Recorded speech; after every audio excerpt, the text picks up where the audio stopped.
Since I was born, but now I am getting youth.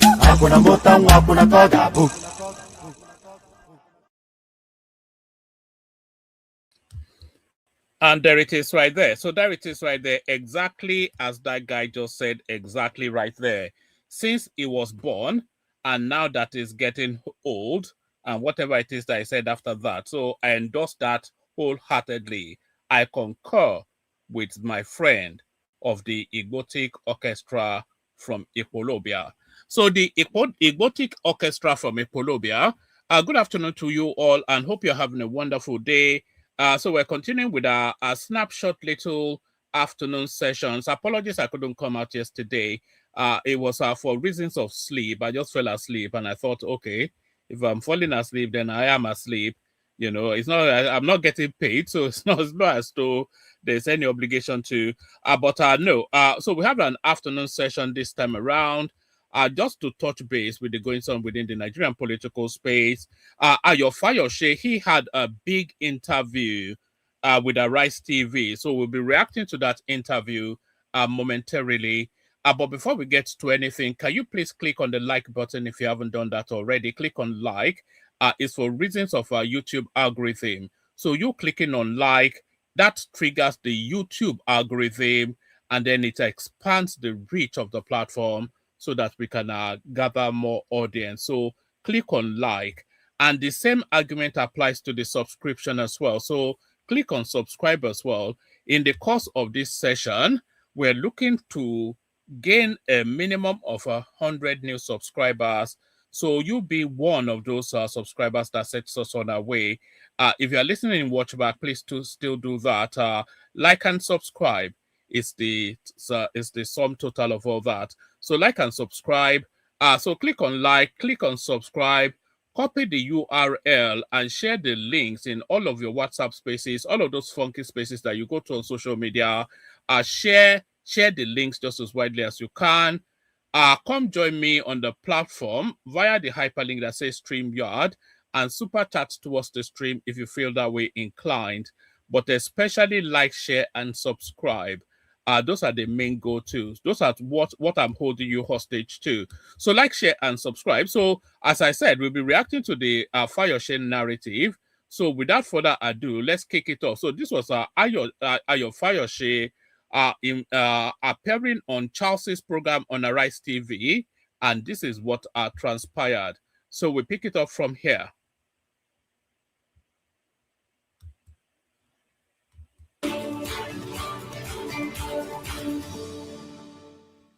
Mention the word crisis within the political terrain, and one party state readily comes to mind.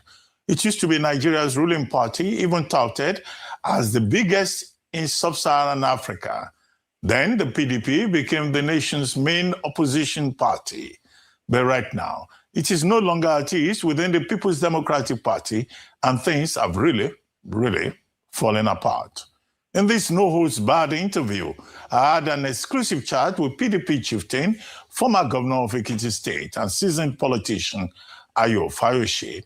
He bared his mind on the PDP crisis, the tussle between Nyesom Wike and Sim Fubara in Rivers State, and why Peter Obi is the man to watch in the build-up to the 2027 presidential election, amongst other issues. So sit back and watch our exclusive chat with Chief Ayo Fayose here on The Morning Show. Oh, good to see you, sir. Thank you very much for joining us on our Rice News. Thank you. Actually, it is quite impressive that Ayo Fayose has still maintained his political relevance even after all these years. So I think there's been two succeeding governors since he was last governor of Ekiti State, and he still very much remains in the front line of Nigerian politics. So that by in and of itself, quite impressive. Thank you very much for joining us on Arise News, Chief Ayo Fayose, the Akpesin of Ado Ekiti, the Oshokomole of Nigerian politics. Thank you very much. Well, why is he wearing military fatigue, by the way? I thought it was illegal to wear military fatigues in Nigeria. Your Excellency, many developments in the country. And how long does that, Your Excellency, last? So, like I said, this guy has been out of power for 2 cycles now. So, when does it go from Your Excellency to Mr.? You know, Nigerians like these differential appellations, Your Excellency, Alhaji, Chief Professor, Doctor, etc., etc. We all like all these long-winded and meaningless titles. What is excellent about Ayo Fayose that somebody of the status and stature of Reuben Abati is calling him Excellency? One of it is the latest development in Rivers State with the threat that Governor Sim Fubara will be impeached. This is the third time that is receiving that threat. No, that's the second time. Oh, well, the papers reported third time. Okay. That, attempts have been made repeatedly to impeach him. And now he has survived so far. We don't know what will happen this time around. But you've been quoted in the media saying that he will need fasting and prayers to be able to survive. This is not a spiritual thing. So fasting and prayers is to say that there's an inevitability to Fubara being removed as the governor of Rivers State. And Fubara being removed or retained as the governor of Rivers State, by the way, is nothing to do with Fubara. He has no influence over the circumstances of his future. Fubara has no political base. He has no political power. He has no reach. He doesn't control that state. He doesn't control the state assembly. He controls nothing outside of sitting on that seat. So if Wike wants him out and Tinubu doesn't stand in the way of Wike, Wike will have him removed as the shortest possible window. So that is the lack of, when they talk about a lame dog, Fubara, to all intents and purposes, in fact, in actual fact, is a lame dog governor.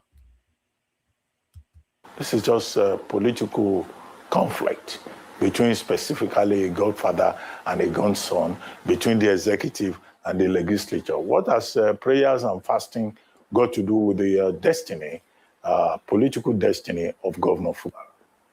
Well, I'm not from Rivers, but there's no hiding that Governor Wike is my friend, and there's no hiding that I know Governor Fubara. I relate with him in the early part of his administration before the emergency rule. And again, it is public knowledge that I was a former governor for about 8 years, and I was equally impeached, rightly or wrongly, until the Supreme Court vacated the impeachment. You were impeached 2006, you were reinstated 2014. 2014, exactly. So, but more to it was the pronouncement of the Supreme Court that the process was, but the whole thing didn't follow the due process. And that cleared me of that impeachment. But I was impeached, I was removed. You know, sometimes I wonder if some of these personalities should be interviewed in their native language. You can see that Ayo Fayose, it doesn't have the full expression of his thoughts in a secondary language. So maybe they should have done it would have had more depth and nuance if they interviewed him in Yoruba, which is his comfort zone. But it's like a fish out of water flapping around with the English language. And I went to exile. But to the glory of God, I came back, like you said, in 2014. Now, let me take you back to when Governor Fubara became governor. They had a dinner for him. I was at his swearing-in ceremony. Then we went for Governor Wike's dinner or lunch to say goodbye, Wike, as governor. And we went for Governor Fubara's dinner to say welcome, Mr. Governor. You recall there that I came out. I had a short speech. But before that short speech, I told Governor Wike, it's important to reinforce certain things to the hearings of Governor Fubara, going by the trend of ingratitude. We all remember that clip, of course. I'll try and find it actually and play it to you if I can find it in the course of this session. Let me actually find it. I'll play it to you now, actually, but we'll listen on and I'll look for that clip where Fayose told Fubara pointedly that, look, may God not find you the trouble of Wike. And Fubara just chuckled. He didn't quite understand what Fayose was meaning then, but I think he fully understands now. betrayal of trust, people forgetting so soon. Oh, he said no, Governor. He said, oh no, Fubara cannot do that. Don't worry yourself, don't say nothing. I said, but I can still wish the people well. I can wish him well. I said, okay, I'll give you only 5 minutes. They will give you 5 minutes. So I came and I said there, Your Excellency, Governor Fubara, you are here by the grace of your brother, the former governor. And today you are Governor of Rivers State. And I was able to remind him that it's better for you to seal all your windows because patronizers will soon come. People who lead people astray will soon come. Seal your door. Don't wait for people to come and say things to your ears that will destroy your relationship in the first 4 years and ultimately for 8 years. But if you open these doors, you begin to see spirits. And don't follow a trend and fight with Wiki. Because if you do so, by Wiki's antecedent, these problems will continue indefinitely. So I admonished him. Because it is quick to forget what life is all about. Governor, the office of a governor, I was a different person at the first tenure. I was a different person at the second tenure. The youthful exuberance, forgetting yourself can put you into so many issues. People who are not part of the training of a lady will come and influence the life of a lady and destroy it, like I said on some platforms. So let me tell you, that was prophetic because that happened not too long after. And it became an issue between Governor Wiki and Governor Fubara that led to his removal. That is spiritual. It doesn't have to be said it's spiritual, but it's an advance warning.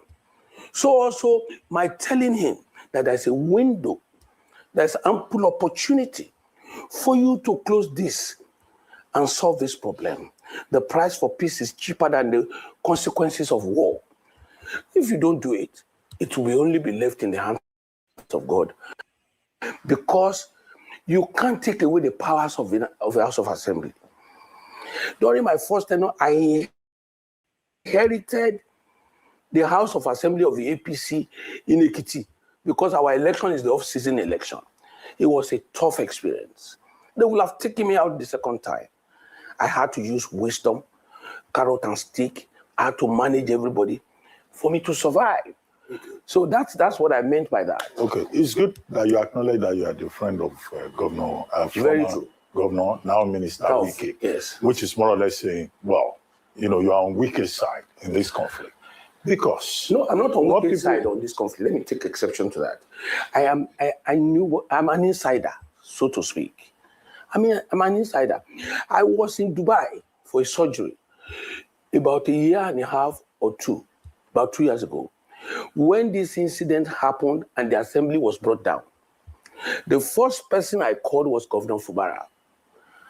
I was on my sickbed. I said, Your Excellency. You know, I really hate the way this, and this is especially to Arise TV. I'm not even going to say Nigerian media. I'll say Arise TV specifically because I've noticed this as something within them. The way they try to redirect the thoughts of whoever their guest is to lean towards their own political biases. That lady Ayo something, you know the lady Ayo, the lady from the South, she stands especially accused of that, but they all do it on Arise TV. The guy said something, and then you reinterpret his words to lean towards your own political biases or your own agenda. Arise TV does that a lot, which is you know, which is it's not good for journalism anyway. What's going on here? Because my brother, when you know the early lives of a young woman, you know how to appreciate the woman when she gets older. Let me tell you, I asked Governor Fubara. I said, I heard you saying, it's my Oga that is causing the problem. I said, which Oga? Which Oga? We didn't have what time to what time? You are barely in office for 6 months. Can't you tolerate this, your Oga? Which goes back to the warning I gave. the admonition, so don't let me say warning. So what I'm saying to you is I'm not on the side of anybody. Yes, I've said that I'm Wike's friend. Here, if you ask me anything Wike is wrong, I will say it to him privately. And when you ask touching questions, I will have to say it publicly. Okay, is Wike wrong? Because the bone of contention is Governor Wike saying that, look, even to Ajibola Basiru, the National Secretary of the APC, that Rivers State is a no-go area. Anybody that comes to Rivers will get his hands burnt. You know, you cannot argue that Wike is wrong. You cannot really make that argument. There's this song that Wike used to sing at the start of this conflict between him and Fubara. He used to sing this song, agreement na agreement yo, agreement na agreement yo. So that is to tell you then that Wike, because Wike single-handed, he picked this guy and gave him that governorship. Fubara had no political presence. He has no political cachet. It's nothing to do with politics. It's just a functionary. I think he actually worked in the accounts department of the Wike administration. So Wike single-handedly picked this guy to make him governor on the understanding that you're just a placeholder, steal your own little money, but don't reach beyond your breaches. Just stay there and hold that space, because I'll be needing that space for politics to come. So that was the agreement between Wike and Fubara. But as soon as, and we see this quite often actually, we saw this between Fashola and Tinubu back in those days, when Fashola when Tinubu put Fashola in situation, and Fashola started to have ideas beyond these breaches, and Tinubu quickly had to clip his wings. Ditto Ambode as well. So this is a known phenomenon within the Nigerian political dynamism. When a godfather places all these people in power, and because of the vestige of the constitutions that empower so much a state governor, so suddenly they think they're the be all and end all, and then they want to then sideswipe and step aside their godfather. So we saw that in Lagos, and that was essentially the agreement between Fubara and Wike. So you cannot really blame Wike, because of course they had a standing agreement, which Fubara was attempting to renege on. So just sit there quietly, steal your own little money, and get out when I tell you that your time is up. That's essentially what the relationship is. And that he is the Lord and Master of River State, and that the Rainbow Coalition will put everybody in all positions, and that Fubara will be removed, whether he likes it or not. The witch cried last night, the baby died this morning. Yes. So you have Minister Wike, FCT minister, instead of concentrating on that, he's going from door to door, clan to clan, bedroom to bedroom, saying that I'm in charge here. And he's campaigning for President Bola Ahmed Tinubu. May I say this to you and to Nigerians? There's always a beginning. You brought up, like an example I have given, you brought up your child. In God's fair, you trained him, gone to school, had the best of all, and somebody says, I want to marry this girl. Others are saying, she's this beautiful girl. She's that. The credit goes to you. If you have left that girl rotting, ordinary carpenters and people who have no capacity will be chasing her. So a man who wants to marry must have capacity. You must have capacity at different levels of life. Life is about level by level. God has graduated this life like a pyramid. You have some, Ashwaji is up there, the governors, the ministers, everybody is at the level. You can't tell me, majority of times, you can't tell me a man who is down the ladder wants to marry a queen somewhere. They will tell you don't have the capacity. So let's go back to the issues. Everybody must have helped everybody in life. But God in himself, God says, I hate ingratitude. I will only fight with what I have left. You can't sack Wike from Rivers politics. I'm not supposed to say what I want to say to you now, and I will say it to you. It's about Ekiti politics. I was in this house in this house 3 years ago. The current governor of Ekiti is of the APC extraction. I am of the PDP. He came to this house. He said, "Leave you." And I said, "You're welcome, Your Excellency." He came here and sat on the chair and said, "Your Excellency, I want to beg of you. I want you to come to my support and my aid. I want you to stand by me in this government." I didn't go to him. He's the governor. He deserves all honor. I didn't go to him with all due respect. And he said to me, I go around the state. Everywhere I go, they will say, "Bow, bow, bow," which is his pet name. And when 2, 3 people say bow, 7 will say, "Oh, Shoko, Shoko, Shoko, Shoko," which is my own pet name. Which to him, I still have hands and legs everywhere in the state. Yes, I'm no more the governor, but that is a line of wisdom. That's a part of wisdom. I was taken off my feet. And I said to him, "Whoever has taught you this, has taught you the right thing. And if it's the leading of God, you're well led. I will give my support to you." That's why you see, when the governor was having issues in APC, I stood my ground. I went to Asiwaju. I told Asiwaju, "This is the man that can win the election. The governor is doing well." My own position. The thing about Fayose is that there's a lot of self-aggrandizement. He has no chill. That's one of the biggest issues with Ayo Fayose. And I'm saying that off the back of that skirmish that he had with Obasanjo just a couple of months ago, when he did this long essay, just because Obasanjo joked with him during his birthday party, Ayo Fayose's birthday party, just because Obasanjo threw a few jibes. Obasanjo throws jibes at everyone, and we all accept and accommodate him for that. But he didn't quite understand the frisson, the essence of that moment, and he took personal slides because he's so wrapped up in his own sense of self-importance. And he then wrote this long epistle in the newspapers, lambasting Obasanjo. So the guy has no chill, and is too up his own arse. It's clear. Fubara, my governor, all of them got their strength from other people. Then let me go back to my governor too. Like I said, there are a lot brewing between Godfather, Godson in most states.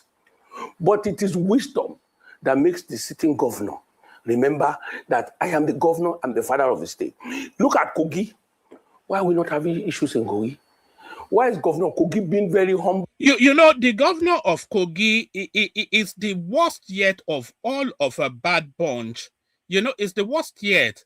I think his name is Ododo. Not a lot of people would know that because it's of no impact or of no significance. It's entirely and in totality a lapdog of Yahaya Bello. Do you remember when the EFCC was chasing Yahaya Bello up and down? This guy was using the immunity of his office to shield Yahaya Bello from the EFCC. So, the godfatherism is not a bad thing in politics, by the way, because that godfatherism, it has somewhat of a negative connotation. But if you reward it and describe it instead as a succession plan, then that leads you to the positivity of it, because godfatherism, as we describe it in Nigerian politics, is nothing more than a succession plan. And a good model of that is Lagos State. Lagos State has a master plan, which they all agreed on. The person that orchestrates that master plan is your President Tinubu, and he picks the next person to carry on with that succession plan. And because Tinubu godfathers Lagos politics, you can see the growth and development of Lagos State sticking to a particular master plan that grows and expands that state. So godfatherism is not necessarily a bad thing, but it depends on who the godfather is. So the converse example, the negative example, is the sort of godfatherism that we're seeing in Kogi State, where Yahaya Bello, a brainless half-wit with a very low IQ, is puppet mastering a state that is resource rich, and then some didiris put some retard as the governor there. So that is a terrible example of godfatherism. But still on that godfatherism theme, what Tinubu has done in Lagos, a lot of people are trying to recreate it in their states, but with very little success. Peter Obi tried it in Anambra State because, of course, Peter Obi handpicked Willie Obiano to be the governor of that state, but Willie Obiano outmaneuvered him. Aregbesola is trying it in Osun State, but it doesn't have the power or potency to take charge of Osun State. What's his name? Yahaya Bello, as we said, he's doing it in Kogi State, but we can see the results. So having a godfather, having a puppet master is not necessarily a bad thing, but it depends on the power and agenda and the mental capacity of that godfather. All of the examples tell us that. Whatever you say about Yahaya Bello, he doesn't want to hear it. Whatever anybody comes to say to him about, he remembered the day Yahaya Bello gave him that platform. And I told my governor, whatever Governor Fayemi must have done to you, or whatever way you feel, don't worry about that. Remember the day he gave you that platform. Don't say ill of him. Cooperate with him, and he thanked me for such advice. Okay. If it were other people, they take advantage of the situation. Chief, what I'm hearing is that you are saying godfatherism in Nigerian politics is not something we can ever discount. No, you can't. However, in Rivers State, Governor Sim Fubara has the support of the people. The elders, the young people, they are saying that Minister Wike should allow him to function. After all, he enjoyed. I'm not sure that Fubara has the support of the young people or the elders, as Ruben Abati describes. The elders, the people that support Fubara are bought and paid for people, or people with a partisan gripe, with a partisan angst against the overarching of Wike's power in River State. So Fubara doesn't have the support of anybody. If you look at the character supporting Fubara, essentially, you have people like Tony Cole, who we all know what his politics is. You have people like Rotimi Amechi, who we all know what his politics is. And some of those long-heart elders in River State, we know that there are Jeep elders, any government in power elders, and the youths that you may suggest support Fubara. If you look into their bank accounts, you will see fresh, newly arrived dollar notes in there. So these are bought and paid for people. But in terms of the powers that move the politics of River State, Fubara has no single support. The State Assembly, as we all know, they want him out. This is their third go at impeaching him, and it doesn't have the political reach to win an election or to curry support. That state, River State, it belongs to Yemsin Wike, and it is important that Yemsin Wike holds on to it because that is where his political relevance is. If Yemsin Wike loses River State, then he will very, very quickly lose his position as FCT minister, and he will go to political oblivion like the Sule Lamidos and Aliyu Babangidas, all these names of you that we've long forgotten. So very, very important that Wike holds on to that state because that is where his political potency is. His own 2 terms in office. Now he's in Abuja. He should concentrate on his work in Abuja. Now this controversy over who is 001 in Rivers State. The party, the chairman of the APC, Nentawe, and also Senator Ajibola Bashiru have both said it is Fubara who is the leader of the party. And then Governor Wike, Minister Wike says, no, he cannot be the leader of the party. That Wike is the leader. Who is the leader? Let me say to you, there's what we call a nomenclature. Forget nomenclature, level, yeah. But on this particular matter, you may well want to go with Fubara because the number one citizen of any political party in that state is their preeminent candidate in that state. So for the opposition party, for instance, the the ticket bearer for whichever governorship election that probably fought and lost, he has to be deferred to as the leader of the political movement there. But more importantly, if you have an incumbent governor, then that governor, by virtue of being the #1 citizen of that state, is also the #1 agent of that political party. So that's one. And then also, I'm not quite sure what Wike's fight is. Wike is not an APC member to my recollection, and Fubara is an APC member. So why is he going to somebody else's house to fight over who the landlord is?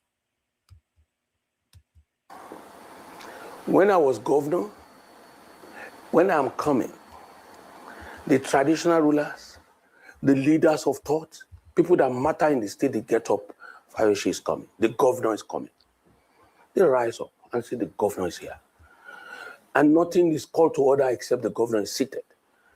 Yes, that is the office. There's a difference between the office and 001.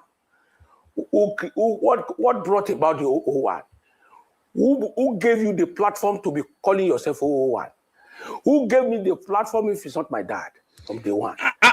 And by the way, Fubara putting out the public note that is the 001 of APC in River State, because it was Fubara that put it out, that is the 001, the #1 citizen of the #1 APC person in River State. When he put out that notice, he did that essentially to poke and prod at Wike. So it was a jibe in Wike's direction because he needn't have done that. There was no need for him to do that, but he did that then to poke and prod at Wike and to serve notice then that the APC now, he has wider influence and reach within that space. So he invited that fight by putting out that notice. It is a sad narrative for Governor Fubara to be struggling. It will be a sad story for my governor to be fighting fire me on the street. No. Rather, he should manage the situation. You see, Ekiti people said, those who give you life are the fathers of those who give you money. Those who give you life, the person that prevents you from dying, is the father of the person that gave you wealth. Because if you have no life in the first instance, wealth will not come. Nobody will recognize. Who is Governor Fubara? I respect him as my governor. I said, I respect him as a governor. Sir, a governor goes before people and prostrate. I go to a Wish Palace. And by the way, can people please like and subscribe? We need numbers going up. So if you haven't done that already, then please do that. Like and subscribe. Very, very important for the expansion of the conversation so that we can reach a wider audience and have a richer and deeper conversation. And then, of course, if you want to be a participant as well, there's a link in the comment section that says StreamYard. If you click on that, it brings you into a studio space as he has now brought in now the majestic Alexander Gomez, the godfather. You know, I say godfatherism does work. So the godfather of this platform, of course, no other than the entity, Dr. Alexander Gomez. Good to see you. Igbo people say, good Salam morning. alaikum. One man, how are you? I'm good. Good to have you here. Thank you. I'm just calling to say hello to everybody. I've been following this Chimanda thing, and I heard Dr. Simba. He did an amazing job on his analysis. But I hear he's a pediatrician, so that's his area of specialization, isn't it? I wonder why Adama didn't play a role, because she's an anesthetist, isn't she? That's what I heard, right? Yes, there might be. I'll speak to you privately. There are things you may not know that probably want to bring to your attention. Yeah. I'm sorry to hear that. Yeah. Okay, so first of all, I was having a personal conversation with one of your topmost contributor on your platform, or hitherto contributor. Propofol is a very powerful sedative. I'm not sure. I'm not a anesthetist, but I'm not sure it's the right sedative to give a 2-year-old or sedative to give a 2-year-old child. I think that child must have been. I don't want to start giving medical analysis on a platform because that'll be unethical. But I think that child was suffering from cerebral meningitis. That's my conclusion as an expert in this profession. For them to be taking the kind of testing they were trying to conduct gives me the impression that that it might have been cerebral meningitis, which is a fatal ailment. So that's what I think about that. I'm sorry she had to lose a child.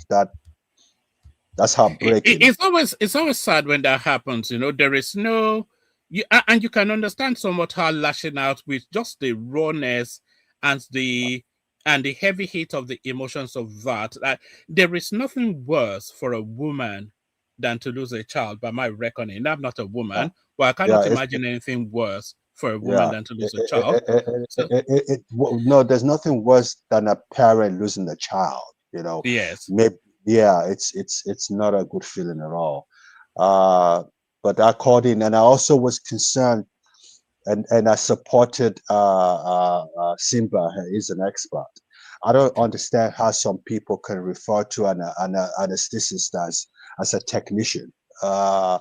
It's when you have what's her name? What's the name? The lady. Choma. No, not Choma. The other lady. I don't know why I forgot her name now. When you, she's always, Zita. Zita. She's always saying this is an international platform, and it's true. Consequently, when you are educated and you come across half-baked, coming to a platform to say that anesthetists are the highest paid physicians in America, just below a surgeon. The kind of money they make 7 figures easily because it's a very demanding profession. I think your anesthetists in England are not quite medical doctors, but in America, they are medical doctors. You could have technicians who are anesthetists in England, because I know people like that in England. But over here is an area of specialization that attracts a lot of money in terms of wages. So those are the kind of things I wanted to point out. I felt embarrassed listening to some of the conversation. There are certain elements of the narrative, Alexander, that may not be in the discussions. Because the clinic, Eurocare, they've come out with a statement. Of course, they have to be very guarded and very deliberate in how they word it, because the weight of opinion is completely against them. Chimamanda won the darling of the country and international supers, all of that. So the sympathy of the country is with her, and the weight of the backlash is against them. So they have to be very guarded in how they craft their response. But what they did say was that child had 2 cycles of treatment before then coming to them. So that wasn't known publicly, but the narrative Chimamanda put out was that what it started off as a common cold, and then they suspected an infection, took him to a hospital who referred him there. So if they are telling us then that it has already 2 cycles of treatment, then that is to tell you that it's a more complex, more complicated. So she didn't put that out. And that's why my conclusion will be the child has cerebral meningitis, and you can mark that down, because cerebral meningitis would start like a flu, like a cold, but it's cerebral, so it's in the brain, and it's fatal. For this child to have lost his life like that, it might be an overdose of propofol, which was what killed Michael Jackson. I don't know. I don't want to be a medical doctor online, because it would be unethical for me to do that. But that is what I'm suspecting. That was what happened. I'm sorry she lost her son. We know our medical industry in Nigeria is not what it was in the 60s, where Arabs used to come to the University of Ibadan for treatment. We've lost that, and our standard and our level of education It's not quite what it was in the 70s, 60s, and 70s, and early 80s. But we still have some very good doctors in Nigeria. Some of the best doctors in the world are still in Nigeria. Let me give you an example. And the guy was my neighbor in Sugarland, Texas. The guy that operated on a fetal and put the fetal back in the mother's womb, and the child was born healthy and hearty. He's now the medical doctor in the medical director in Cleveland Clinic, which is one of the best hospitals in the world. He was trained at University of Ife, but he's from the school of the 70s, early 80s. So we still have some of the best doctors in the world. So I don't know. I don't want us to look at our medical doctors as incompetent, because some of them are world-class doctors. But we also have, according to Chama, which is very true, we still have some quack doctors, and we still have doctors who go around as doctors. Let me give you an example before I go. This is very important. When I was young, I will say this. This is very important. When I was young, when I went back to Nigeria. What do you mean when you were young? You still when are. when I was younger. You're When I was barely younger. 18. Yes. When I was younger, in my teenage years, my mom, because she was a woman of status, she hired what you would call a house help for each and every one of our children. So I had one, but I was very close to him. Very close to her. She was from a place called Ikpokia. Ikpokia is Ogun State. Is you call them Yewa now. And I was very close to her, very, very close to her. Fast forward 30, 40 years. I got in touch with her recently. When I said recent, I said a year ago. And I developed a relationship because she was more like a mother to me. Because I mean, this woman was amazing to me. But she had high blood pressure, and she had medical issues, and I was managing it over the phone. And unfortunately, one day she was panting, and then they went to call a quack nurse who injected her and killed her in the process. This only happened about 6 months ago. And I asked her, who gave you the right? What gave you the right to inject this woman? What do you have the expertise? No, but that's what we do. That's what Chirma was trying to refer to.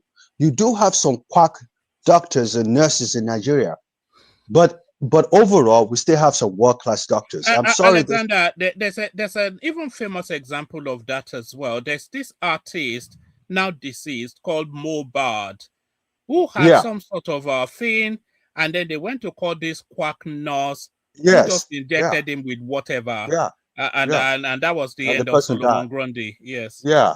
So I'm sorry she lost her life. But she's very educated. She needs to do what she's doing with a lot of class.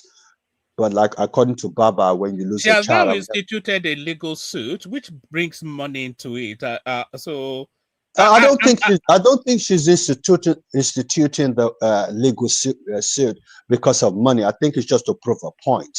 But let's find out, according to Zita. Let's find out what the doctors from the hospital will say, and then we'll do a critical analysis as medical experts and see what went wrong and all that. But I don't want to be ahead of myself. Do you know what I mean? So that's why I just called it. I'm sorry she went through what she went through. I would have wanted an anesthetist. She says she is. Adama would have been able to tell us, but now I'm hearing something else. I don't know what's going on there. But let's talk about that later, woman. And thank you for having me, okay? All right, a real delight. Don't let there be that much of a gap in between in the future. Thank you. The godfather of the One Man Went to More platform, Alexander Gomez. So that was Alexander Gomez. So that was just an intermission, just to because a lot of people watch these things and watch back because and by the way, can people please make sure that they're liking and subscribing? The numbers are not going up, and we do need the numbers to go up. So please like and subscribe. So a lot of people watch our streams in our playback because usually we're streaming round about 1 a.m. in the morning UK time, which will be 2 a.m. in the morning Nigerian time. A lot of people already fast asleep. It's only really the people in the Western Hemisphere that join us. So that's Alexander Gomez right there, referencing sessions that we did a day or two ago. So that the conversation never stops. But we go back to Ayo Fayose, who still thinks that he has the potency to describe the inner workings of Nigerian politics. I prostrate. I go to a certain place, I prostrate. What does it take away from me? Even if Wike is saying he's the leader, it's not to the Governor Fubara to be contesting that. We all know the truth. You don't know Fubara 3 years ago. You never heard of a Fubara 3 years ago. Please, like I said, I was supporting Austin Okpara. I was Austin Okpara's person, and I was just by Governor Wike to mold his opinion to support Austin Okpara. Towards the time of the election, in the car, when I was asking a pertinent question, who is the candidate? Who will be the candidate? Governor Wike told me, Fayose, I know where you belong. I know where you belong, and I'm not going that way. I'm going to Fubara. I never knew Fubara. I don't know who he is. Let us call a spade a spade. The moment Adam, in the Garden of Eden, realizes that he was naked, he became permanently naked till today. God made Adam in nakedness. We were given birth to in nakedness. The moment we begin to realize we're important, I am the governor. Who is the governor? A governor is a creation of some people.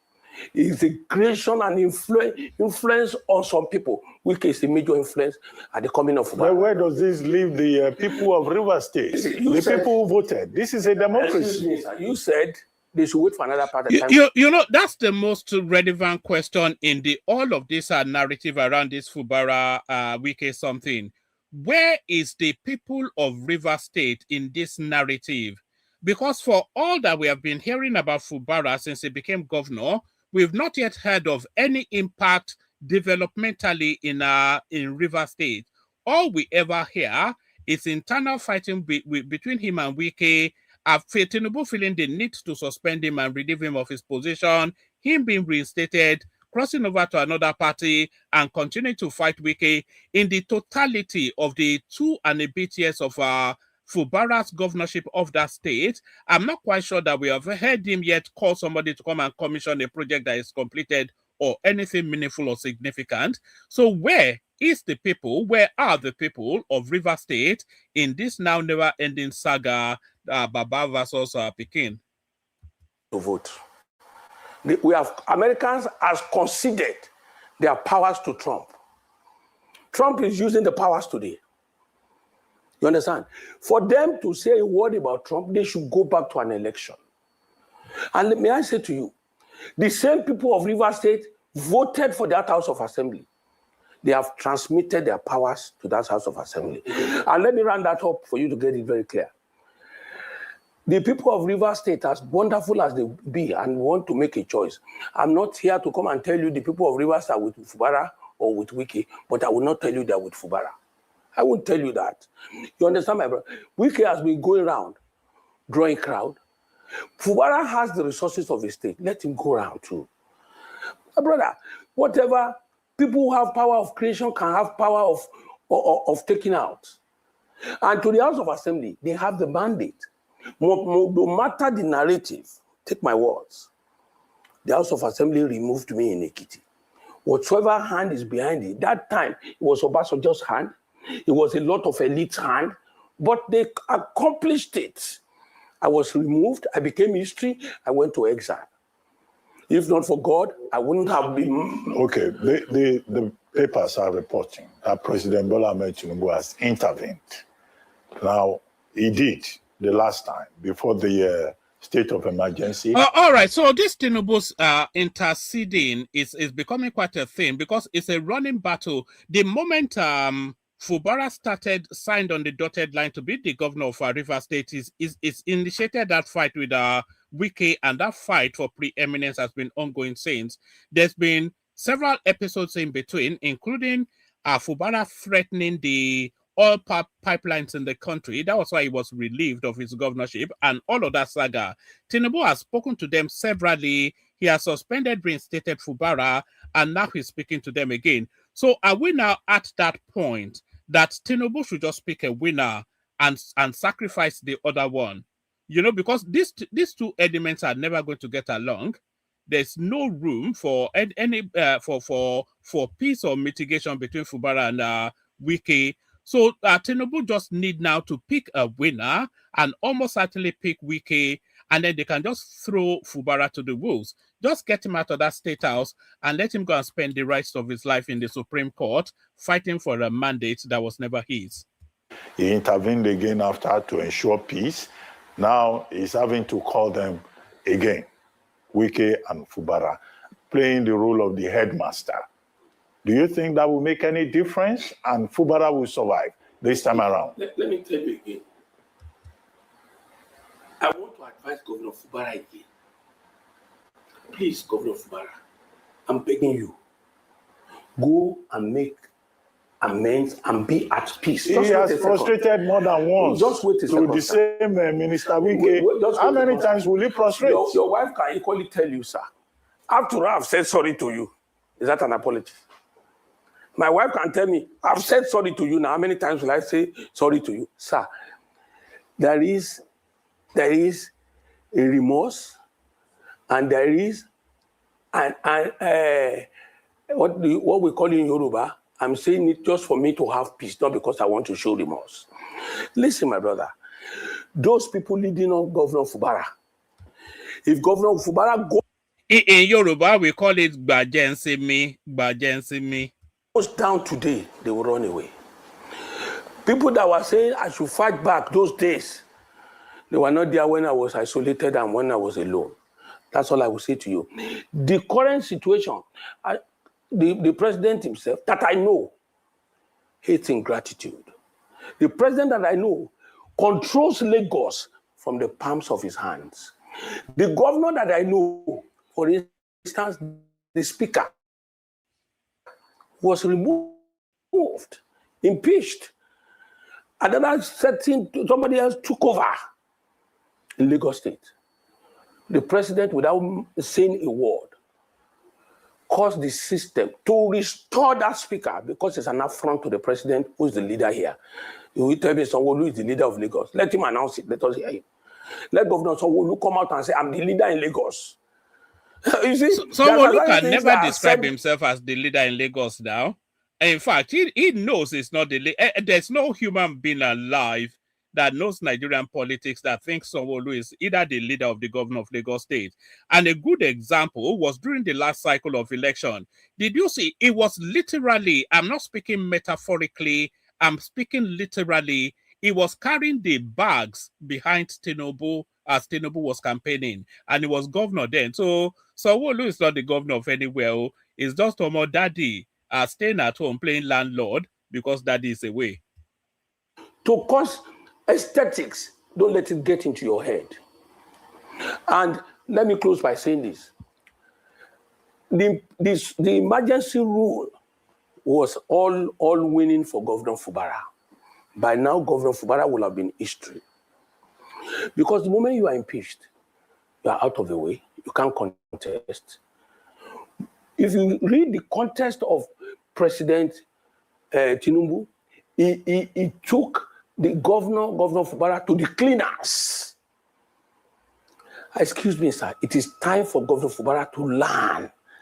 Learn the way I learned my lesson after my first tenure. Okay, Chief Fayose. And you see, let me explain to you. If the president calls them, will the president remove the office of the lawmaker? I would love to invite this guy onto our platform, by the way. You know, we invite all these politicians. So if anybody has the reach to Fayose, to invite him, if you have his number, DM me it. I know the way, I know my way around to get these people to come on. If I'm only able to reach him, then I can bring him on. I would love to have him come and speak to you guys.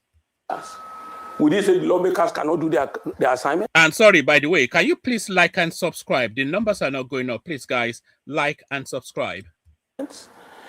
Save your soul. You can't treat... How would you be running a government without sending names of appropriate people for clearance with the House of Assembly? How would you be spending public funds, even if it's for photo trick?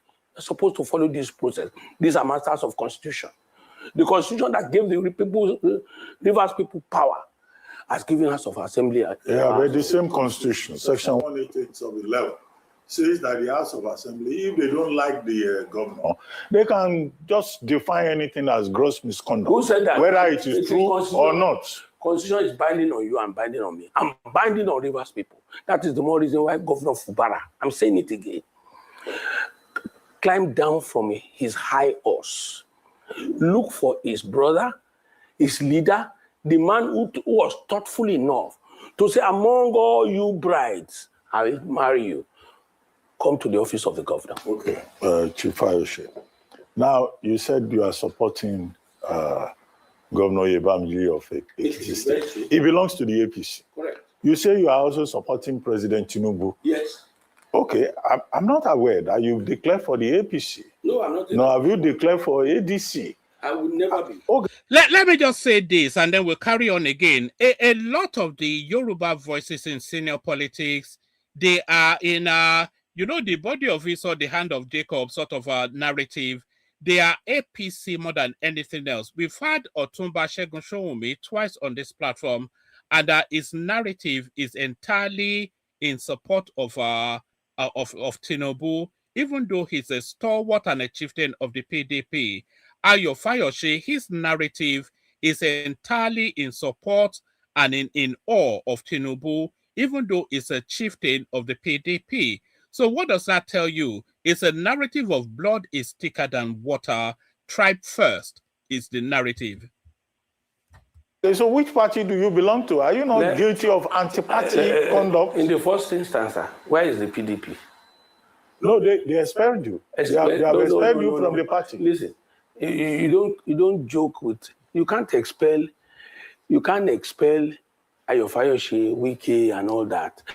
We equally expel them. The actions and inactions clearly states to you that the party is in trouble. You see, in the PDP, that is their faction or their group that is recognized. By who, sir? They said your group, we group,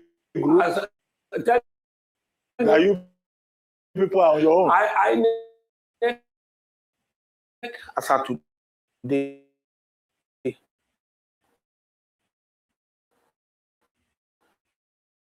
has told the two sides.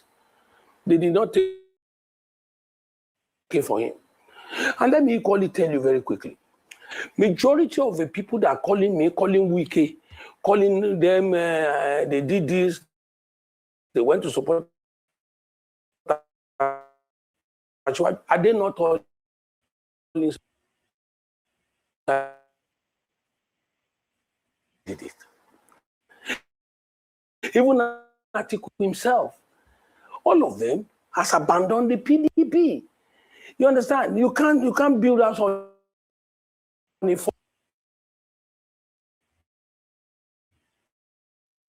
faulty ground. You can't build house on the swamp. The party is already a swamp. How many? Let them call governors meeting. No, the bit of the media chat with him. He said categorically that on the basis of his own personal principles, he will not go to the PDP. And I think it was after media chat that he will not go to the APC. It was after. Go to APC. Where will he go? He will go to ADC. Because this PDP. No, but he said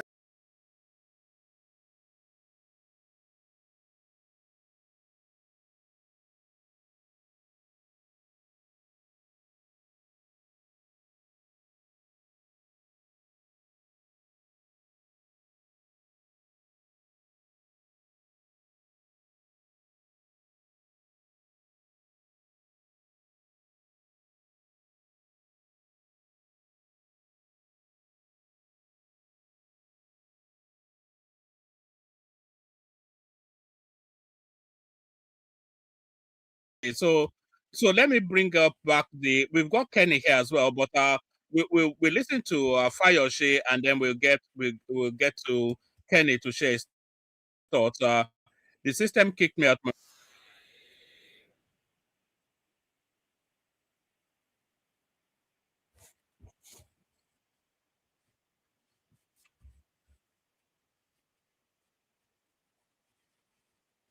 Peace. No, I says Are we there back? are matters in court that would need to be. It's not resolved, and there's an election. What will happen, sir?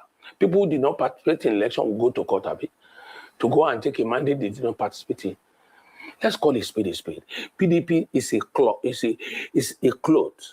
new or old, turned into two halves, of no use to the two factions.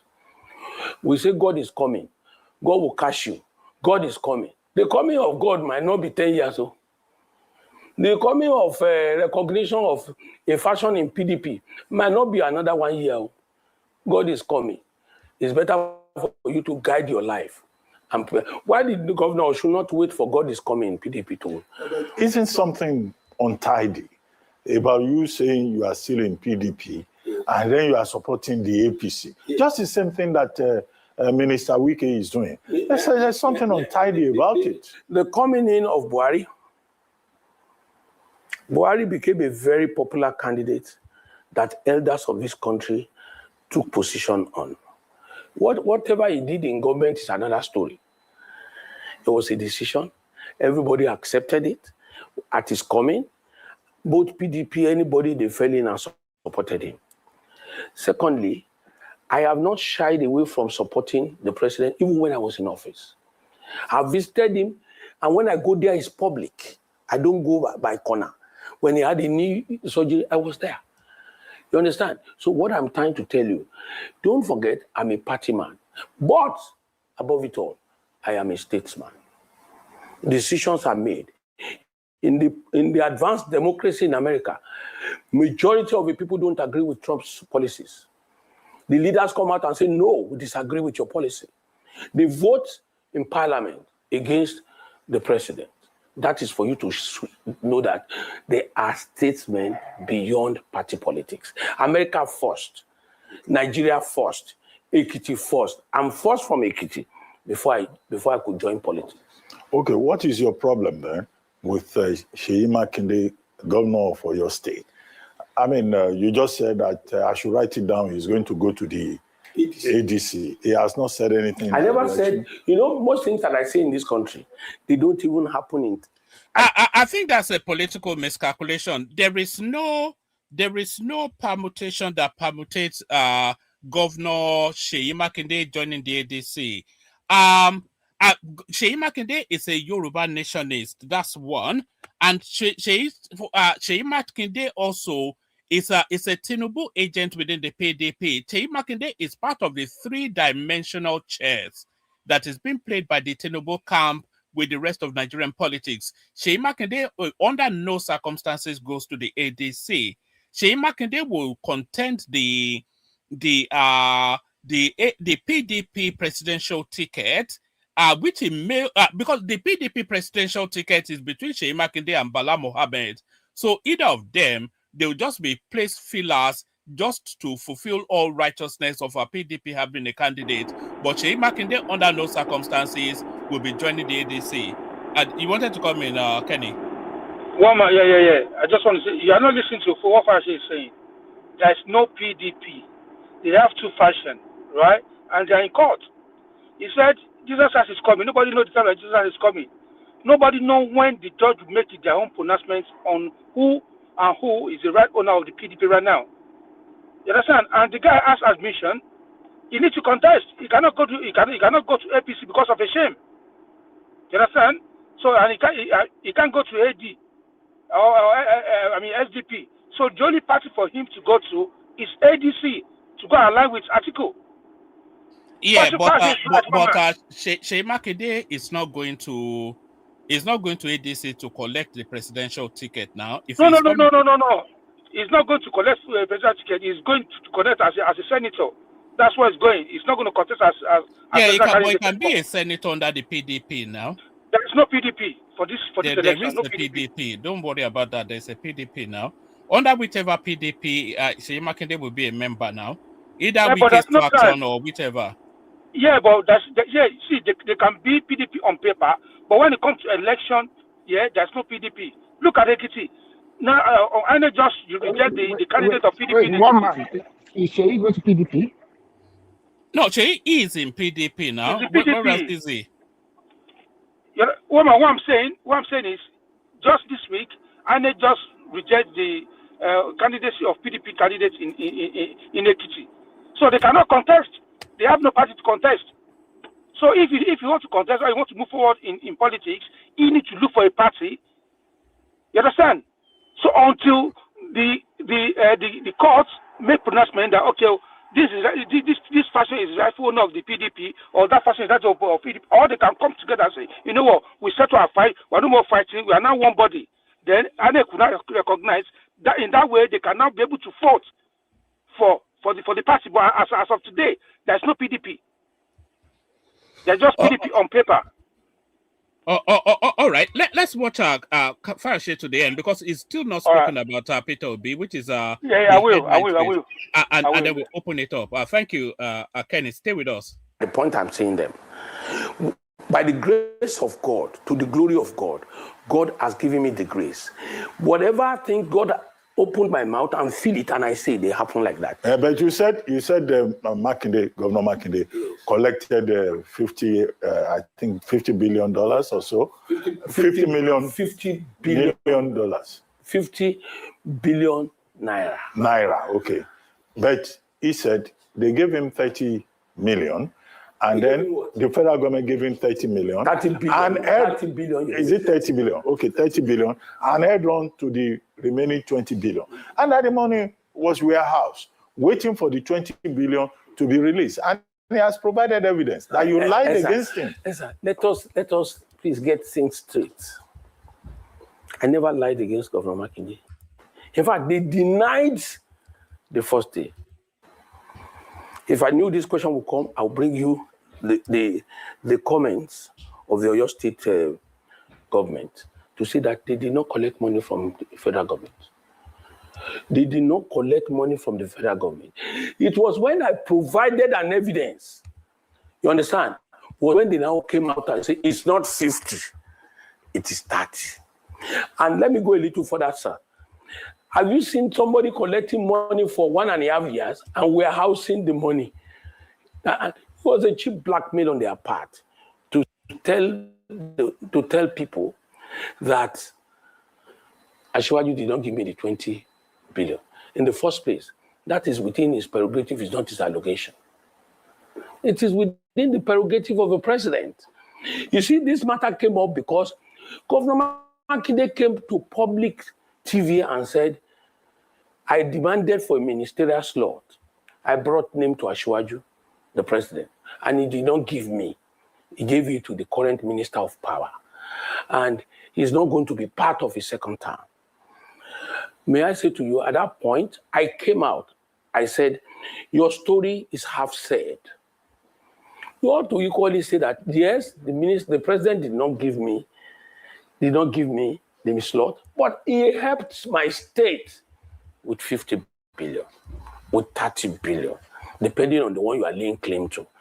Sir, you can't tell lies about a president who has... Trump tells you that I will only service the state I want to service. He has said it over time. If you give me a problem, I will not come to your state.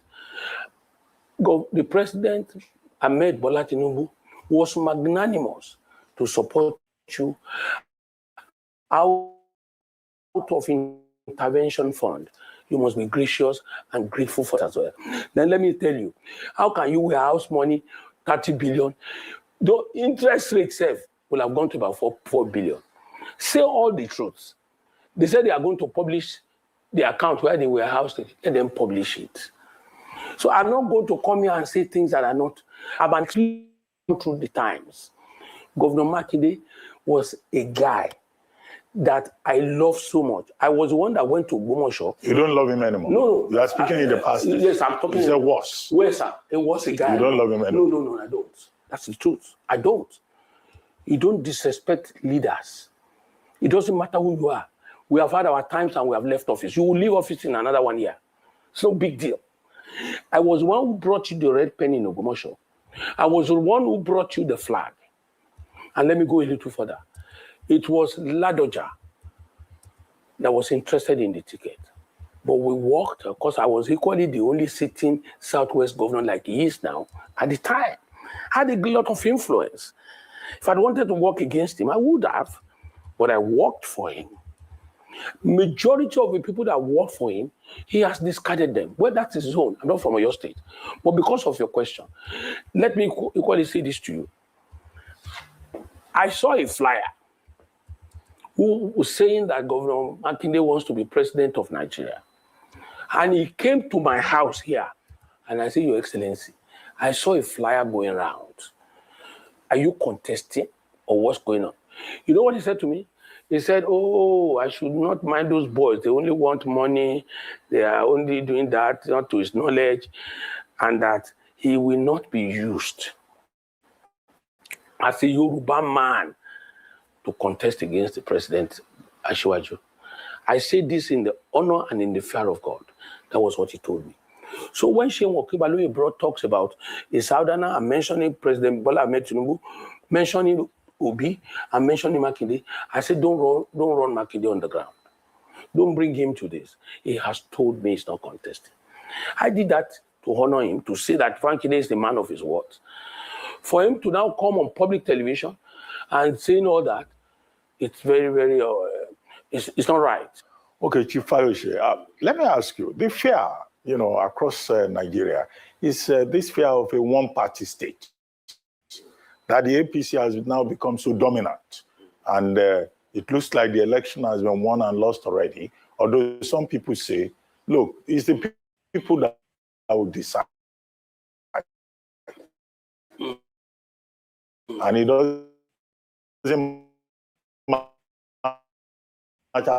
how many governors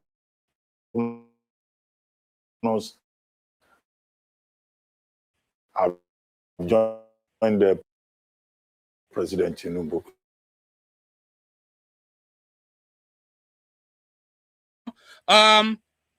What exactly, there are parties contending for power in Nigeria, including APC. APC curries all they romance all these governors and managed to persuade them to cross over to the APC. There was once upon a time that we had a party called PDP that they held preeminence. They controlled 85-90% of the state houses in Nigeria because of their power and potency. So it's a bit like a football, actually. You are saying Man City has all the best players, and that's why they win the Premiership all the time. Of course, Man City will want to have all the best players, so it is down to you to prevent them from doing that. APC reigned supreme once upon a time until this same Tinubu forced them out of office. So you now find that formula to force him out of office. If he wants to take the whole of Nigeria under his control, then as a politician, that is what he should do. So don't keep crying, well, one party state, one party state. What exactly is it meant to do? To strengthen the opposition for the benefit of what? It's just ridiculous. No. One man. Yes. One man. If I may come in, the issue is just this. That is not democracy. If you want people to vote for you, if you want to win the next election, you work for the people. You are not working for the governors. That is the problem we have in Nigeria. You see, that is where we are getting it wrong. The moment we start taking away the will to work for the people, to impress the people, to get their votes, as against what we have today, where we have to get the governors for us to get that numbers, it means that we are presenting a dangerous trajectory. We are not going nowhere with this kind of policy. So what does that mean? The governor does not have to work Why? Because he had the backing of the president, and the president will make him governor, or make his stooge a governor the next time the election comes by. What is going on? We cannot go on like this. The other day we were talking, and someone here was saying that Wike has two places to take care of, River State and Abuja. And I asked myself, what is he taking care of? Rigging? We cannot be doing that on your channel, one man. Your channel is an international channel. We cannot be promoting rigging on your channel. We cannot be promoting such rascality on your channel. It is wrong. How did rigging come into it, Joel? How did rigging? You be the one. What matter? Joel, you could have. That's the only way. That's the only way. Wait, hold on, please. When people here is talking about, let me respond to you, Joel. You're going to be the one to make your governor work. Yeah, you're going to be the one to make your House of Parliament work. You're going to be the one to make your senator and House of Rep work. You still don't get it. You still don't get it. You are still talking. Look. You're talking like all things being equal. All things being equal, yes. You have to look at your local government because they are closer to you. You have to look at your state government. You have to look at those representing you. But when they do not have your own, when they do not need you to get into position, then you are not the priority. That's the point. And that is how godfatherism is being made. That's how we project these things. That is my point. If we have the right people that we place in government, then we can now say, oh, dude, we put you in there. This is what we asked you to do. You're not doing it, and we have the right to boot you out. But the right to boot you out does not rest in the people, it rests in those in government. And that's the wrong precedence. No. Well, there's a system in place, yeah, to call back your senator. There's a system in place to call back all those people that represent you from your place. So if you don't follow that kind of system, it's up to you. You can't blame anybody for failure of your own governor. You can't blame me for the failure of your governor. You can't blame. Can you tell me one person that was recalled in Nigerian politics? Listen, it's not my job to it's not No. I'm asking you one. You wouldn't. Do you know why? You mean successfully? Do you mean successfully? Yes. Yes. Because they've attempted to recall several, Dino Melaye being a prime example. Yes, that's what I'm saying. But no. Do you know the reason why? One man, Joe, wait. At least one man. Those people in Kogi State, they are trying. They make attempts. Who made the attempts in your place? Those of the Natasha was made by a politician. We all saw the gimmicks that were played. Unless you want to be deceived, and that's the reason why it did not go further. It did not go further. No, listen, hold on, please. Let me talk. We can't be talking over each other. Yes, please don't. Don't talk over each other, but one at a time. But land it quickly. I want this Fayose bit to come out because I have to do a bit of school run in a moment. Then I'll leave you guys to carry on with your conversation. So you make your point, and then let Joel have the final word, and then we'll carry on. Yeah. Okay. All right. Yeah. See, what I'm saying is, because I like this debate. What I'm saying is, we have record that some states in Nigeria make attempts to recall their parliament. Their parliamentary. Which record we have from the southeast or from the southwest that they make attempts to do that and they fail? None. So we should stop lamenting. You know what I mean? We should. There's no point for us lamenting that it's not working. Go back to your states, call them out. That's where we are right now. It's not. We're not at the point of lamenting or say anything. If I have my chance, if my governor is not saying anything, I will go online. I will call him out, and I'm doing that already. All right. I have the final word on that space, Joel, and then we listen to Fayose speak on Peter Obi, and then we'll open up the conversation to a more robust engagement. Yeah. Okay. So my thing is this. Nigeria has most of these laws on paper, but when it comes to implementation, it becomes a problem. At least I have seen many people come out to say, oh, we're going to recall. What process? How do you go about it? When they do go about it, who was successful? Because if we have seen president or people that have done it in the past, we will say, okay, it's successful. If you're not performing, we'll bring you back. And that will serve as a deterrent. But there's no deterrent for any political class, for any politician in Nigeria. They just do it the way they want. You get into power, until you get out, nobody talks to you. That is not a country we have to rule. We want to be in. Thank you, Wama. Let's listen to Fayose. All right, I disagree with you on that, but let's complete Fayose, and then we'll bring out our muscles. I've said that I've always supported the president, even when I was a sitting governor. And I was part of the G5 that supported him. And I recall very well, I was one of the people, particularly myself, who told Governor Wike, staying with this article, who is not a promise keeper. They will come back for you if they won, if they had won the election. So it's better for us to go to Asiwaju. I, by the grace of God, went to wait for them in Port Harcourt when Aketi, late Aketi, governor of Ondo then, Fayemi, governor of Lagos, and about 2 other people came to Rivers to consummate a relationship with Governor Wike before they started going to London and all that to resolve the matter. Now, the first question is this. There's no time we will admit that it was our fault that caused the exodus. You must be very honest. When you are weak, tendencies are there for you to fall to the right of the stronger side. The challenges in the PDP, it's not the fault of Asiwaju, the president. No. The failure in my home, God forbid, is not the fault of my neighbor. The issues are very clear. The PDP caused themselves an insurrection. This is a house that divided against itself. And the nature of man is survival of the fittest. Everybody will now begin to scramble, struggle for survival, trying to take refuge somewhere else. How many times, out of about 8 governors that defected, how many times have you seen a trace of oppression, suppression? Like we are saying, the money given to Governor Makinde, Governor Makinde is a PDP state. It's not a APC state. So in what way were they suppressed? No, they had problems from home.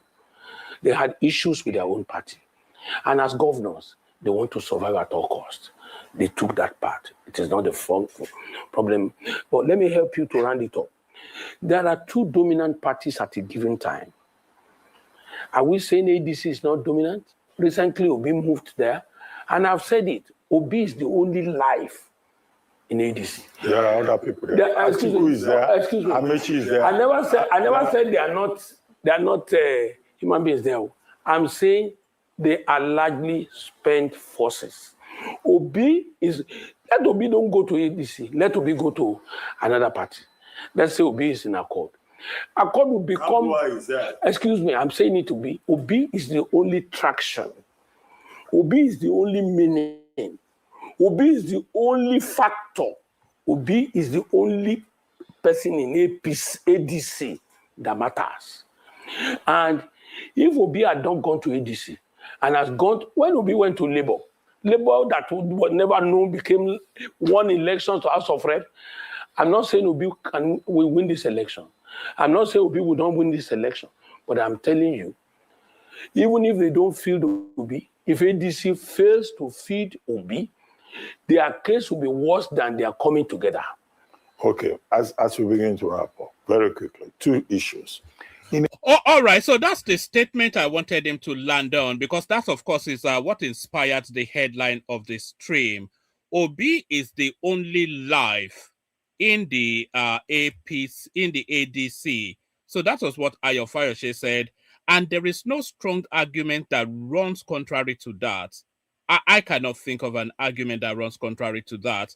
Obi is the only potency. Obi is the only human being in the ADC, you know. And if they even have anything to make Tinubu break stride in his march towards re-election, that would be to give Obi that ticket.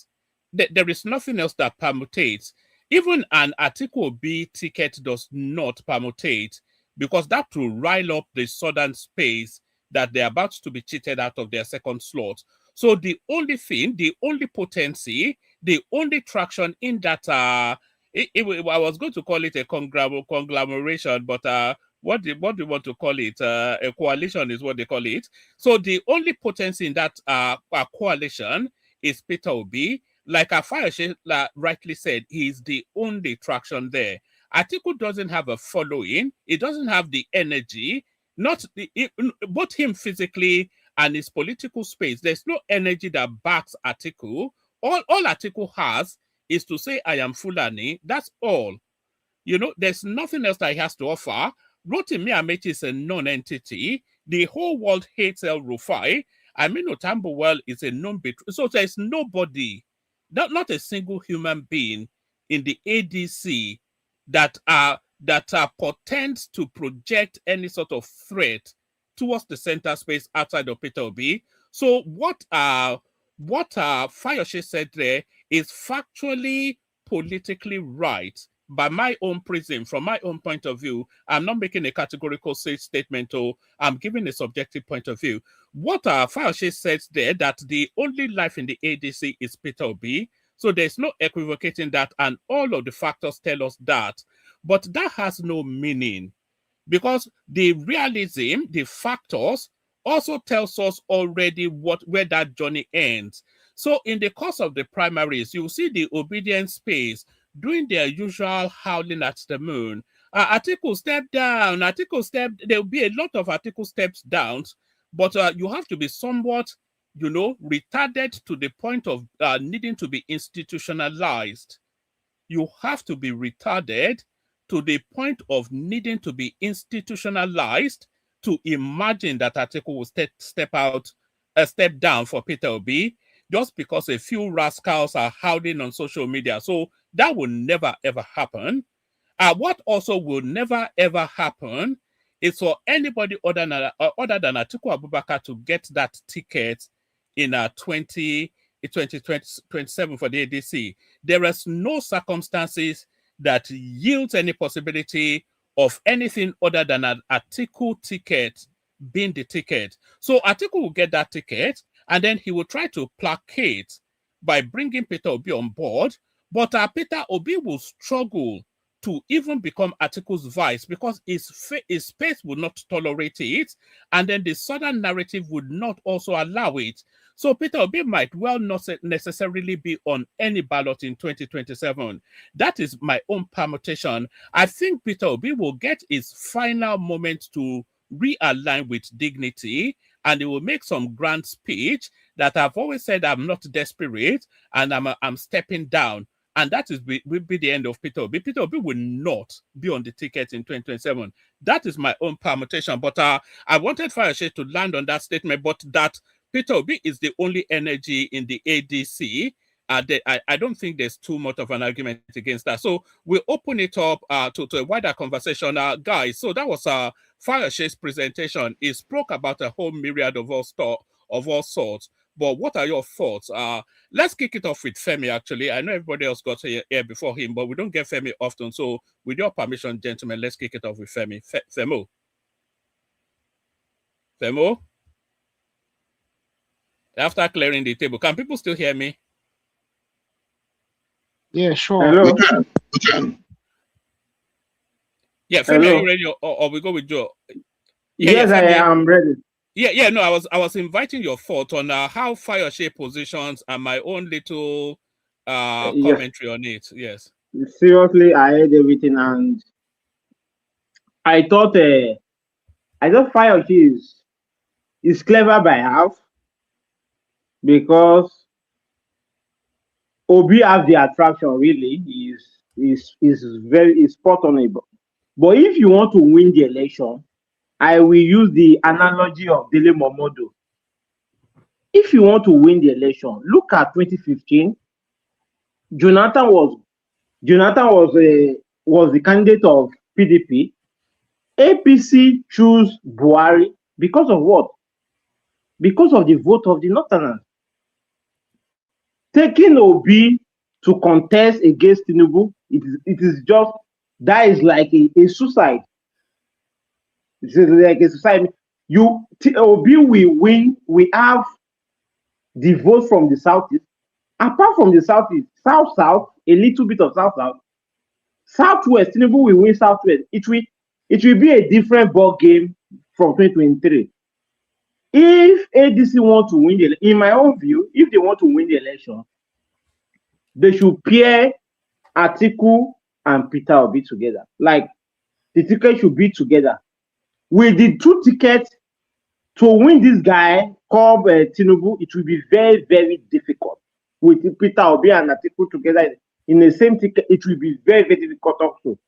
Because having 30 governors, I don't think many of people coming here, I think some of them have been away from Nigeria for years, like 10 years, 15 years, 20 years.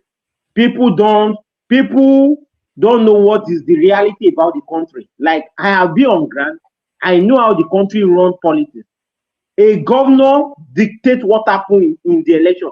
2023 election, it is that kind of election can never happen when this guy is around. I'm talking of Peter Tinubu.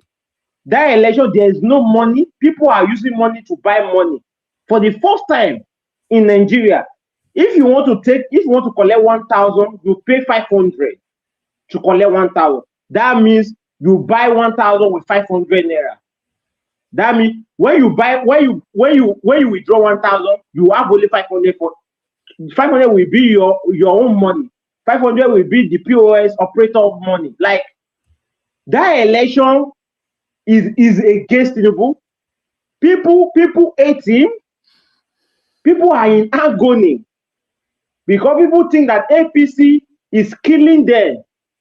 That is a different ballgame. 2027 and 2023 election, 2027 election, there will be a lot of money on the street. This guy by election. People should forget about why are we pushing this narrative. That is the reality. You have to know how to fight against it if you want to win the election.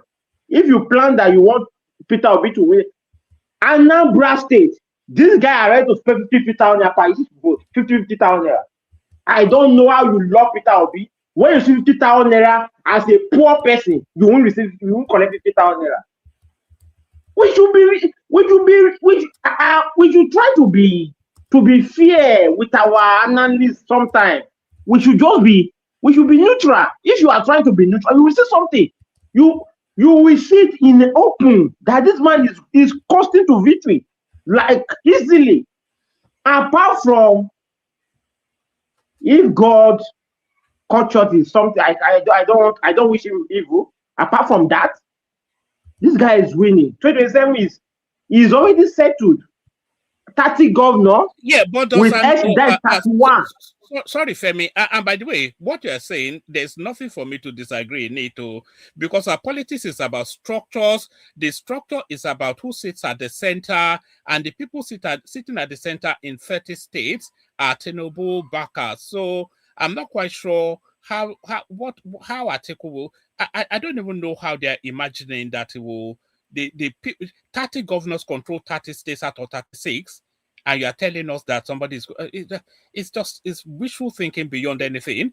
But do you not think that an Obi ticket, an Obi Atiku ticket is at least it makes the election interesting, if nothing else?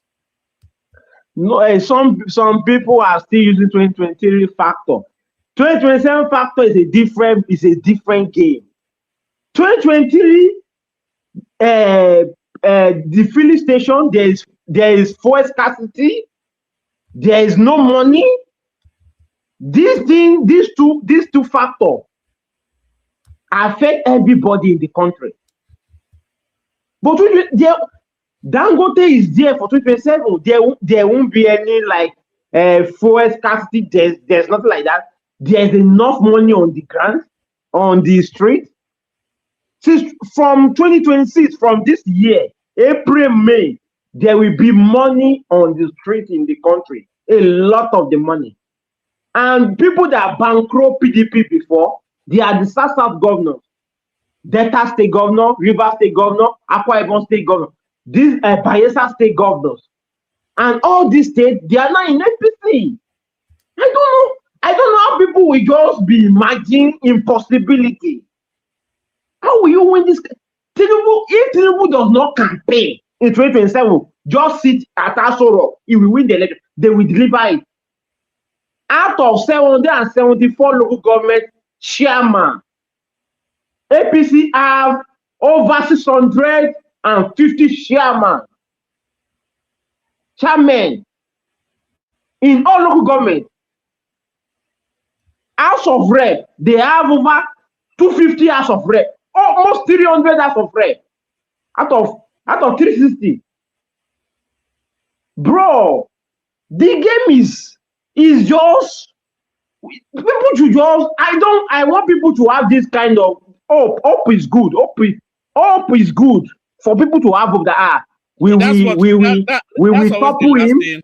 That's always the last thing to die now, hope, you know. Oh, especially naive hope. Apart from hope, how will you just have it in mind that this guy will lose the election? I don't know how. I told you that I expect him to do more. But mathematically, with what on ground, this guy is closer to victory. He is. How will someone have 30 governor? People are saying 2015 and 2015. No, 2015 is a different ballgame. 2015 APC have 13 governors. Hello, one man. Yes, come in, Akim. But hold on. One man. The way you do this your show, it's almost like yeah. Go ahead. No, land that point. I was about to leave. I need to go run an errand. So Kenny will coordinate just for a moment, but you are all experienced, so you know how to navigate the conversation amongst yourself. But I'll listen to you, and then I'll step down for about 20 minutes. I was going to quickly say that one of the changes that you can notice there is two of the changes you can notice with the government is that one, the elite, a huge part of the elite are going to swing towards him because some of the biggest benefactors of his policies are those elite at the early stage. And secondly, if you go out there on the media space, on the social media space, you see that it's like unlike 2023, people who are supporting Tinubu are like doing it with their full chest without an apology. Unlike 2023, whereby people those are paid actors. But go ahead. All right. Let me drop and you guys carry on. Yeah. All right. So basically, sorry. Move the microphone amongst yourselves so that the conversation don't overlap, so that the audience can hear you. Can you coordinate to let people in and out? Give me about 20 minutes, half an hour. I just want to go and do our school runs. Yeah, that's okay. So as I would say. Your network is bad. Kenny, your network is very bad.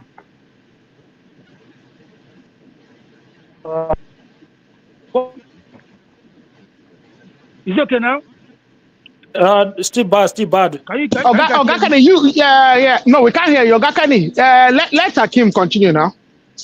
So as I was saying, one of the things that I've said, like the elite, those people who are the elite of the society, they've been the earlier biggest benefactor of Tinubu's economic reform policies, and I think you can see when you go to these spaces that they're actually skewed towards him, because I think they kind of prefer the level of stability and the reform they enjoy and the kind of financial benefit that have come their way with the policies.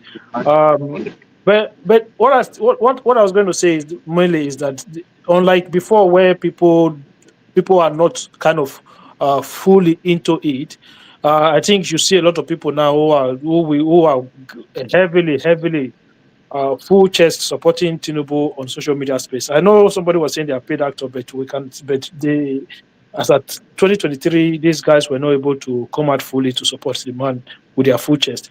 But no, they weren't paid there. They weren't paid there. Now they are paid, and we understand that. But go ahead. So yeah, it could be that could be the case, but that could be the case. But I don't have proof to that, so I'll just go by what I see.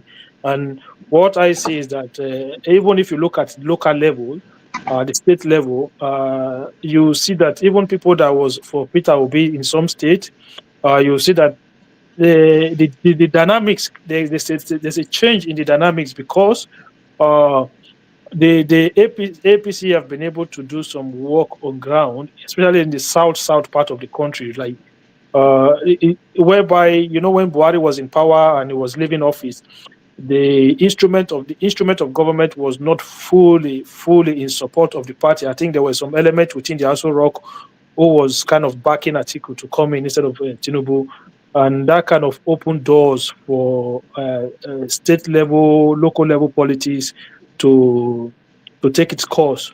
But now, I don't think that is the case anymore. I think the machine is fully in play, and you see they are very, very, very watertight on ground at local levels, especially mostly in the South. Okay, so let me take it from there, please. Because I have to go to work, please.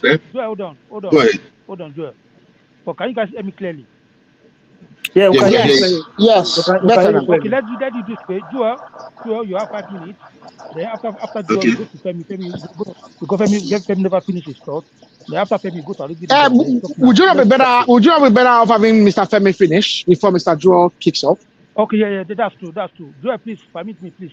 Let Femi finish your submission. Femi, you have additional 3 minutes to finish your submission. I think I'm already rounding up. What I just want to say is that Peter Obi is a very, very good candidate for ADC, but with what is on ground, I like the man. I like the way since 2022 he has been pushing it. He wants to be the president of the country. I wish him the best, but with what is on the ground, I don't think it is for now. It is impossible with what is on with the calculation, with all the stats available about the election of 2027, is in favor of the president, and the Northerners will prefer Tinubu to finish his 4 years rather than to vote for Peter Obi. That is in my own view, if they give him the ticket.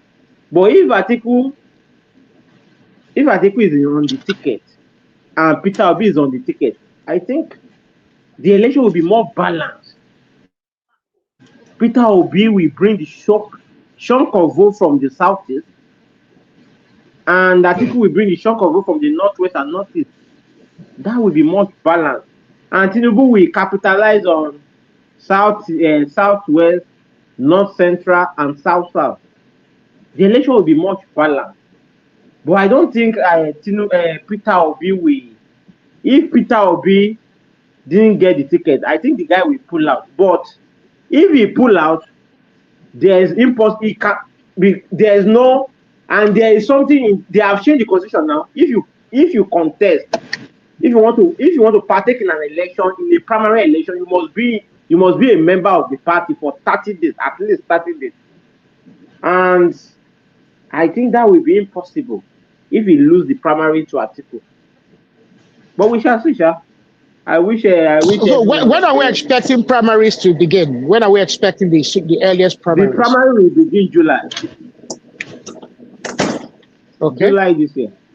Yeah.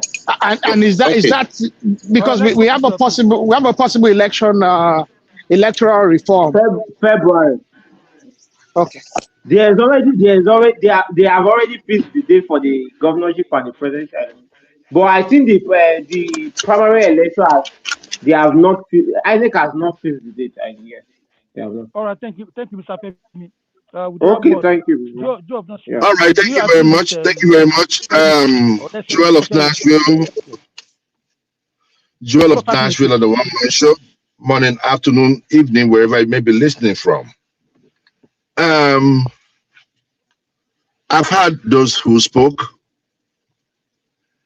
and I like it when I am being looked at as, as an underdog.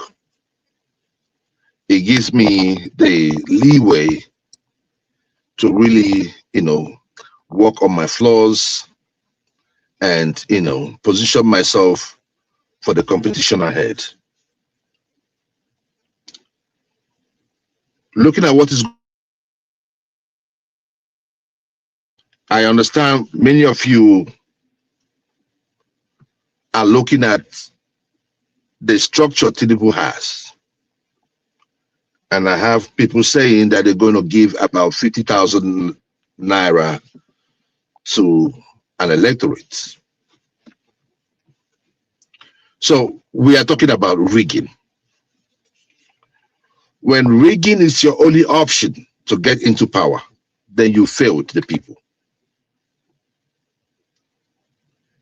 If you could give them that money to vote for you, you could as well invest that money prior to the election, and they will vote for you without you giving them money.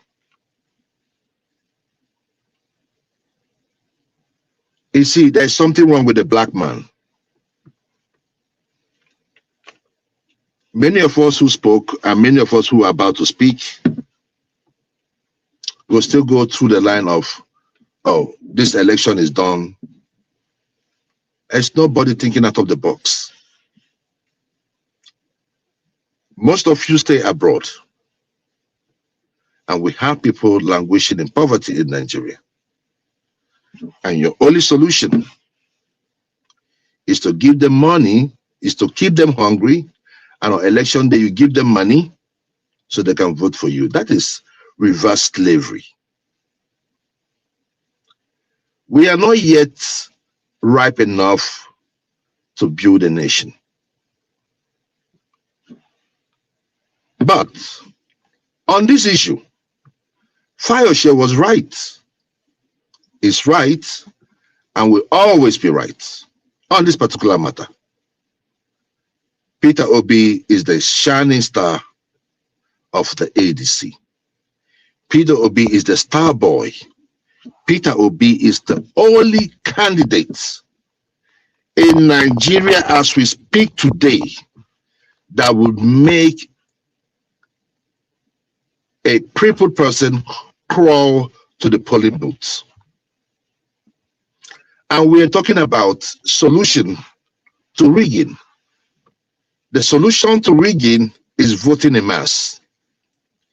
How do you get the population to vote en masse?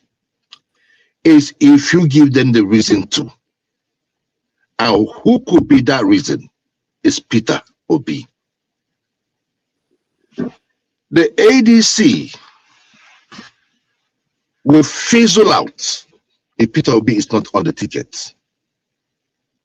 If Peter Obi is not the presidential flag bearer, there is no equivocation about that.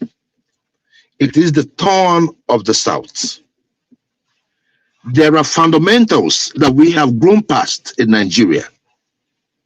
Those fundamentals must be in place.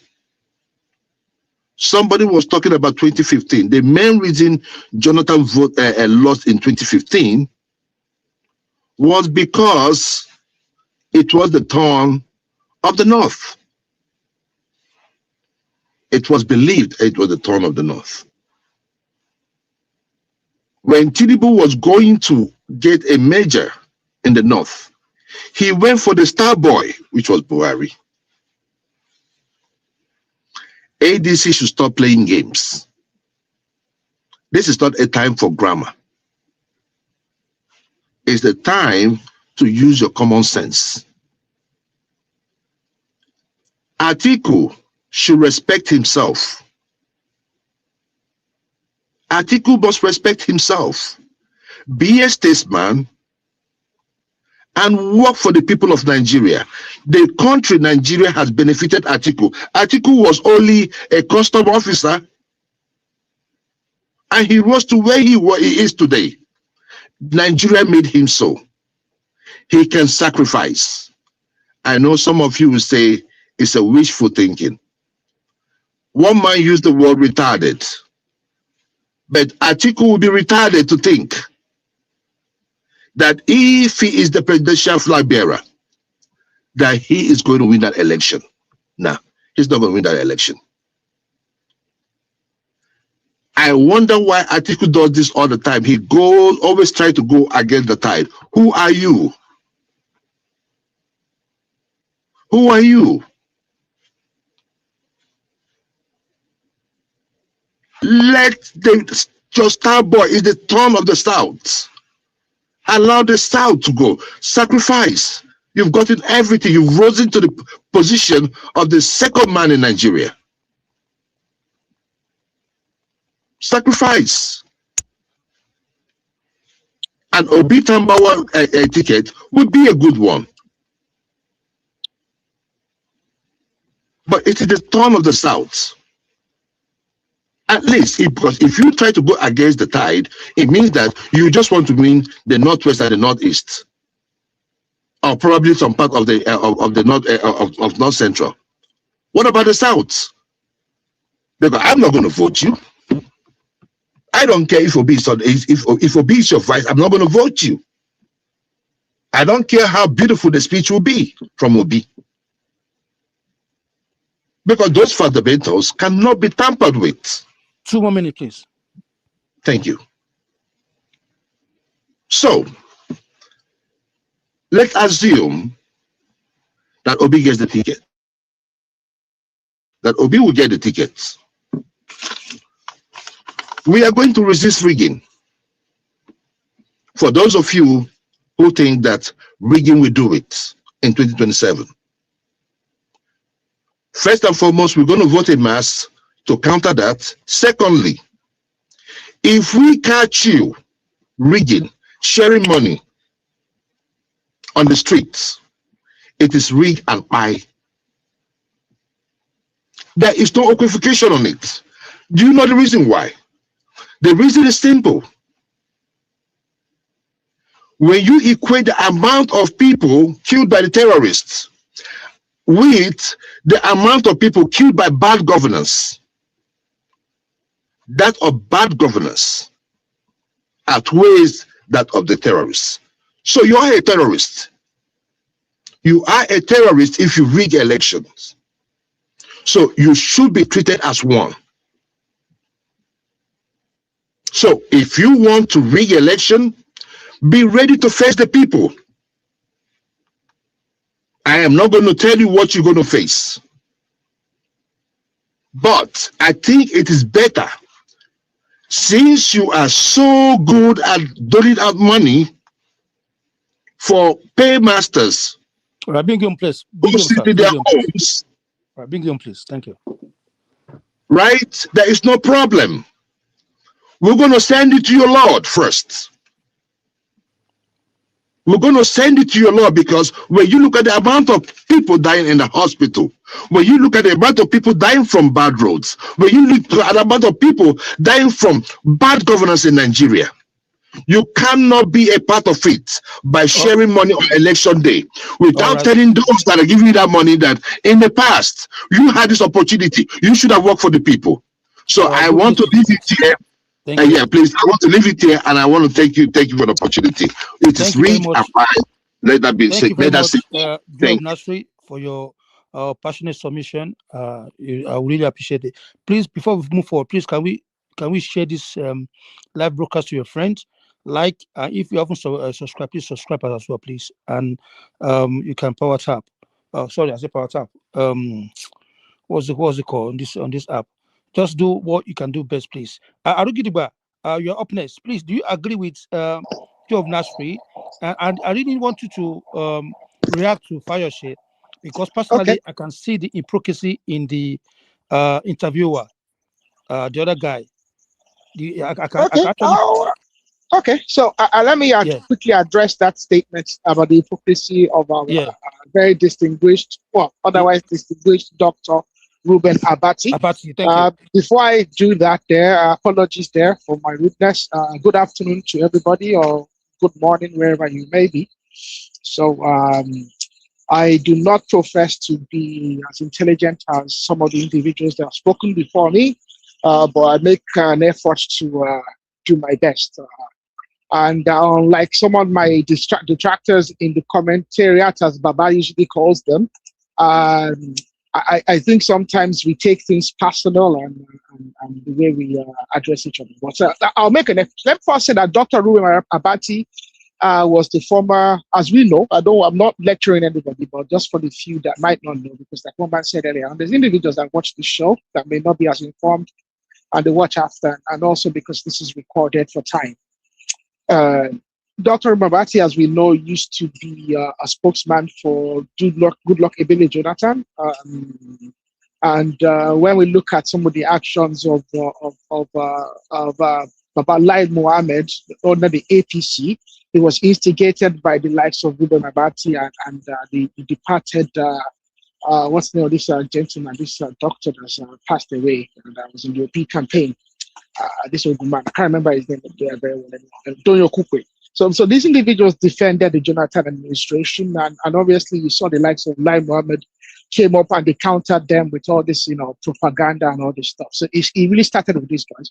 He's a PDP member. Obviously he's in public eye these days, so I don't know if he's still an active member of the PDP or not. He contested, I believe, the governorship primaries at some stage, and then he contested as a deputy governor. I think with Kashamu at some time. I think either 2019. I think himself and Buriji Kashamu, they had a joint ticket. 2019. Don't quote me. Something like that in Ogun State. So he's a member of the PDP. So you have to understand that you are looking at an individual who is a professional journalist. Is a lawyer as well. Is a quite a good interviewer. Sorry.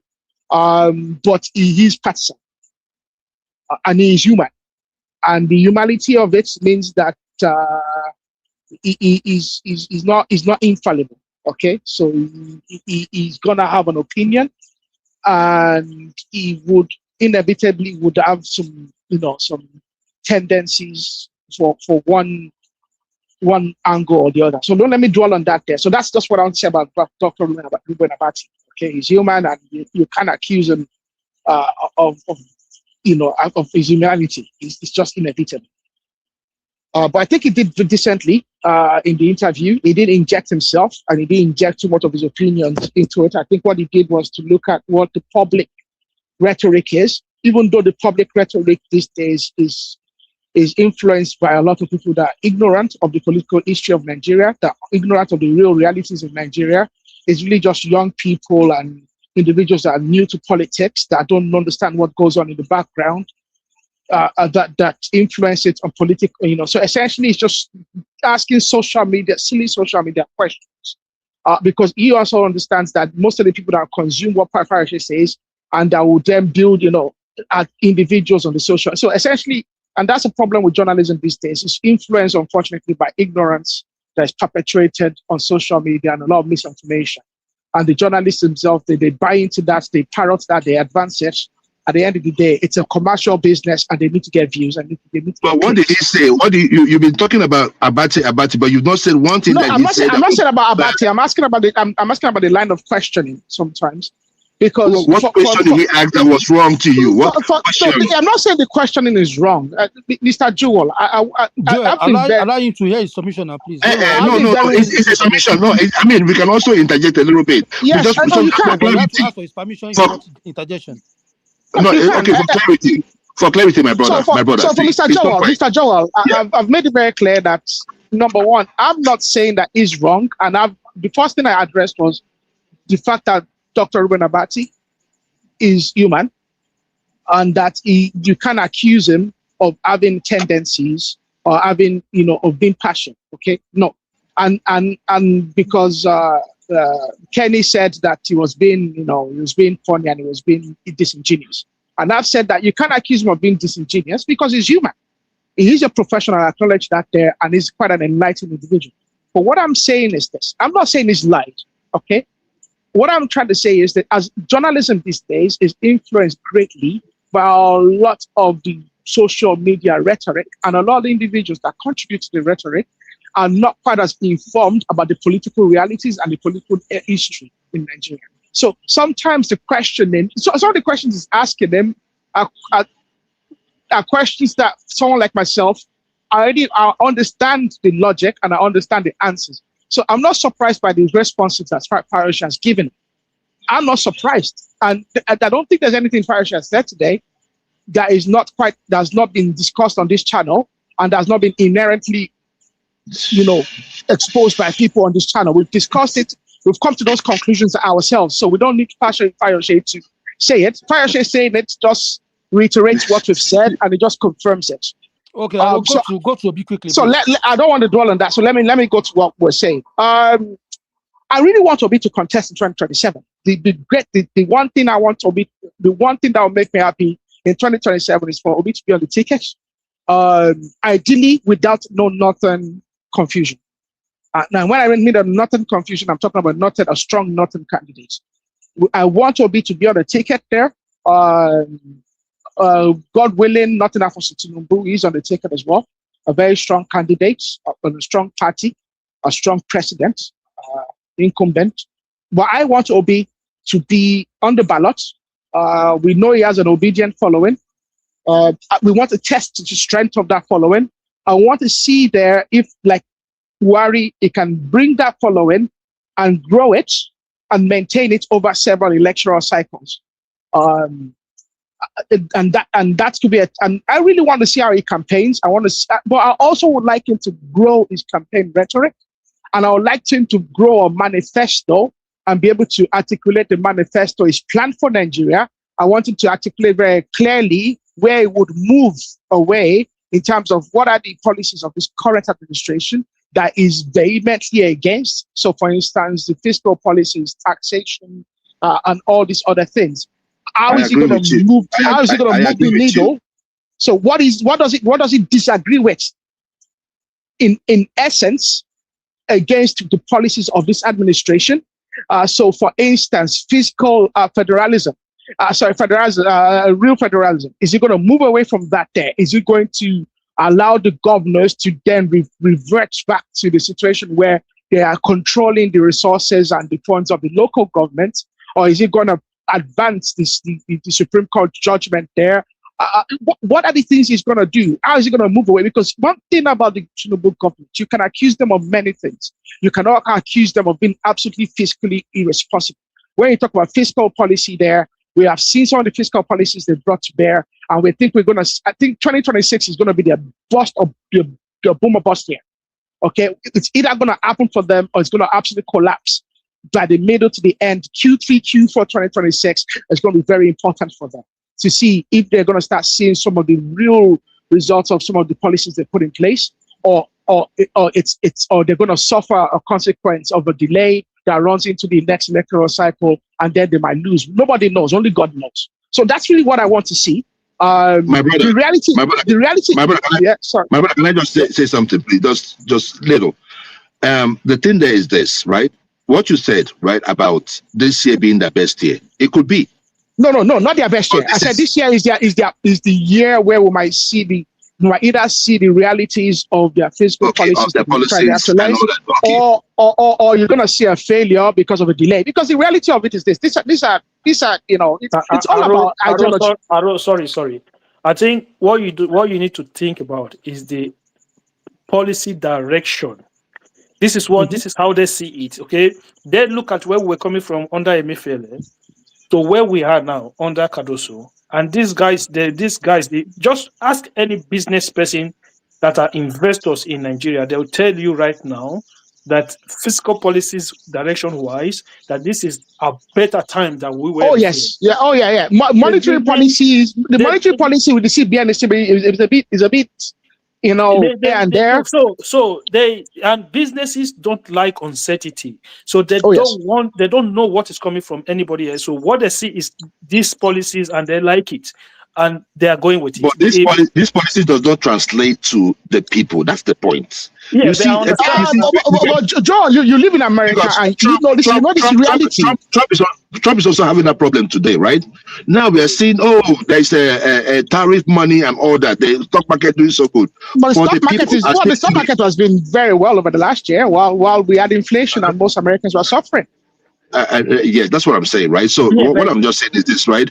Now you can point to this, you can point to that as an achievement, but when you look at the people are still saying, "Oh no, we need more help, we need this." So if the people are the ones going to vote, and this year All I was trying to say is, if this year we cannot see at least some impact of those policies, then it's going to be a hard one to sell in 2027. Oh yeah, which is what I've said. Which is what I've said. Q3, Q4 is going to be a make or break for them. Whatever they can, marshal up, they need to get it going and be something that people can interpret and see in their lives. Q3, there's already things that people can see, like the tertiary funding and whatnot. But I think there's other things they can do between Q3, Q4. You have to think that if they maintain the level of stability that we have right now, and the exchange rate is a bit to drop a little bit further, so maybe we start to go 1,350, right? So what that does is automatically also affect the price of food in the market, the price of goods in the market. Things start to drop more than where they are now. So you're talking about a situation whereby our minimum wage compared to prices is a bit better than where we were before. We're not going to have this conversation. I'm telling you, they don't really need to do much. My brother, where do you think the dollar will be by 2027? I think between 1.2 and 1.4. I think is the real. Aro 1.2 is a bit too far. I don't think we will go. I think if it's not under 1,000. No. Joel, there's no reason for us to manipulate the naira just so we can get a number. Apart from that, what we need to understand as a country is that a naira under 1,000 is no longer a stronger currency. It's no longer a competitive currency. Let us be honest with ourselves. We want to be able to turn that country to an exporting nation. And when you have, as an exporting nation, if your currency gets to a certain level, you're no longer competitive among your peers. The reason why you're seeing these trade surpluses now is because we have a weak currency. So people will prefer to come and buy from Nigeria. Your dollar will give you more in Nigeria than it will give you in Ghana or other countries. So you come to Nigeria and you try to buy things into America. So by the time you then move at naira to say 900. It's nice. Look, it's a stretch then. It's a stretch. It sounds good for Nigerians importing things into Nigeria, but then it does not help your export market in that sense. So this is why they are not trying to. This is why they are not intentionally trying to. So in essence, it's still manipulation. Sorry? In essence, it's still manipulation. Oh, well, a lot of countries do that to their benefit. Japan and China are very good examples of that. And we can be a very good example as well, because I think it's our advantage actually. What we need to do, if I was the government, right? What I would do is that try to see not more than 1,200, say by 2028, right? But what they then need to do is take minimum wage to like 150K. So that would not mean that an average salary is you're looking around $120 a month. When was the last time we were in that range? So they need to. What the government need to do is try to gradually increase minimum wage over time, so that wage will catch up with inflation. By doing so, you would have pulled people out of poverty. But to say you want to do this artificial strength of the dollar that we've been doing for years, it doesn't make, for me, it doesn't help the economy overall. My brother, this is my thing. You see, if you say 150,000 minimum wage, how many percent of us, what's the percentage of Nigeria that are gainfully employed that can even access 150K? That is where we're looking at it from. Do you understand? Yeah, I know. Let me finish, Joel. Let me just land real quick. Go ahead. So let me land, and then we can start this conversation. So I think it's just really, I don't think there's many people behind me apart from you guys. So the only thing there I want to say, apart from in terms of what Fayose said, was his observation about Seyi Makinde is 30 billion naira and the 50 billion naira argument. So Seyi Makinde is claiming his warehouse 30 billion. And I think sometimes when we politicians talk, because they know each other's secrets, we need to actually be able to look in between the lines. Seyi Makinde has warehouse 30 billion. Has he warehoused it with CBN? Because what Fayose might be trying to insinuate is this, that Seyi Makinde is actually planning to gain personally from some interest situation, having kept 30 billion naira in a commercial entity. I want you to look at in between the lines at what Fayose might be trying to insinuate. That Seyi Makinde would keep 30 billion somewhere, which is a lot of money. You can keep it with a bank, or you can have an agreement with some bank CEOs or some individuals that intend to use that for business.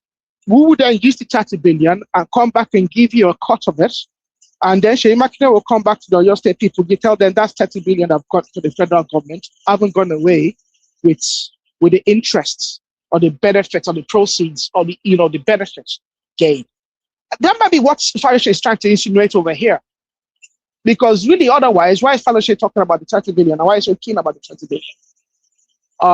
It's very interesting. That money is no longer 30 billion. It should be at least 35 billion, because you have to think the time.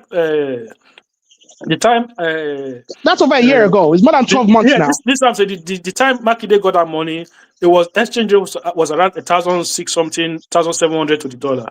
So the naira has appreciated over time. So he cannot come out and say it's 30 billion. No, you're stupid. It's more.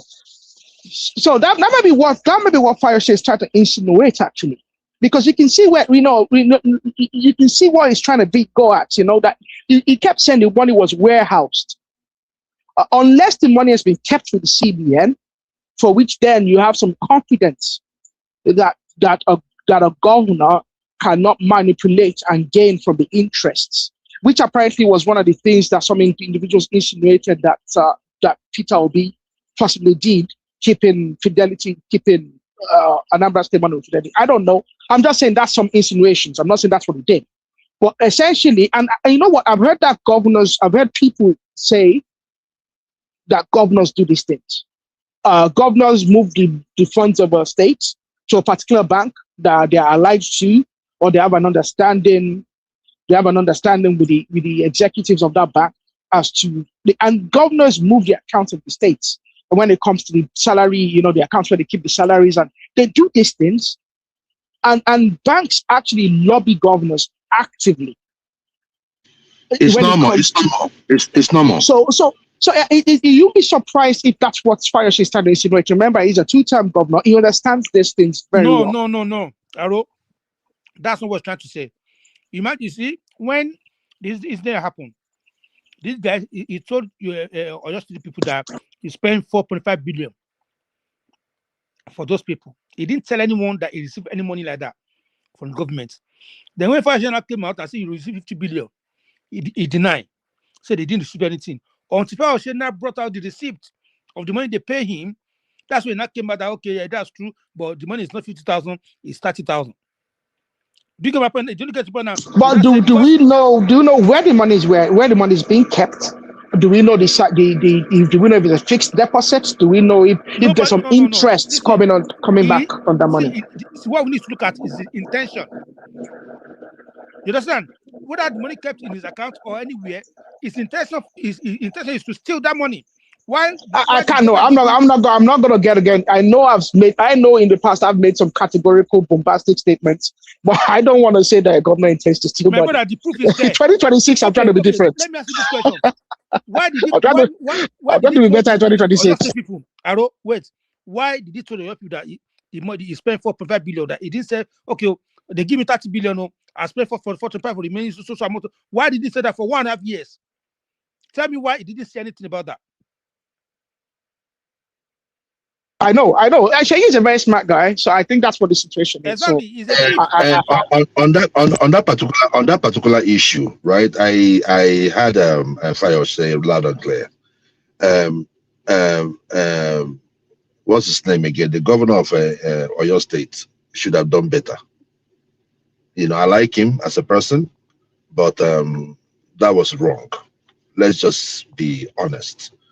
You had 30 billion over a year plus, and you're in your final year of governance, almost in your final year. So what did you want to? Probably you just want to keep the money there. Then probably by the time you leave, you take the interest and leave the money for the people. I don't know, but the intent was not good. And see, we are in an election season. Politicians are looking for money. That was why I was trying to tell Arogidiba that on an election season, governance is out of the window. campaign starts. So every money they are getting this period is just to campaign. So whatever you see now in Nigeria is what you get. It's what you get. It's not going to get better in 2026 because I'm telling you, as I'm speaking to you right now, election, what they call it, campaign has started. Joel. So and I pity those South states, because I was thinking that with the kind of money that goes to the South, at least we should be having like a Dubai kind of state in the South. However, it's just corruption. The other day I was watching this guy, Wike, visiting. I don't know if any of you watched the video. We visiting a senator. My brother, if you see the senator's house, it is unbelievable. When I say it's a castle, you can imagine a place. You can imagine a house that welcomes you with a swimming pool. It's a castle, a public officer. So when we talk about corruption and how it has dealt with us in Nigeria, and the need to have good governance, I think that urge will show in 2027. But Joel, that might be wicked of you. I know wicked is an extreme word to say, but that might be unfair. Maybe it's better to say a public officer, a senator, has an extensive and luxurious palatial home, because you can't say some of the same thing of someone like Prince Nyadongwoko, who was a billionaire before he became a senator. I think this senator from Anambra, for instance, you can't say the same thing of God rest his soul, that passed away not long ago from Anambra State. Uba was a billionaire. Yes, we know. There's several of them that are very wealthy before they came to public office. Ojuzo Kalu was a billionaire. You can't say, unless you know the profile of the individual, you can't just do that because you're a public officer.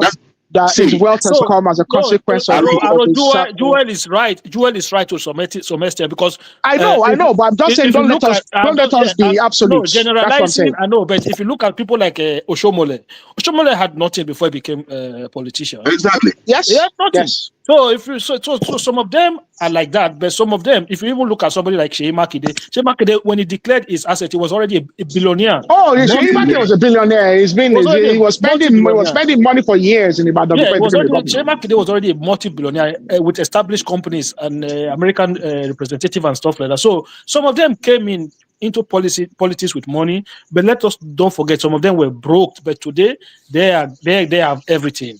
So my brother, I would say many of them were broke. Yeah, many of them were broke, and they're coming. I mean, when Peter Obi is talking about wealth without enterprise, we know the track record of this people. But even himself, I mean, I think that's a bit hypocritical of himself. Obi had money before he came into politics.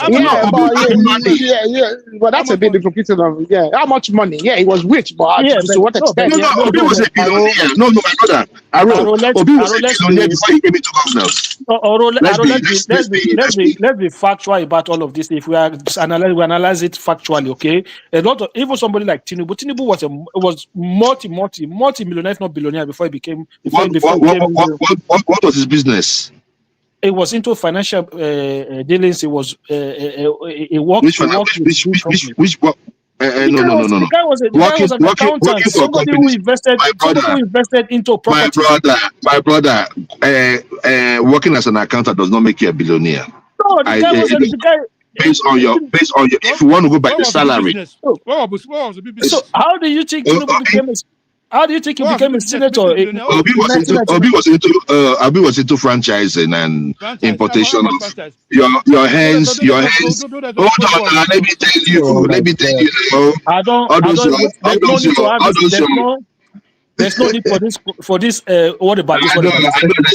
Just Google Obi. Obi was already shit at 25 years old. Listen, you cannot say somebody who was already working for Mobi, right, at a senior level, who quit his job to come and be a senator, right? Don't forget, when Tinubu left office after the military coup, he was one of the one financing the movement for return of democracy from overseas. Tinubu does not have any business that will pay him that much money. Jewel, the money he's making right now is the tax money he's getting from the company in Lagos State. That is where his major money is coming from. Remember some months ago. Jewel, remember some months ago where we went where I went on to the UK the company register, and we're able to look at Obi's company that registered under which he claims that he had his license with Heinz. We were able to conclude that it was quite a lot of suspect. Yeah, I mean, because the company folded up, number one. The company is folded up. The company was liquidated. But the company was liquidated.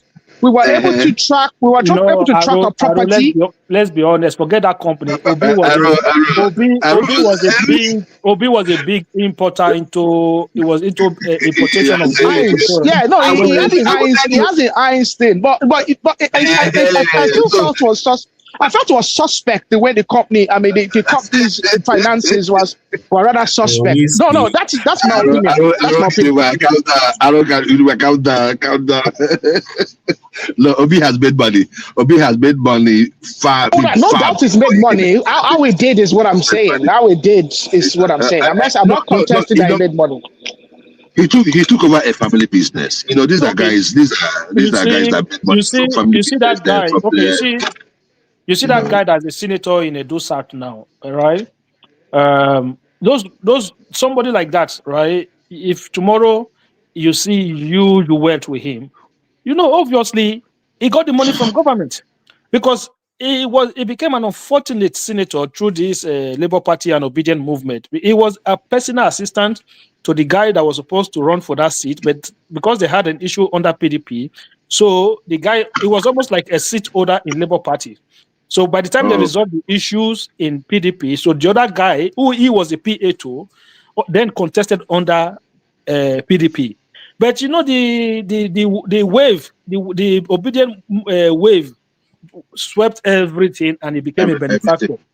He became a benefactor. Today he's a city senator. If you see him with huge houses, obviously the guy was not rich before. Before he got into power. Yeah, he was not rich before. So someone like that, you can say, okay, you come and tell us what's going on here. You know? So because you know that he was even a personal assistant to somebody who can even say he was doing okay, not multi-billionaire. No. So he himself cannot be said to be a rich person. So it's the same with somebody like Adams Oshomole. Adams Oshomole had nothing. But look at them today. They had like some multi-billionaires. Even somebody like Dino Melaye. What did he have? Was it not Dino Melaye that was carrying signboard bring back our guests all over Abuja then? But go and look at him today, raising his shoulder, walking around everywhere. So you're right. So there are many of them that were like had nothing, opportunists, and they go there and they max out. Those ones like they exist. And while there are some of them that already made it and they came in and they're still there. I think it's few of them that have made it before they came into, like made it. You know what I mean? It's not like maybe you're working for a big company and you know they made you. No, I'm talking about people that really made it, like Oba and the likes of what they call him again. You know, so those ones they made their money before they came into government. So I was going to ask, do you think by the time they are done, Dave Umahi might become the best Minister of Works Nigeria ever produced? I'm yet to see. The thing there is this, right? I will give it to him, even though I'm not his fan. But in areas where he has done well, in terms of the quality of the roads, he has delivered. I would say where he delivered. I think he would have done better if he was given a bit of free hand and without like, hey, you have to start this one, start that one. No. If he was given the opportunity to, like, you know, take care of the existing roads we have in Nigeria today, I think he would have done a much more better job. But if with the cost, if he was with not the given new if he was not roads, given a free hand, how was he able to push through this concrete road? Because there were a lot of people against it at the beginning. no, I'm not talking about, no. You see, that's what I was saying, right? That the one he Again, did, right? you will not go anywhere with Joe because the guy is not working for Obi. You can see he's talking with bias. See, that guy is the best I Mr. am Bob not, we ever had. no. See, I am not, see, my brother, see, let me tell you something. See, what Omahi suggested, like doing concrete road, it's not new science, right? Yeah, but the thing there is that he had someone that said, okay, go with it. All I'm saying is this: we understand that he is good at what he does, but the impact would have been more if he was given the free hand to do those existing roads that we have today.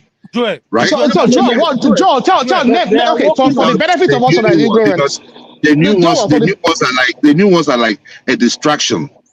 Joel, right? for the benefit of the ignorant amongst us, okay, can you name some of the older roads and some of the newer roads? Just for the benefit of the ignorant. For the benefit of us that don't know. I want you to tell us some of the major older roads that are under construction that have importance logistically and otherwise, and the newer roads, and tell us why they should have been put on ice otherwise. So let us know, please. Thank you. Okay. The thing there is this, right? I will not be able to mention all the roads, but I have give us an example. Give us an example. Just take an example. If you have an opinion on it, that must mean that you have a stronger example. Okay. I know that the Onitsha, let me start from the Onitsha to Enugu Expressway, has been in construction for ages. The Port Harcourt Aba Expressway and the Enugu Aba Expressway, that one, yeah, we have seen the job is going on, but it's not yet finished, right? Then now, when I go deep, right, into like maybe like Abia, Ekotebene Road, those places are dead traps. The East-West Road, yeah, it's still under construction, but not yet finished. So there are many roads that we could have put emergency on, inner roads. Because you see, we stay in the southwestern part of Lagos, in southwestern part of Nigeria. You might not see these things. When you go deeper, even when you come into Southeast, you see there are many federal roads that have not been done. So Joel, you mentioned 3 roads, and you said 2 are under construction, but they are not finished out of 3. So it means that work are ongoing. You know why I asked you this question? No doubt. But this is the thing, right? For those that don't know, for those that are not aware, I've actually just posted a link from YouTube, very quickly done, of the current status of the Onitsha Enugu Expressway in terms of progress as of 27th of July 2025, which is quite a long time ago. I'm trying to find a more recent video, just so, like I said, it's for us that are ignorant so that we can actually become enlightened. So thank you very much. You know why I asked the question, right? Because for a very long time, we have, like especially in Edo State, we have 2 major federal roads, and one is going from 2 major. So let's say 3. So one is going to the Abuja side, one is going towards Lagos, going to Delta State.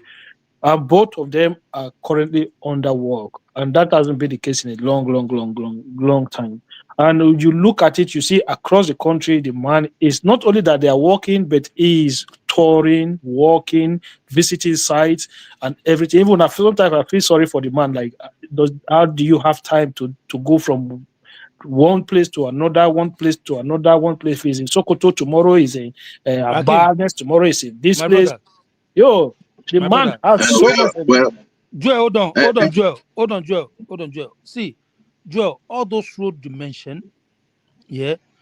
I just want to ask you for this, yeah. Please have an open mind for this government, even for David Umahi. You see, 99% of those roads you mentioned, they're actually working on it, and they're giving it a quality work. It's been done on that road, but because you are looking at it from an aspect, that's how I can read your this thing, because you keep saying it's because this person is not working for Obi. To you, it's not doing anything because it's not in the government you want. No, he didn't say not. He didn't say it's not doing anything. Look. Hold on, sir. The new road you are complaining, you just don't want to mention Lagos Calabar Expressway. So are you not saying because we have some bad old road, we shouldn't open up the the country? Is that what you're saying? You understand? Can I say something? Can I say something? See, look, yeah. I am not. If I tell you that I am against the coastal road, I was never against the coastal road. All I said is priority. Fix your inner road first, then you can now go to the coastal roads. Because yeah. Joel, are you an engineer? Are you an engineer? No. Forget about engineering. Are you even a logistics? Are you a logistics person? Hold on. If you want to relieve the inner roads, the first thing and this is something any country. You go to any country in the world when you want to relieve traffic on inner roads. Okay, what you usually want to do is to have a circular road, or in this case in Nigeria, have a circular cross-Atlantic road, which is what we're having in Nigeria. Okay, we are building a coastal road along the Atlantic, which is circular in nature, which bypasses the inner network and actually diverts traffic to the outside. Now, once you relieve the inner roads of traffic, you can do a lot. You can actually do urban renewal. Okay, and then also and part of your urban renewal might be also like your rail network, your intercity rail network. You can then redo your inner roads as well. So actually, doing the coastal road is actually, because one thing about inner roads is this: you will never be able to actually decongest them enough to have enough time to actually put a lot of effort on the inner roads. So you'll be doing a lot of patch work. You'll be doing things in sections. You know, and we know the nature of budgets in Nigeria. We know the transitional nature of politics in Nigeria. So I think as a serious administration that wants to do a proper job from a logistical and engineering point of view, taking into account the geographical and the weather situations in Nigeria, you finish your coastal road, divert a lot of the traffic to the coastal road, actually improve efficiency and logistics. That would actually then allow you to do urban renewal in a lot of the cities that the inner roads connect. You'll be able to also repair the inner roads. You'll be able to decide which ones you want to keep, which ones you want to focus on. You'll be able to actually improve your intercity rail system. Brother.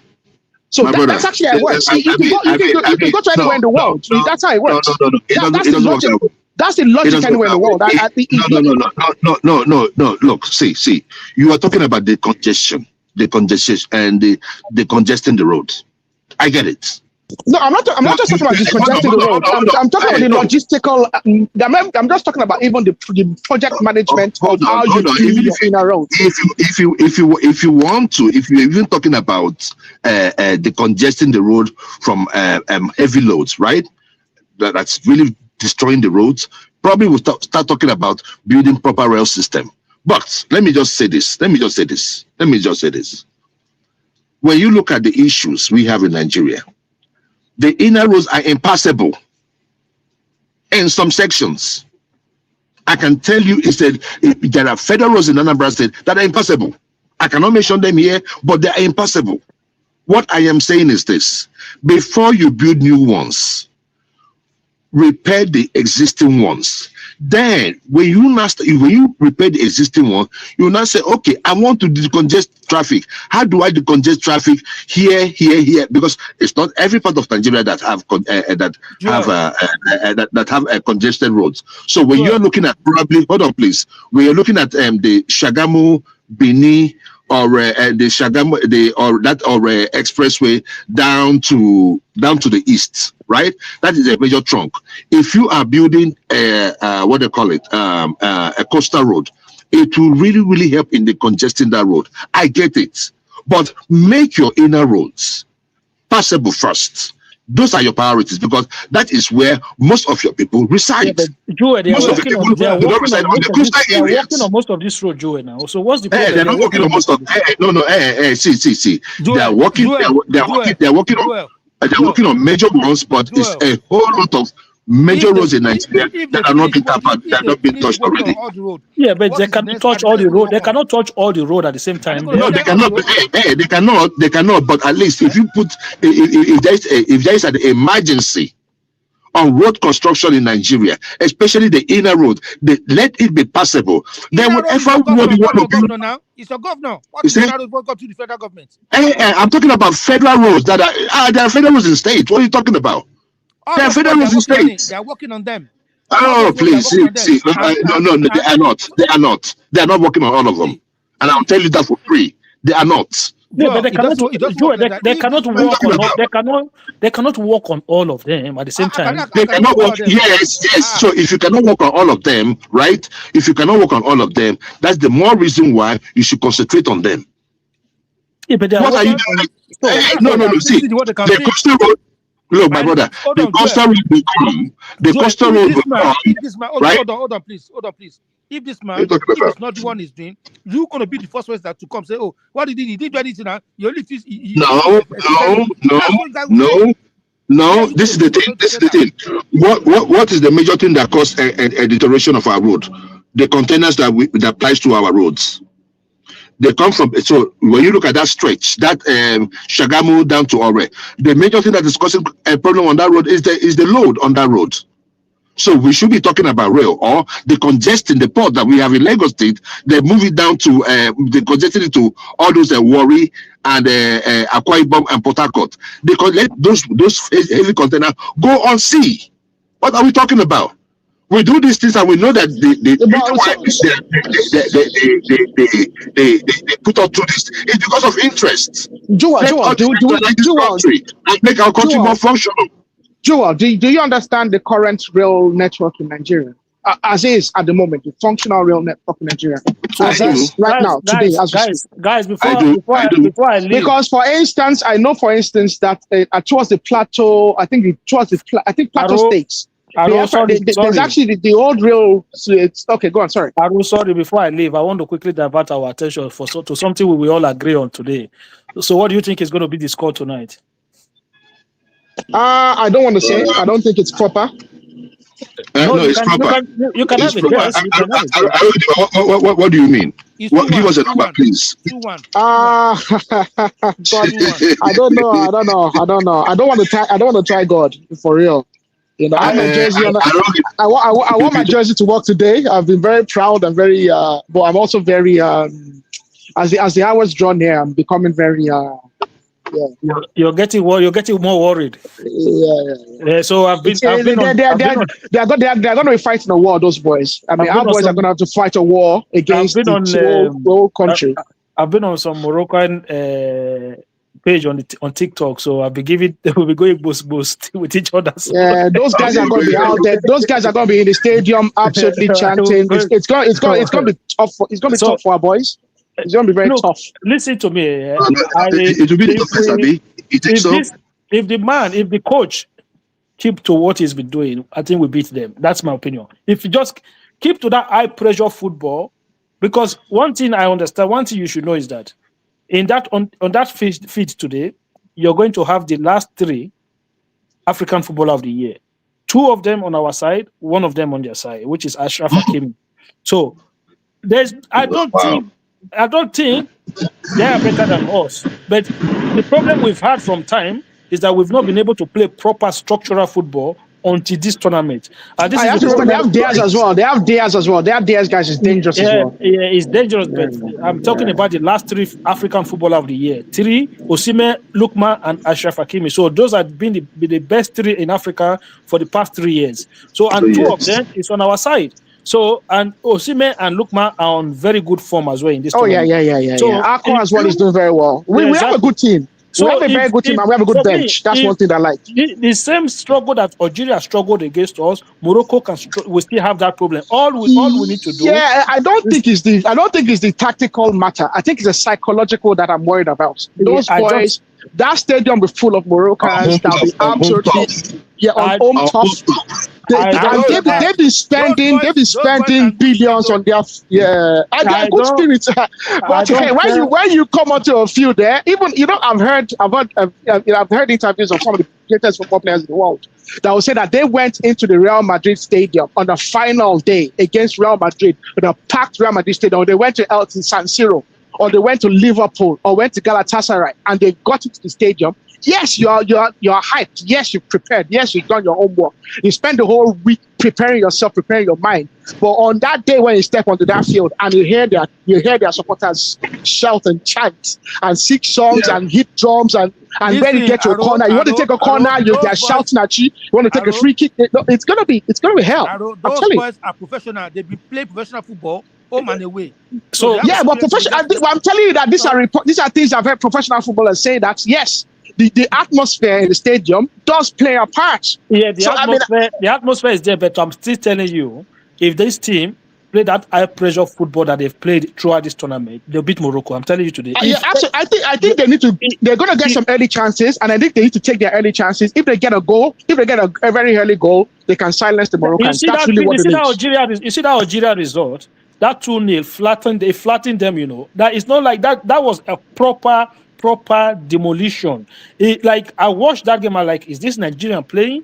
That was a classical. That's a classical game of football. Like, if they took all their chances, that would have been at least 4-0. 4 or 5, we'll say 5 easy. So for me, and I watched the game before Algeria as well, it was the same. So if they can maintain that tempo, high pressing, high pressure, like come on, man, I don't see them stopping. It is not playing today, though. I feel I don't know. I don't know. It is not playing. But no, actually, I think the other guy playing Onyeka both playing. Onyeka and Onyeka both playing. And they're both very good. And they can score goals. That's the other thing about them, unlike Ndidi. Ndidi can shoot very well, but Onyeka and Onyeka can shoot from distance very well, very accurately. And they can drive better than Ndidi. They can drive into the box better than Ndidi. Ndidi is disciplined as a player, as a leader, but Onyeka and Onyeka are younger, they have fresher legs, they are younger, and they can actually shoot from range and they can drive into the box, which Ndidi can't quite do as well. So today is that we have the advantage there as well. Stanley should not do any madness today. That's the only. If Stanley today, Stanley tried any madness. Stanley has not been tested in this competition. He's not been tested at all in this competition. He's not been tested at all. He's not so. That is because of the way that is the pressing game. We've taken the defense to them already. So this no. You have to credit the defense. Ajayi and this guy have been very good. Ajayi and I'm telling you, the forward midfield guys have done great. They've pressed very. I've watched the matches and I'm like, wow. So my position is 2-1. 3-1. Sorry, 3-1. I think it will be 2. I think it will be 2-2. Nigeria will win on penalties. No. If we go to penalties, we are done. We cannot afford to go to penalties. We cannot afford to go extra time. We need to dominate the game, and we need 2 goals between us and them. My prayer is that this coach does not play any defensive game, because we lost AFCON last time because of that defensive-minded coach that we had. If we had this kind of coach then, we would have won that AFCON last time. You know, we would have won it. But this is my take, my brother. My take is this. We're going to win 3-1, and these are my reasons. Whenever Nigeria is about to win a trophy, there are certain players that I look at. I look at certain players that are working at above average. We have Osimhen, we have Lookman, we have Bruno Oyemachi. You see, we have in every department, we have Osayi, right? So we find out that in every department of the game, we have at least above average players. Now, when you come to the defense, right, you have Bassi. He's been great. He's been lovely. Right? Ajayi, so you see that you have Ajayi. These guys have been solid. Then now, you in the midfield, if you guys remember, we've always won our game off our midfield. Wobi has been magical. Wobi has been off the charts. And that is why I know that it's our time to win. We're going to win. Iwobi has been, you see, those passes, right? If you go maybe like 2-3 goals before this match, you can always see that Iwobi always have this like pre-assisting passes. Maybe he passes to somebody and the person crosses. Very direct opening passes, Very direct opening. So I believe that we're going to win 3-1. It's not too much to demand. We've always done better with North African teams, unlike maybe like Cameroon. So I think we're going to do much better. It's going to be a 3-1 victory for Nigeria. So Aro, you don't want to predict your own? I don't want to test God. Okay. Kenny, what's your own prediction? Me? Yeah. It's going to be 2-1 now. Okay. 2-1. Yeah. Come on, Eagles. Come on, Eagles. What happened is we're going to score first. They're going to. Then somebody should tell one man to do a live broadcast for that man. Yeah, for that match. So live stream. So that we can. So we come here, we'll be following the match. Exactly. You know what I did yesterday? I was going to do it this evening. I was going to be on the way home because I get off work late enough, and then I have about an hour before the match starts. So that would be like commute time. So yesterday I was thinking, I don't want to be stopping at the shop to buy beer. Or the way home yesterday, I bought beer. I'm fully loaded. I'm ready for this match. I'm psyched for the match, but I'm very worried about it. You know? What time is the match? It's 8 p.m. on my side of the world anyway. 9:45. On my part of the world is 8 p.m. anyway. So. On our side is 8 p.m. I think Nigeria is going to be 9 or 8 p.m. as well. Yeah, it's going to be in Nigeria. No one in the US here. No one in the US here. I don't know, but I don't know what time it will be on your side in US. It's going to be around. I don't know. What about you guys now? So, right, it will be around maybe like 12:01 then. 1 p.m. Probably yes, around that time. Because we're like 6-7 hours ahead and behind. Aha. So it's probably around maybe like 1-2. No. If it's 8 p.m. in the evening, it's gonna be like 2 o'clock. Is it 2 o'clock? See, this America. Yeah. You remember the time? You remember then when they had this Atlanta? Atlanta for midnight. Midnight. They watched Atlanta that time. Now midnight. They watched Atlanta that time. I can remember very well. Atlanta 96. This is why even this World Cup they are hosting is going to be a big problem. You know, like it's going to be. It's going to be what it is. But I mean, to be frank, a lot of people in this part of the world now watch a lot of American stuff. So I have friends that watch NFL. A lot of friends that watch NFL and watch. I watch basketball sometimes as well. You're not going to have people go to the pub here at 2 o'clock. Yeah, of course. No. It depends. No. Think about it. I mean, where I live, there's some sport clubs, sport pubs that open, and what they do is, there's a few pubs over here. They'll open, all right, and they'll be open till maybe 12 p.m. They'll have the sports on the TV around. Before midnight, they will then have the nightclub part of things kind of kick in. But I think what you're gonna see is they're gonna actually have that sports pub kind of environment stay there for longer. So they won't just turn over to the nightclub sooner. They'll still be serving food and having sports on for much longer into the middle of the night. You know what I mean? I think that's what's gonna happen. And I think also the games will be earlier in the day. So you have games earlier. So they'll do something about it. But at the end of the day, I know what you mean. Most Europeans wouldn't be able to watch it quite the same way as what we have in Europe. At the end of the day, football is consumed in this part of the world more than I think on the opposite side over there. You know. So it's gonna play a part. But I think they'll do something about it. I mean, there was Qatar as well. When the game was in Qatar, it was a bit funny timing as well, and everybody just. It was funny timing. Yeah. So people are complaining now about this ICE issue as well. You know, like I don't know how it's going to affect people traveling to US. That gentleman in the White House is a wheeler dealer. And what you have seen is you've seen the FIFA president Infantino. He has been buttering him up. You know, he has been really working on them. And I think the reason Infantino has been doing all he's been doing is to make sure that anytime it then goes to Trump and says, you know what, for these things to be a success, we need this. You need to relax your guys, you need to relax this legislation.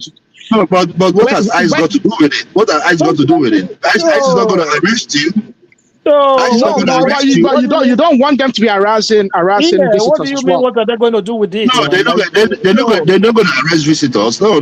See, if you no, hold on, please. You want them to shoot the way they shoot that woman?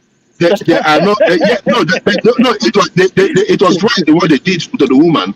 The woman was wrong. How can you say did you watch the video? Did you watch the video? Even the Trump himself, they've changed their mind to say they've changed their own mind now. Are you saying no. She blocked. Hold on, please. If you and I did the same thing, right, we will be shot. No, you shouldn't. You block the traffic. Hold on, you slow the traffic. Hold on, please. You block the traffic right? You block them to slow them down first, right? Secondly, you almost ran over one of them. No, it's not going to be something that happens. He did it. So okay. Let's say almost. No. It's a threat. It's a threat. No, hold on. You are not the one. You're not the policeman, right? So we cannot put them out there. And you have lunatics. Hold on.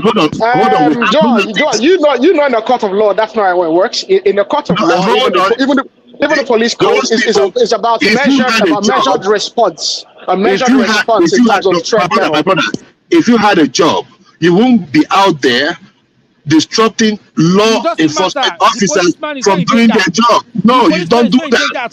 He was not in danger. Okay, let her explain that to her.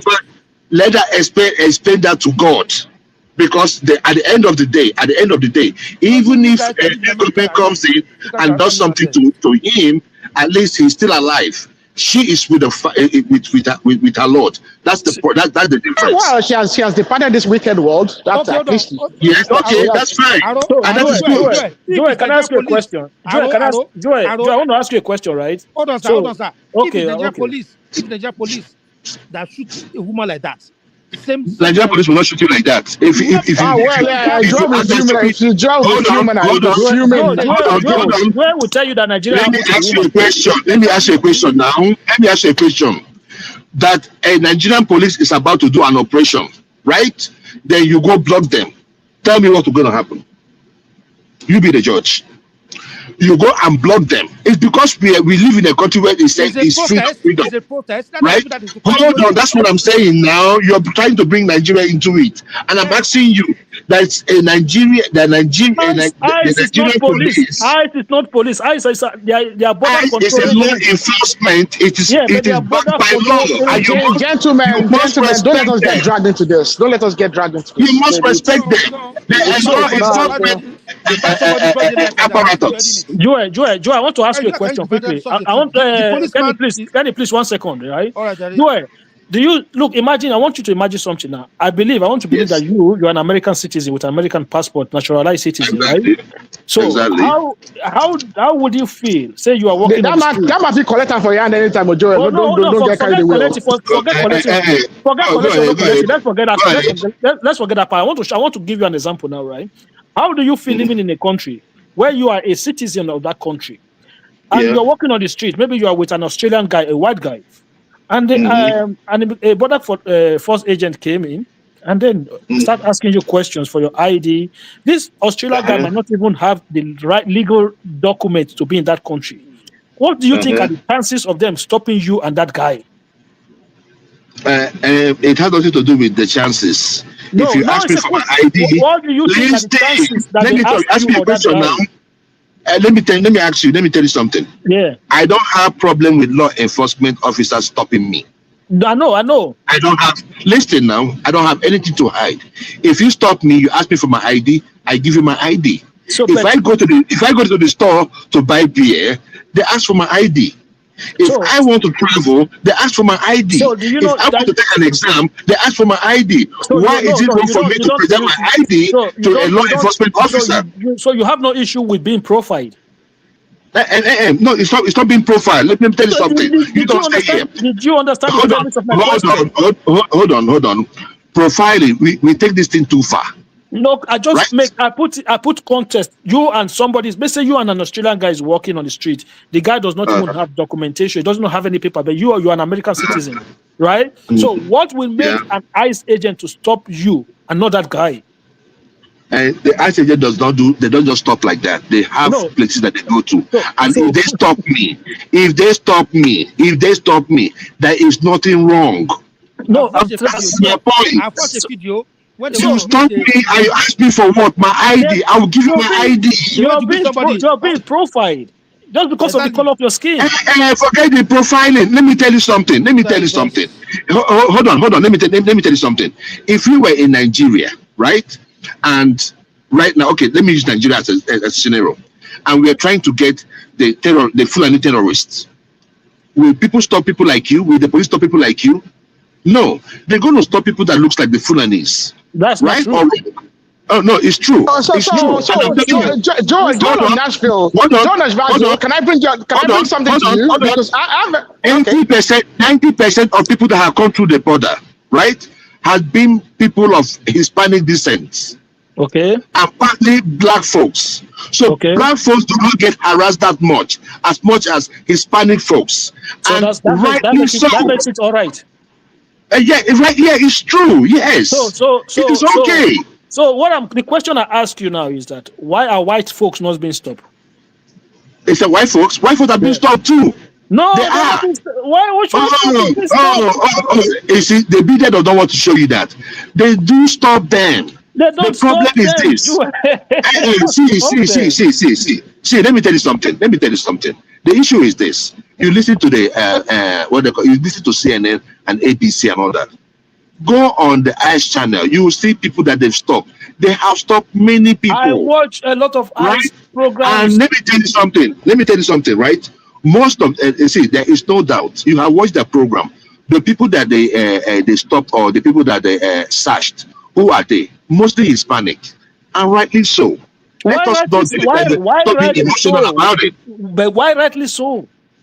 No, rightly so because Biden let about 12 million of them through the border in the past, and there is illegal immigrant crime being committed.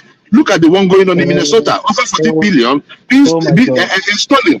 Look at the amount of money it is costing the sanctuary cities. Today, California, Chicago is bankrupt. Go to California, go and look at the fund that is being siphoned through these illegal means. Because what happens is that innuendos, man. No, it's not innuendos. I'm telling you about money. I don't care much about all this stuff. All I can just say is there's some amount of hypocrisy in Joe's position, not because of his position itself, but because of his previous position. Because if Joe says that if you say that you are not particularly opposed to profiling, you can't then say that you have an issue with Operation Python Dance. How? Python Dance. Look, let me tell you something. Operation Python Dance. They knew who they were looking for, right? And every person in the southeast, right? Is a possible? No. See, so I should never hear you say that. I should ever hear you say something about Python Dance. In that case, Python Dance was legitimate, was logical, and was carried out legally, morally and legally. Hold on, my brother. See, let me tell you something. Python Dance, right? Then there were insecurity issues. Anyway, guys, I'm going to have to leave you guys. So I need to get myself to the gym and back before this match kick off. So hopefully, let's talk later now. All right. Nice one. All right.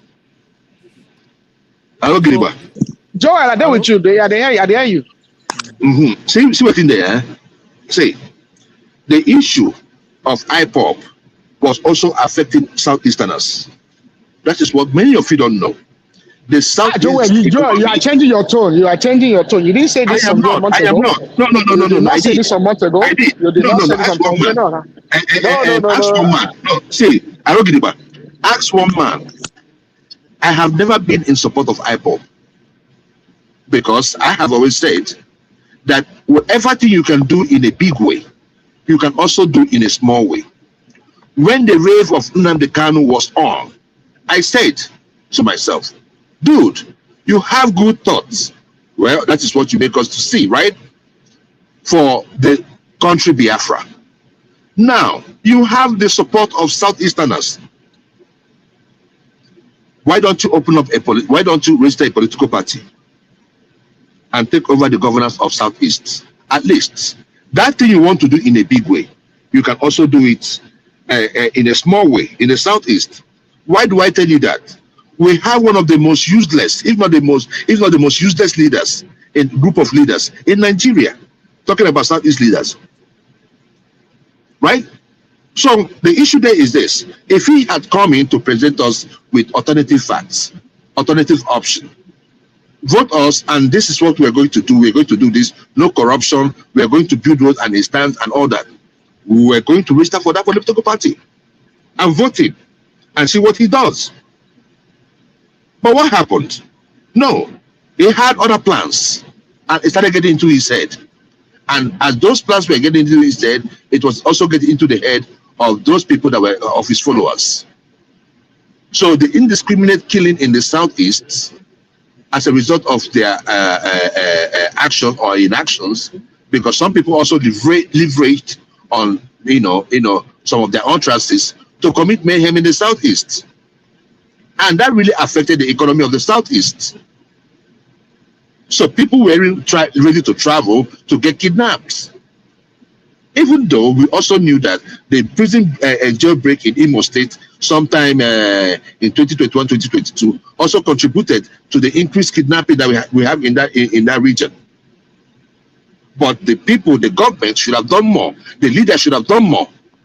And they did not. So Nnamdi Kanu should have taken over the government of the Southeast. He did not.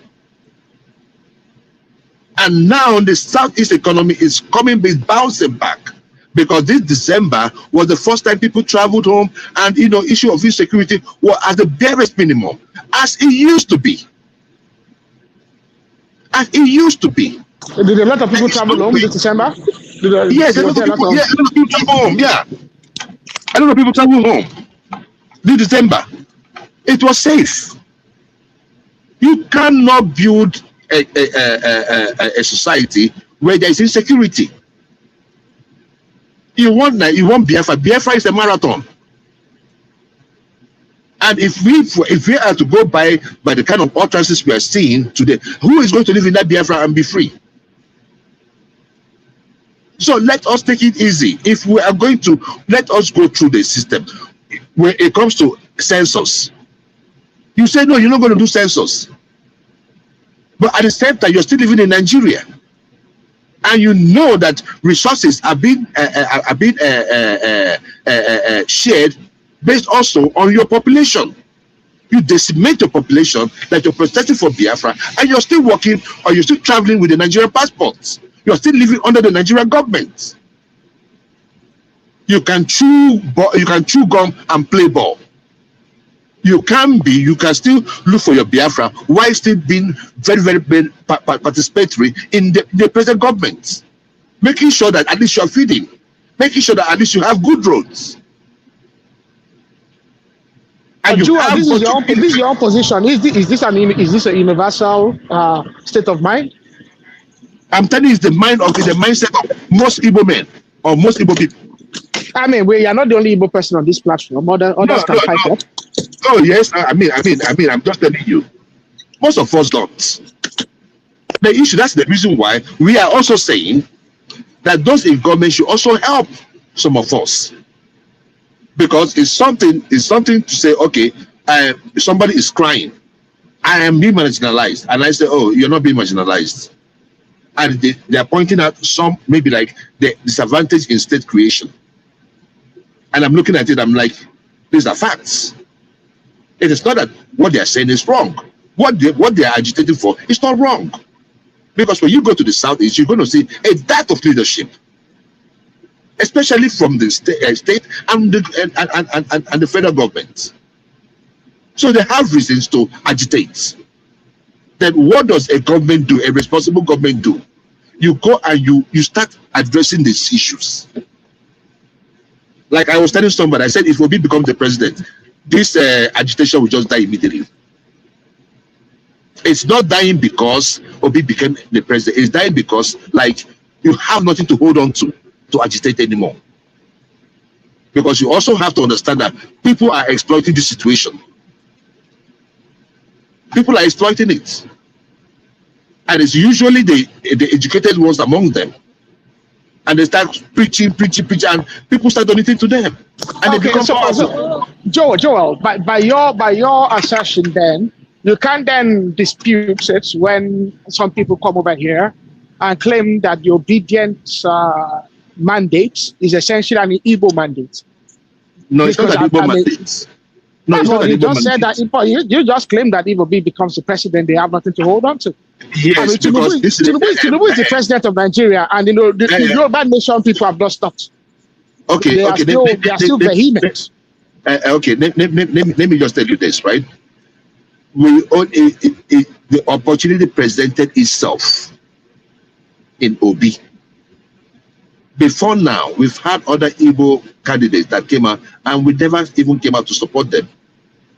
But Obi transcends beyond the Southeast. Obi's popularity, what Obi does, what Obi represents, is what many Nigerians are yearning for. You might hate him or love him, you might say, oh, he did this, he did that. The problem is this, the thing is this. Do you think that if Tinubu had something on Obi, that they won't bring it out? They are those in government. They have access to all the files. Soludo today is one of the biggest critics of Peter Obi. Do you think he is the governor of the state? Do you think that if he has anything on Obi, that he's not going to bring it out? No. That is the point. Look at it from that aspect. I am in politics with you, and people love you, and they're seeing you close to a saint. And I'm your competitor, and I'm in government who has files of the things you did in the past. What do you think would be my option? I will just leave you to go, and people will just have that belief of you. I will try to dent it. They cannot dent Obi. Forget all these things, and that's the reason why when you see people supporting Obi, no, it's just because the same thing that we are suffering from bad governance in the Southeast. And we see Obi as a good person. Other people outside the Southeast see Obi as that guy. Regardless, if Obi gets out of the ADC today, my brother, it's over. I can tell you for sure. Obi don't have capacity to do anything, my brother. That is what you think. You see, that's what happened before 2023, right? What did we say? Everybody was like, 4 people tweeting in a room. Like that. And you guys you took you guys by storm, right? This one will be even bigger. See, 2023 election, Joel. Oh yes. APC work against themselves. APC allowed that shenanigans to happen. This time no. It's going to happen. No. And Aro. Let me tell you this. What APC got was the head of the parties, the head of government, but the soul of the people remains with Obi. Forget all this movement you're seeing. In the Southeast, I know we're going to beat them with Odo. And that is why I am saying that Tinubu should help reduce the enthusiasm in the next election for voting against him by, reducing the suffering of the people. Because if an OB gets the ticket in a place like ADC, he is guaranteed some votes from the northern part of Nigeria. Forget it. It's going to be over before 12 o'clock that day. I promise you. If Obi gets the ADC tickets and the economy remains like this, I wrote Gidiba. I am telling you on this show, on One Man Show, that the election, and Obi is made the flag bearer of ADC on election day, or the election will be over by 12 p.m. Even those with the rigging who cannot come out to rig, because when you only rig, you know why people rig? They rig because probably there is a scanty, right? It's not enough people. No, There are people, there is a crowd you see, you will not even bring out a dime to bribe anybody to vote for or against. But why did Abga give people money in the last elections? Say? Abga gave people money last election. Don't you know that Soludo is the most useless professor in Nigeria? Oh, come on. I mean, I would have had. The man is probably one of the best central bank governors we've ever had. Ayo, I mean, yes, I'm with you. Which state are you from? I'm from Osun State by God's grace. Osun, you have the dancing governor. Oh yes, I mean, it is what it is. Okay, I would have said you should come and carry Soludo. Since you don't like Soludo, I'll take Soludo. You can have a day. At the end of the day, Ade is your king's man. His mother is from his mother. He's your king's man as well. It's better for you to come and dance for me. At least I know that person is Igbo. I mean, Ade communicates perfectly in Igbo language. His mother is Igbo, so I mean, that way you have. That is what I'm saying. I will give you Soludo. I will give you Soludo plus his family and everybody. You can have Ade and his family as well. Happily will give you Ade and his family. You know what happened? This guy told us he was going to make Anambra Dubai Taiwan. We did not see the T in Taiwan. We did not see the D. Being disingenuous. Even the Anambra. Hold on now. I'm from Anambra State. I'm telling you now. I will tell you what is going on. His first day in office, Obasanjo, he organized I think an anniversary party or something. And he invited Obasanjo. Obasanjo was advising this man on the area where he has comparative advantage in agriculture, manufacturing, low-hanging fruits. This buffon came on stage and said that he's trying to build train in the sky train. You are trying to build sky train in the sky. You don't even have train on the ground. Anambra is not even connected. Hold on now. Anambra is not connected to the rail line. You don't know that? Anambra is not connected. That is why I'm talking. That's when I keep saying that we don't have a country. You cannot have a manufacturing hub like Anambra, and you don't have a train passing through. Which other place will it pass through? The place that is passing through. What are they Joel, I've seen the government rail their blueprints, or what would I call it? And I believe there's actually an eastern corridor that they are trying to open that actually covers northeast and southeast, and then connects it to the existing narrow, not the narrow gauge, the standard gauge. So they're going to connect the existing standard gauge and build an eastern line. So I've seen it. There's actually a real blueprint that the government has. Let's just in your own. Let me ask you this question: if Nigeria was a family and you're the head, and you want to invest money on rail line, okay, where are the first places you're going to make sure that they have rail line? The first place I will make sure. Looking at. Yeah, go ahead. So the first place I will look at would be. The comrade wants something. Comrade is there, I think. Okay, comrade, come in now. Comrade even knows Nigeria more than me, so he can. No. Just I mean. So for me, I will do what they've done with the north, because they've tried to connect Lagos State to Kaduna and Kano. That's very important. That's a very important trade route. And then I will then also do the Eastern Corridor. Now, I think they should have put more effort into the Eastern Corridor to bring that up to speed, because that can then really make, so you then have a triangulation, okay, of the Eastern Corridor connecting the standard gauge, and also you have your northern Kaduna dry port right to the port in Lagos, Tinkan, and then you have your Eastern Corridor will then connect the likes of Calabar on the rail and connect Calabar to Lagos as well. Now, I want you to remember this, that there's actually allocation on the coastal road for rail. You know that?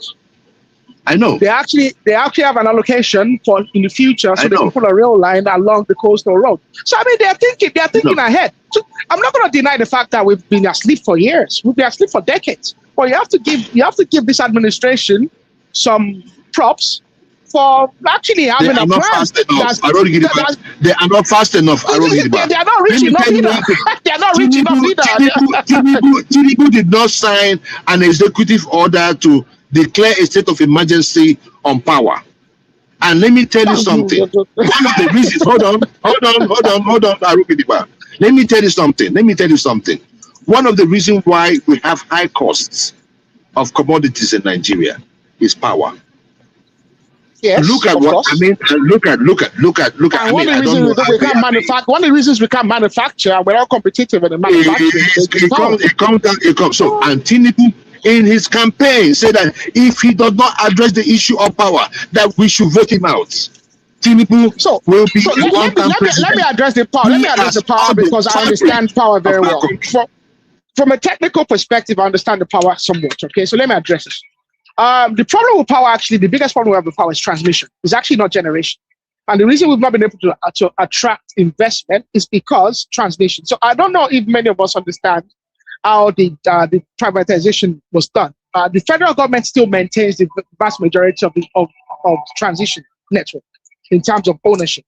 And that's the problem we have. Now, we are not rich enough, really, to do what we want to do. We don't have the money. But what the government has done, which is to actually liberalize and actually allow state government to allow, mini grids. Okay, so we don't have a centralization of the grid as we used to have anymore. Everybody can generate power, transmit power, and distribute power and get paid for it at your state level, at your local governments, even at your estate. You can get together, band it together, and generate power. And I think that's really the solution, a quick solution to what we have. Rather than what we've been practicing for years that got us nowhere.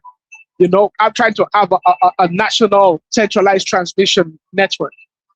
It did nobody no favors. They generate power somewhere in Ibadan, and you want to transmit it all the way across countries to another part of the world.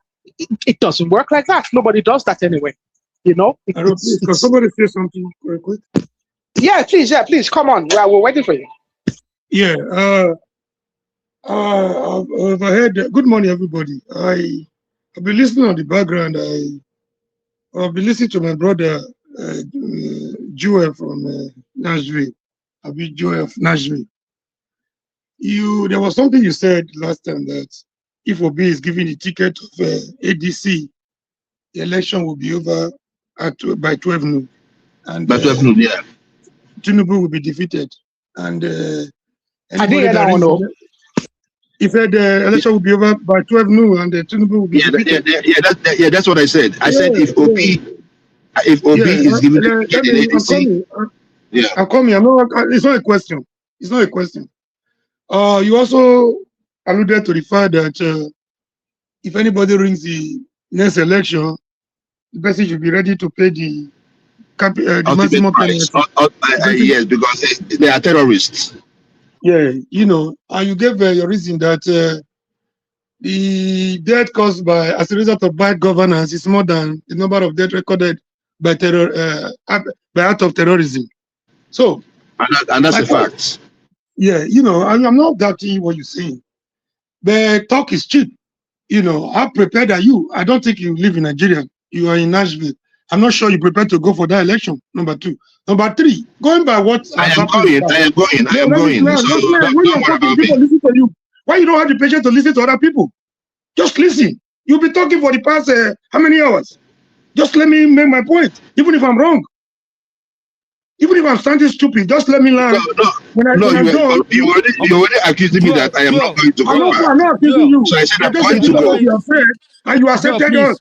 I'm not accusing you of anything. Just let me learn. You continue. You know I get you. Please allow you to speak, please. You let everybody want to. Some people want to hear. Is Obi has won. Obi is the candidate of ADC. I think we should go and talk. Can you just listen to I'm talking? And they don't doubt that every parameter, every opportunity is everywhere. Nigerians are yearning for change. Nigerians are tired of APC, they are tired of PDP. All these are cheap political talks, you know, which makes sense to a reasonable extent. But going by what has happened in the past, going by the support Obi had in 2023, people died in the field. I saw a woman that was stabbed in Lagos. You know, she was bleeding profusely. Her face was covered with blood. She came back later to say, I must count my vote.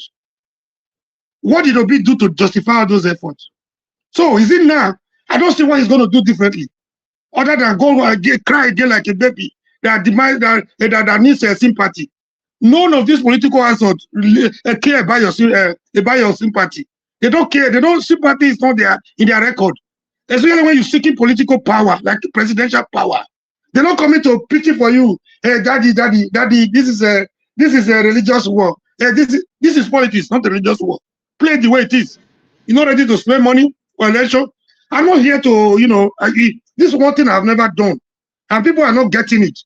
I've never, you know, people talking about this performance in Anambra, no performance, the corruption, paying money to private thing, the conflict of interest. I don't go there. I'm judging Obi based on what I'm seeing of him as a politician. The tactics is not there. The tactics is not there. The strategy is not there. It's just about talking everywhere, mob everywhere. He has a lot of mob everywhere. He saw people that don't agree with Obi is the best president Nigeria is going to have. I'm also doubting that because I don't know how he's going to perform. But I doubt most of the utterances he make. Moving from production to consumption. He didn't show that in Anambra. That is not even why I'm here today. I'm here because of the strategy. No. Where? How? Where? Let me land. If you have any counter this thing, you are very free. We are not. I don't think we are more than 3 or 4 in this panel. So it's easy for people to say. And again, the way you guys are approaching this politics, the coalition is dead on arrival. Why the APC succeeded in their own coalition? Everybody was ready to make sacrifice, not just the maximum sacrifice, including Tinubu himself. Nobody will have been able to agree before then that Tinubu and a Buhari will be able to sit under the same political roof and discuss politics. But they made it possible because they were ready. They were ready. They were calculated. They were well strategically motivated. They did everything. They put everything into that measure to make sure they dislodge PDP. I'm not saying that. All what I'm hearing here, this is even dead on arrival because everybody is coming with a very myopic and selfish interest. If not by candidate, nothing else will work. You don't play politics like that. Even when you have that one, even that is your mindset, you don't tell your position. You don't tell the other party, if not my candidate, is nothing else. You don't play politics like that. So you already defeated even before the major. You already defeated because one thing with politicians you don't understand, they are incurable optimists. Obi is the best. Yes, I'm not doubting that with you. You can have the best adjective in the world to qualify Obi. I don't have a problem with you. That's your, you have reason to do so. It's within your right, inalienable right to do so. Atiku, those that are following Atiku, they see Atiku as the best messiah that will fix Nigeria in one day. And so for some reason based on to them, they have their own right to do so.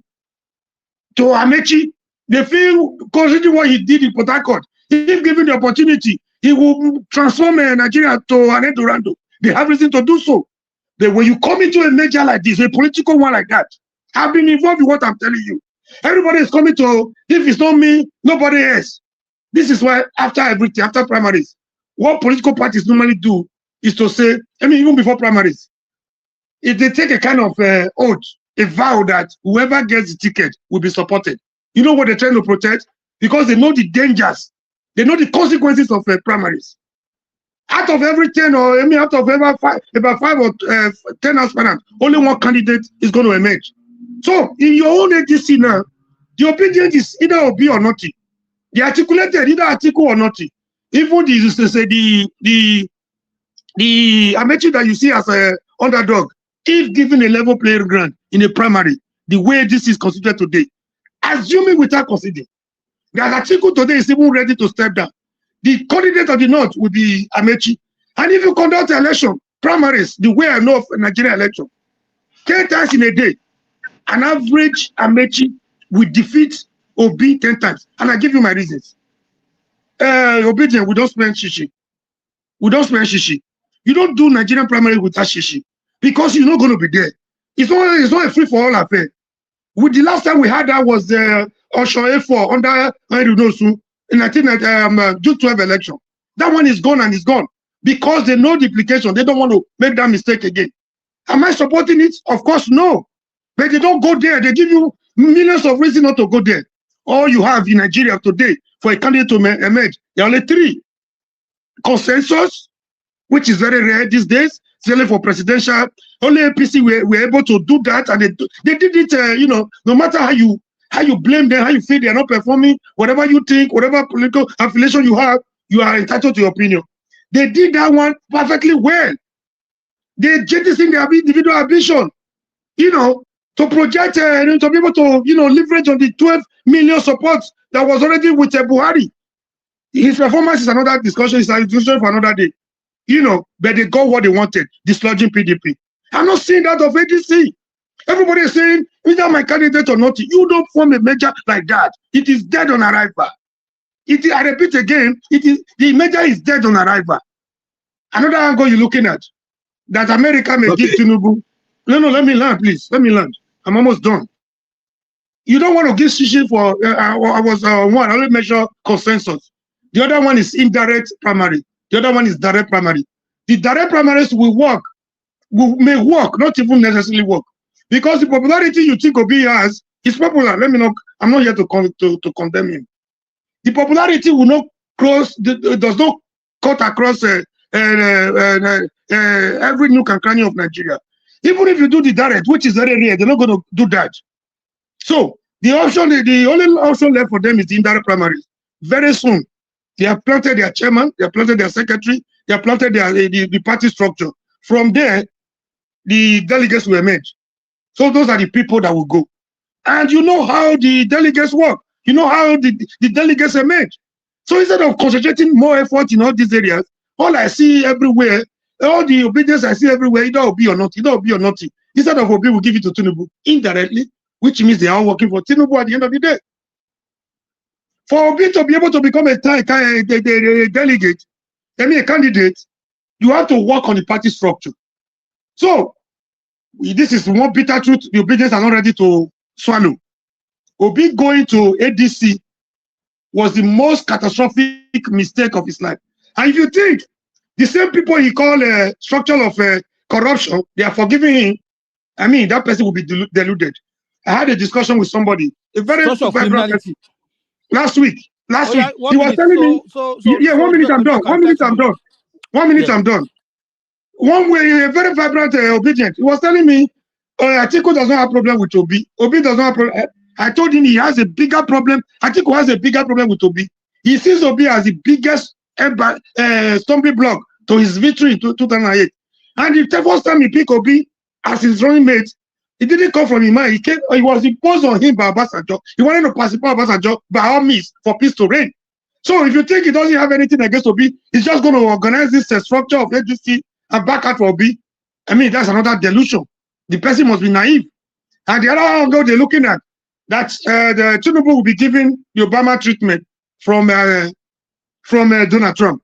I don't think how feasible that one is, because Tinubu is different from Jonathan. Tinubu will do everything possible. Tinubu and Donald Trump, they have one thing in common: transactional. So okay, Tinubu, let them reply to you now. You speak for almost. Yeah, I just want to land it on this point. Tinubu, Trump is ready to get anything, whatever he wants, to do anything. They don't act anyhow, whether Republican or Democrat. It's all about their national interest.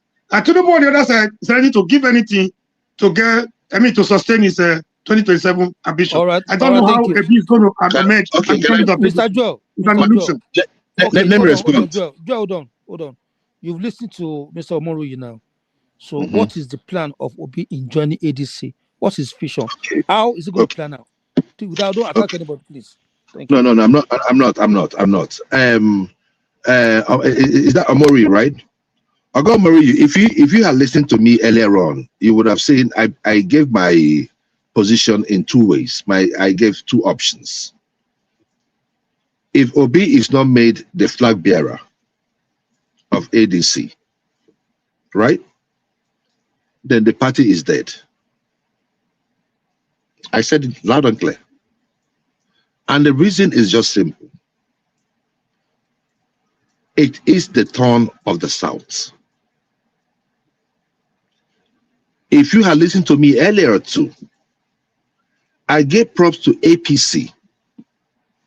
When there was a merger between the ACN and the CPC, when they went to the north, when they went for that merger, there was no question who the candidate was going to be.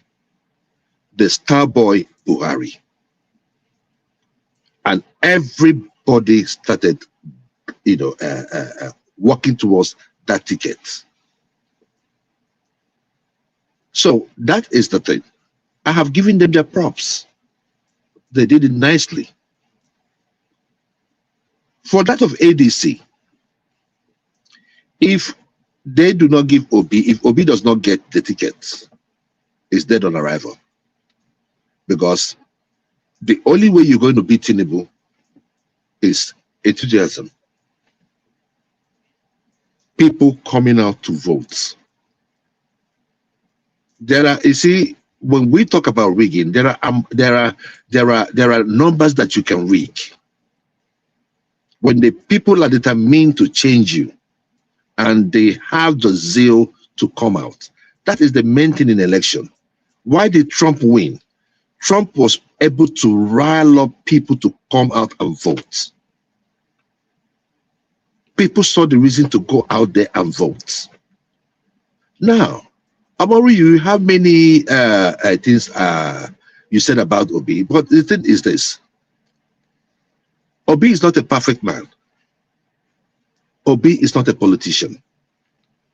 Obi is a businessman like Trump, but with a better attitude and with a better mouth.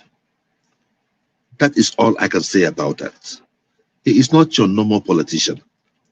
And usually, when those kind of people come in, they come in to do the job and get out. Obi did it in Anambra State. You know, many people look at Anambra State and be like, oh, Anambra is a small state. And no. That state is very, very powerful considering the amount of powerful people that you have in that state. That's the state with the highest amount of billionaires per capita. If you knew what Anambra was, I know that some of you knew what Anambra was during the time of Ebekofo and yeah, go ahead. Before you continue, I just want to hold you on one point you said. You said Obi is a politician, but he collected appointment from Abacha by managing Port Authority. As what? Hold on, please. Hold on. Let's take it. He collected an appointment from Abacha as what? To manage the Port Authority, right? And he's gets money from that. That's number one. Secondly, he became a governor 2 times. He was actually chairman of a committee to clear the congestion. He was a minister as well, right? After this thing, so all this talk of he's not a politician. Please, my brother, it's not going to work. Obi is a pure full-time politician. All right. So can you also answer the question of how does he help to emerge in ADC? All I hear everywhere, Atiku should just step down for Obi. Who does that? How does he want to get the ticket? Please, because it is the turn of the South. It is the turn of the South, Omori. Unless you want to sell your soul, as a Southerner, I would not sell my soul. Did you guys learn anything from what happened to PDP? The last time I took election for the Son of the South. And what is happening to PDP today? Obi led PDP. Where is PDP today? Let us learn to appreciate this. You think this is the last chance of Atiku? Atiku is going to stand there this time. PDP will continue. What is the problem? You have answered it. You have come to my points of argument. Your point is that you want people to continue. No, my point is this. I said, because you don't want to listen. You don't misquote me. I don't want people to continue. With the way you guys are going to back, you guys are all working for Tinubu without knowing it. You just, and that is fine. That's the only answer I wanted for you. You have answered it. Look, see, let me tell you something. The obedient movement is built on fairness. and equity and justice. The first thing I remember when in this country, in Nigeria, we used to have back-to-back northern leadership under the military. And we came into democracy. We said, let us do it 8 years north, 8 years south. And I stand by that agreement. That is the bottom. That is the basic. That's the foundation for every agreement we're doing. So whether Obi is going there to go take a VP, that's his business.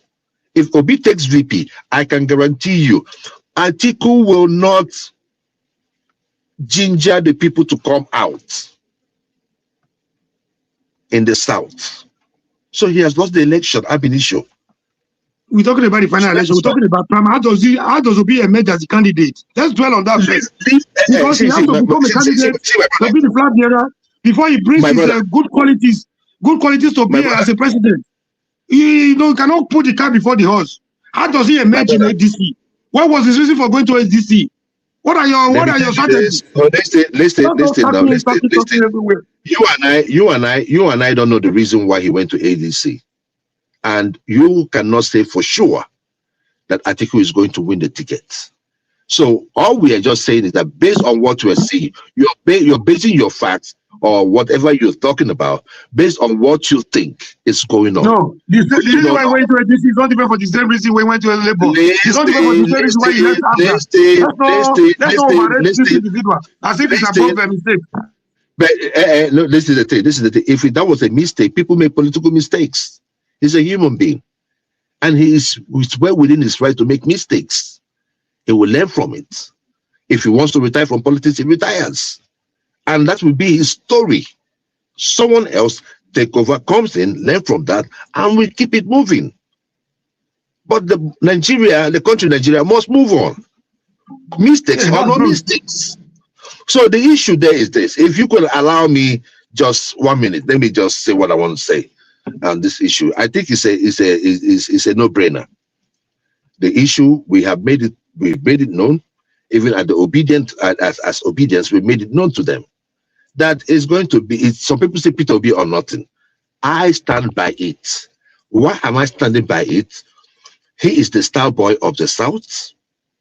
He is the most popular candidate as we speak amongst Atiku, or let me say the most loved candidate amongst Atiku, Tinubu, and amongst Atiku and amongst him, Atiku and Tinubu. He is the most loved. He is the one people look up to. So he is your star boy. If you do not make him or come to a consensus, or he wins. Hold on, please. If he does not win the ticket, I'm just telling you right here today that Tinubu will be in power for the next 4 years. Because even me, I will campaign against Atiku because it is the turn of the South. Thank you. Exactly my point. We have come to the same conclusion. And this is what I just wanted to get from you. No, I've always been that point. I will tell you whatever Obi does is correct. Obi cannot make mistake. Thank you for your honest truth. No, anybody can make mistake. But the issue there is that the party itself, the ADC party, do they have wisdom? If they don't have wisdom, then you blow it. And let me tell you something. Like Fayose said, they are breaking apart. Will be worse than that of PDP. I get with you now. I can hear you guys. Okay, Mr. Joe, I want to ask you a question. Hold on, sir. Tell me the reason why Obi has to go back to his format. 2023, he said these people are criminal. Their group are criminal. They are criminal of a party of criminality.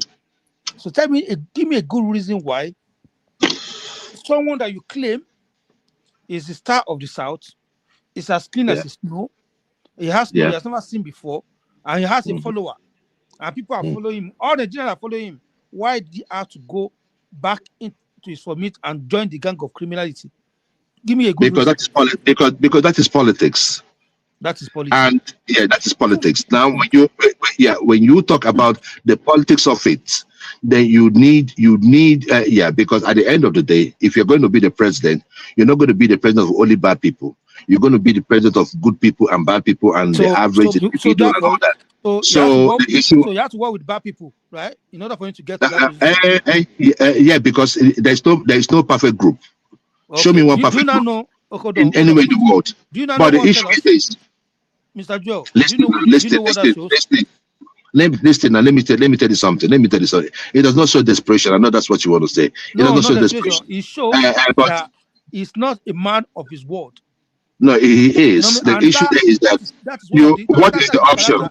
That means the North. Hold on. Let me tell you this. The North that is trying to align with will not trust him. No, that's a fact. You're getting it all wrong. Let me tell you something. All right. We try to. With you people, I'm listening.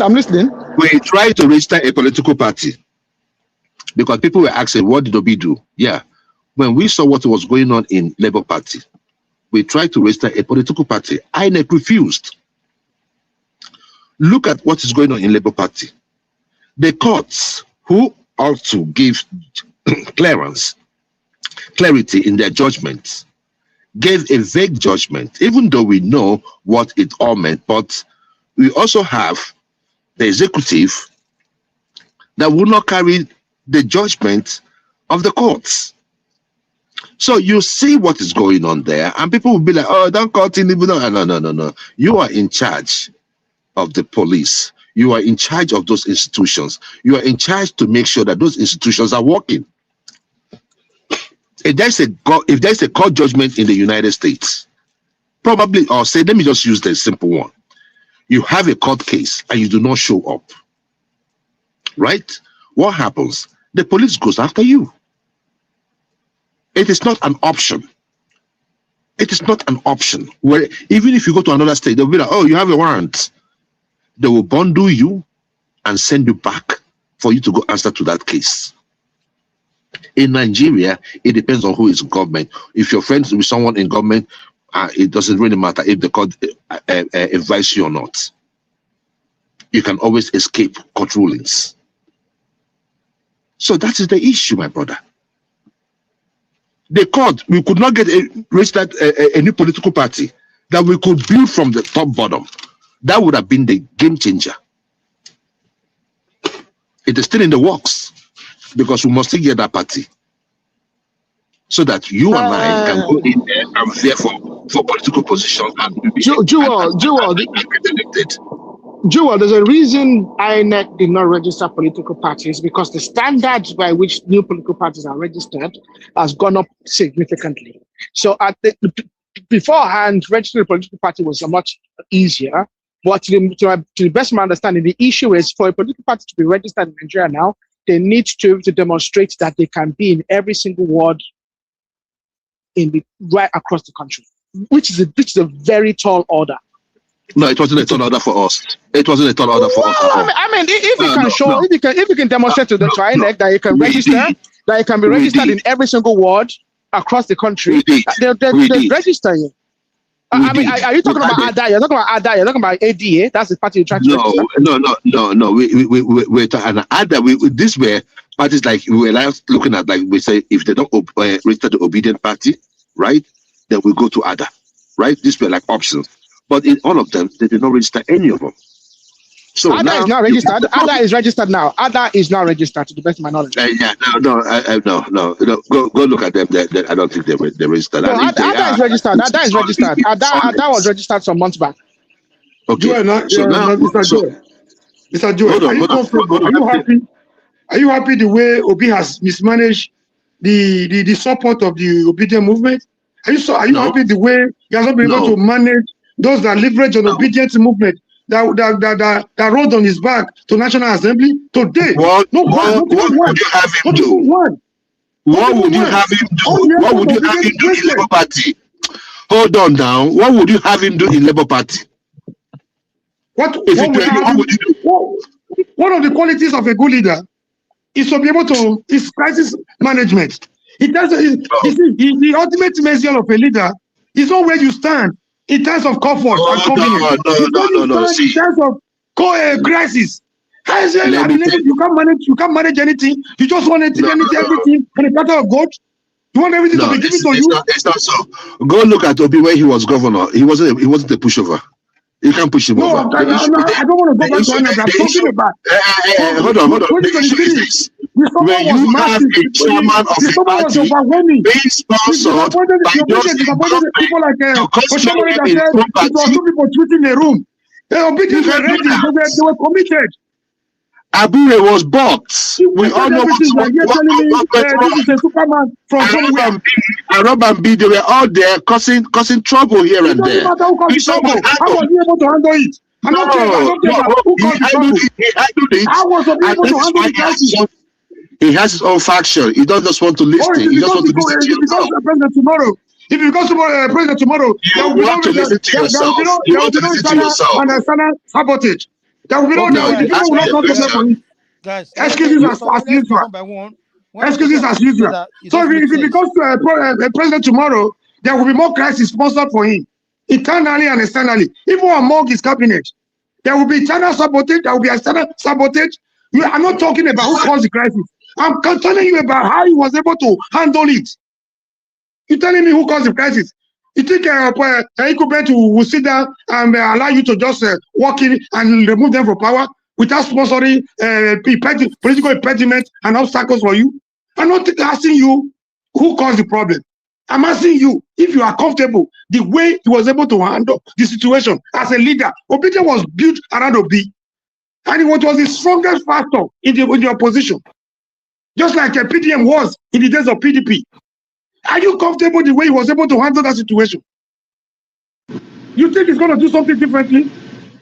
Or is he going to cry the same way he cried the last time, like a baby? And that's my case. Thank God you answered me well by saying, if they're fighting the way they fight right now, they come with their selfish agenda, everybody wants to get the ticket, Tinubu should continue. You just answered it. You've given me the best answer I've ever gotten from any obedience, and I salute you for that. All right, Arugidiba. Comrade, this one today is hot. I know with you, Kenny. Whoa, Kenny. I did, yeah. So yeah. I mean, I think Jewel and other obedience should take a leaf from Comrade's position, because Comrade is union, so he has a tendency for your position. I can understand his position. He's someone that comes across as someone that has experience when you look at politics at the local level. When you look at politics, it's the same. There's things that are not the same, but there's a lot of things that you can learn from the past. And the problem I have with Obi, I really want Obi to be on the ballot in 2027. In fact, I don't want anybody else apart from Obi and Tinubu on the ballot in 2027. I really want to see who the big dog is, and I want to see the value. I want issue-based politics where Obi will stand on the rostrum, and say, this is what I believe in, these are the principles I believe in, the political principles, these are the fiscal policies I'm going to actualize, these are the monetary policies I'm going to, put forth. Can anyone hear me? No, well, now I can. Previously, I couldn't hear anything. But I want to be on that ballot in 2027. Now, you said you want to be at 2027. Do you know why I concur with Omori? Now, I'm not in disagreement with Mr. Omori. I agree absolutely with Mr. Omori. His position about Obi, the way he's been able to maintain the obedience and the possibilities in ADC and whatnot. I absolutely agree with him. I'm just telling you what for me will be a dream situation. A dream situation I know that is just it's more likely than not never going to come true because of the actions of Mr. Obi himself. Okay, do you know what? Yeah, even on TikTok, everybody there's one simple question I've been asking people. Anytime I have that opportunity, everybody's saying Obi. And Obi has been going around since 2023. After the election. Now we are getting close to the 2027 election.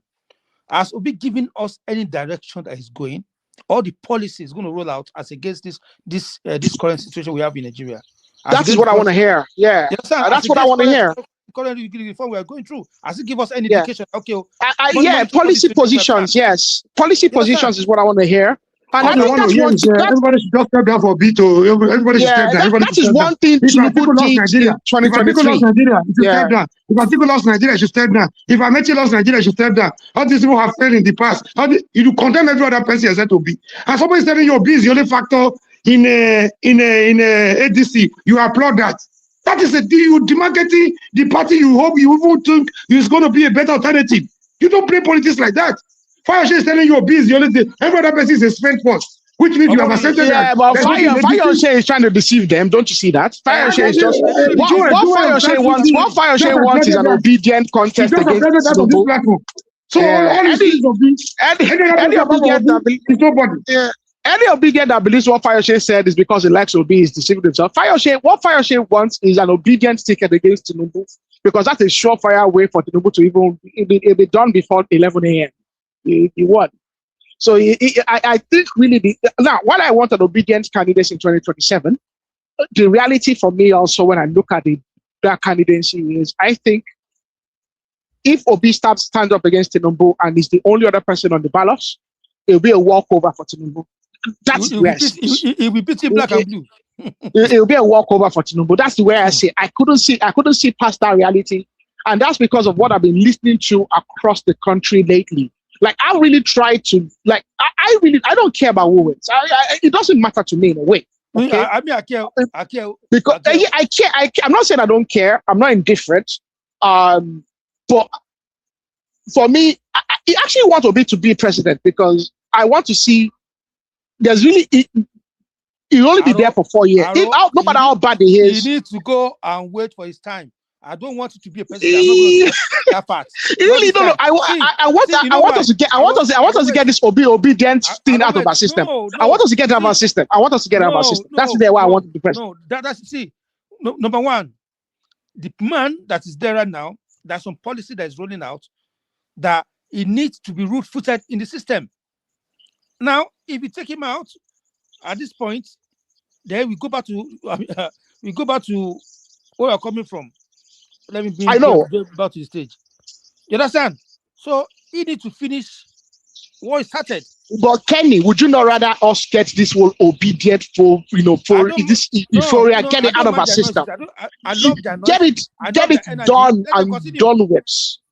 Because for me, they will not stop. They will not stop this idea. They will not stop this idea that they will turn Obi into the greatest thing that never was. Yeah, although we know, although we.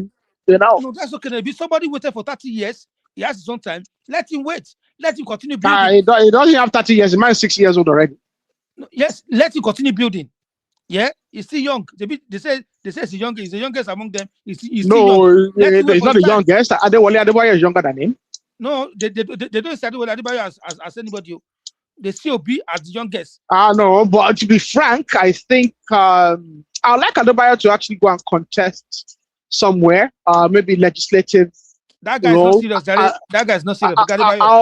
I'd like to see what he can do also, maybe at an executive level as a state governor. I think if Adebayo contests as a senator, they will beat him blue-black in his own state. No, I think he has some pull in his federal constituency.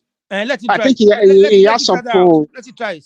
I really would like the likes of Adebayo, Sowore in the House of Representatives and in the Senate, because I think really where we really need a disturbance to the norm is the Senate, because the Senate, you can see them, they are set in their ways. It's a kind of like they're like dinosaurs in a way. A lot of them are old.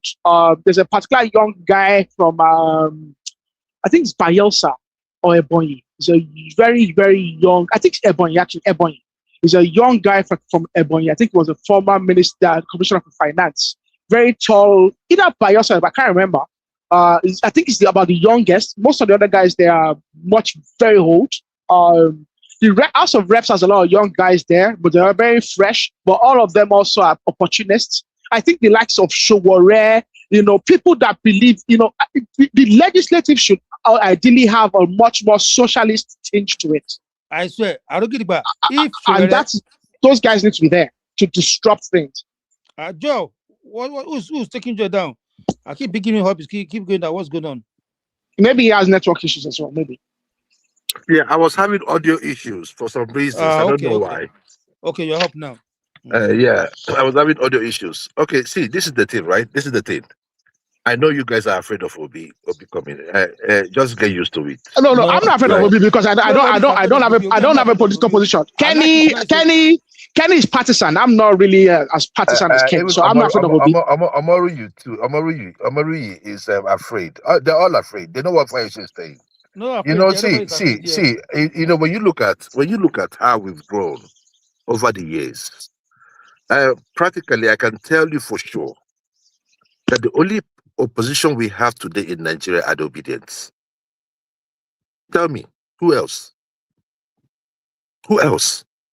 The only people speaking for Nigerians, the larger part of Nigerians today, that will stick out their neck for the country are obedience. And you can say, that's a prosperous statement. You shouldn't make such statements. No, but I don't want to speak. No.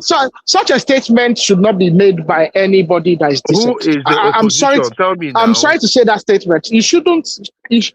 Even everybody on this platform is a Nigerian, and you are no more Nigerian than any more. Who is the opposition? Wait, Joel, please let me land. Joel, 2026. I'm trying to be as decent as I can. Okay. Don't bring me back to my old ways. Bring out your color. No wahala. Don't bring that. No, please. You see, the 2026 is mass. There's no reason. Wait, Ross. There's no reason for you to demonize other Nigerians because of your political position. Now, because you love Nigeria and you believe that this is the way you should show your love for the country.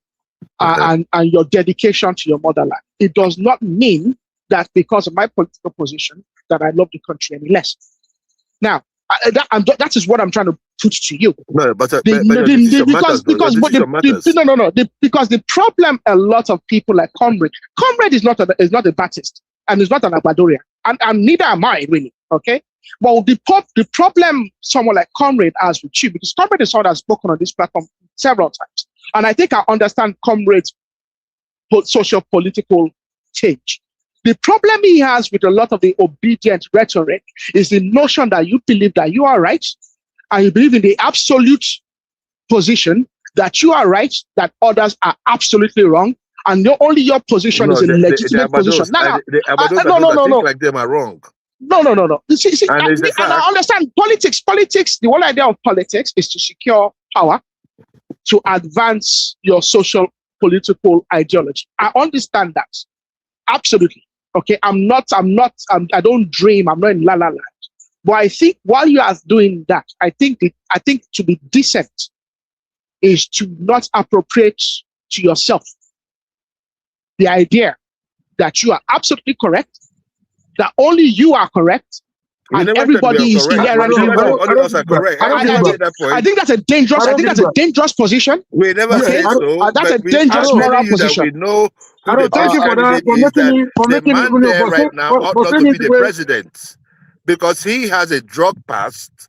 The man Tinubu ought not to be. I mean, we don't know where he studied his primary and secondary school.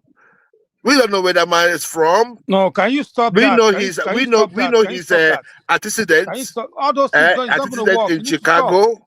We saw everything that happened with his education qualification. So we are saying that such a man should not be leading Nigeria, the most populous black nation. Such a man should not be in power. Let me just chip you one here. Sometimes when I talk, I'm not against Obi. I like a formidable opposition.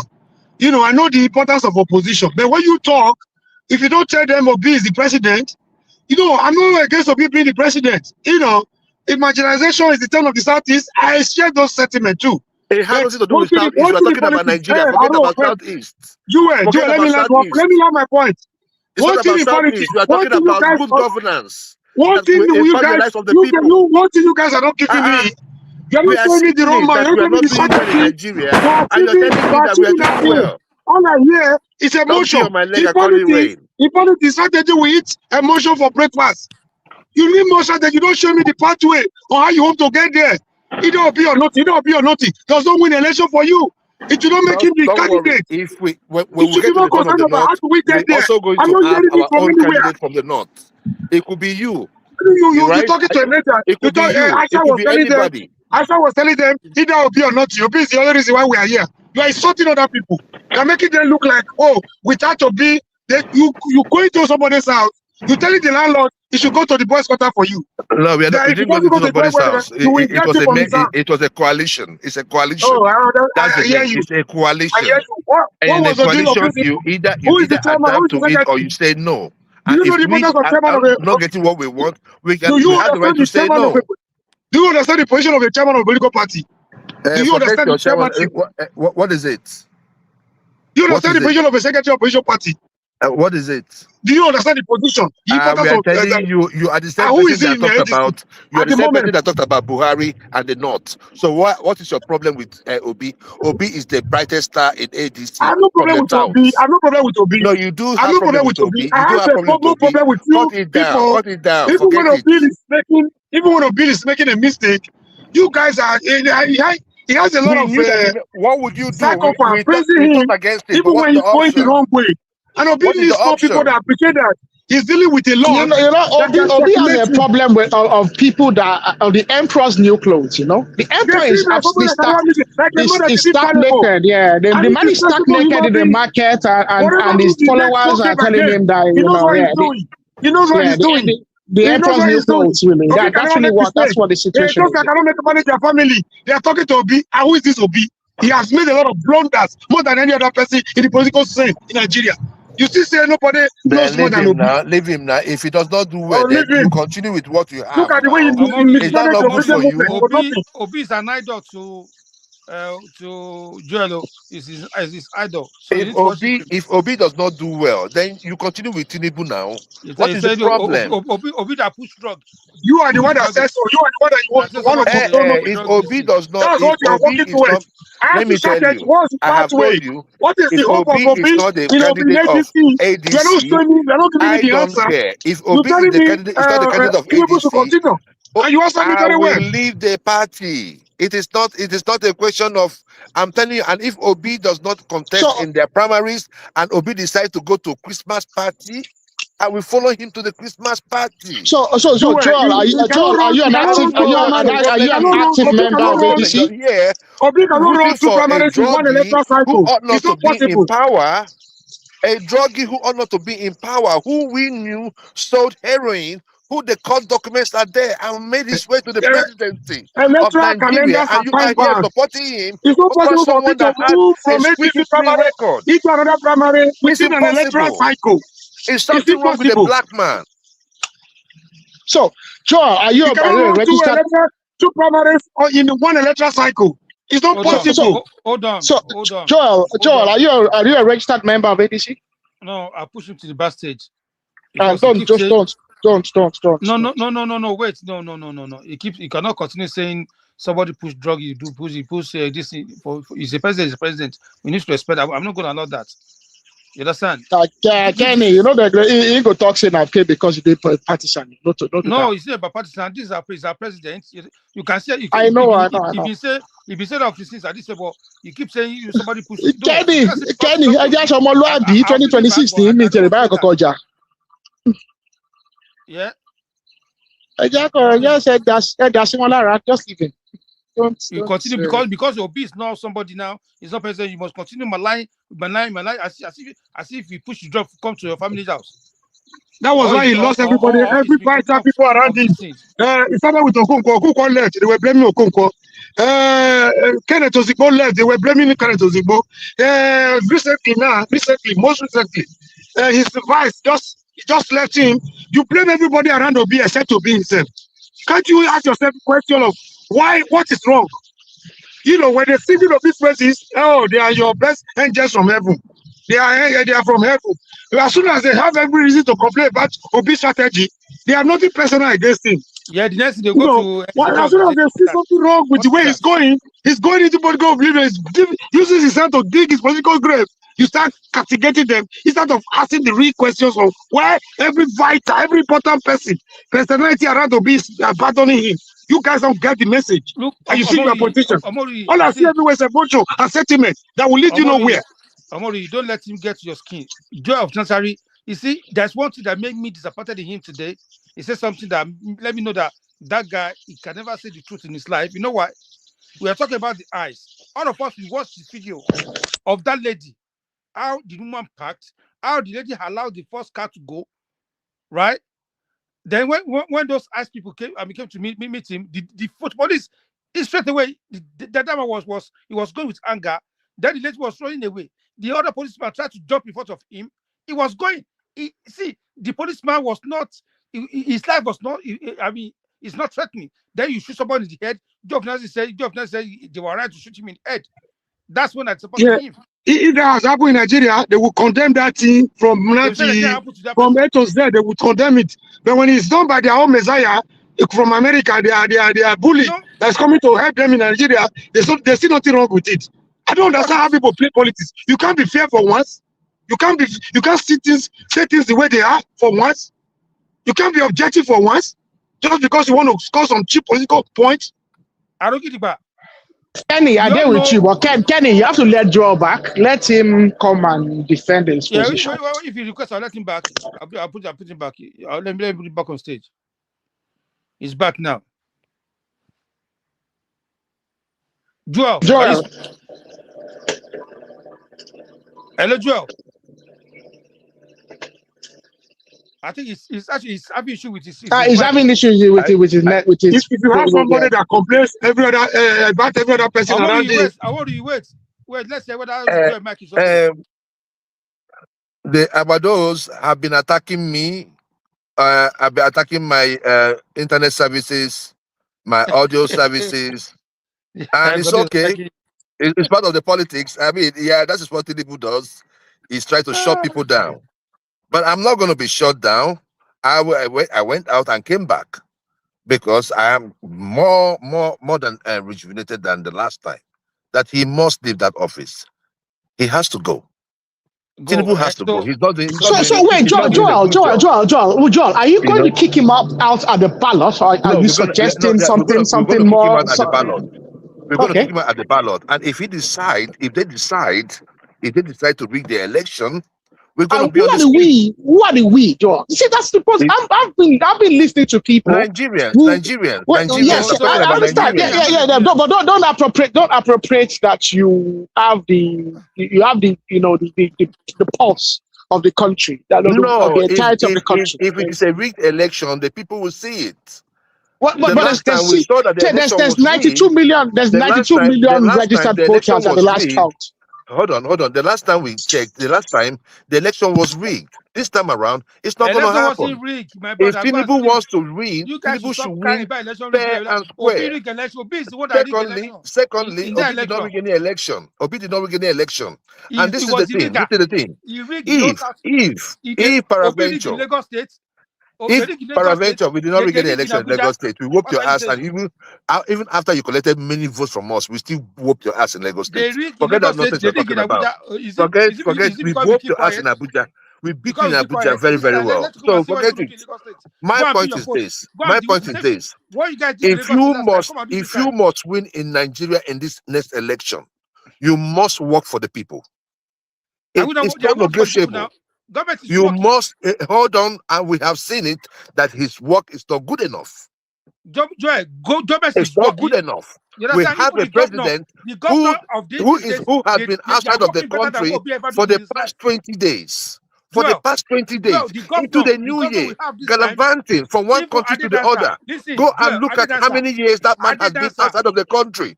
Over 100 and something days. Over 100 and something days outside of the country. What are you saying? And we say that's the president? No, Tinubu must leave.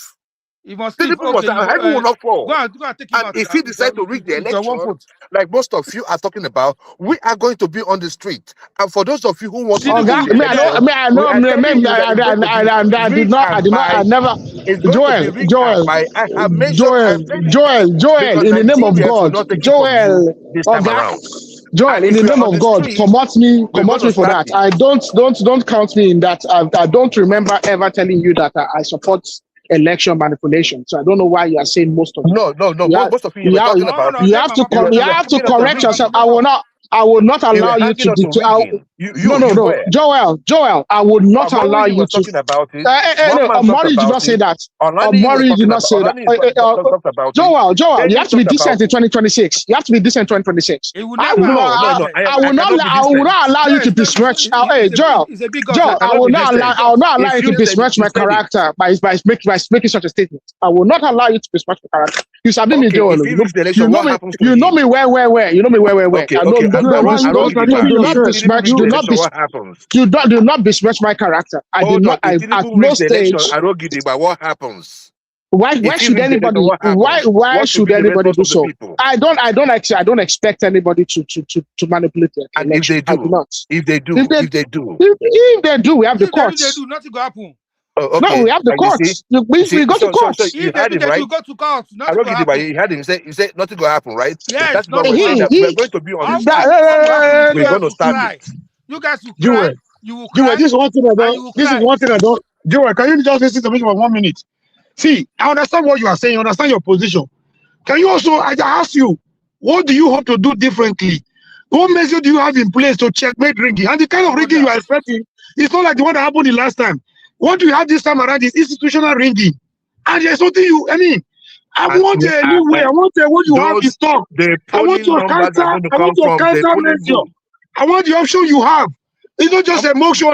In politics, I repeat, the worst strategy we eat, the best emotion and sentiment for breakfast. It's not about emotion, sentiment. Hold on, please. You asked me a question, right? Hold on.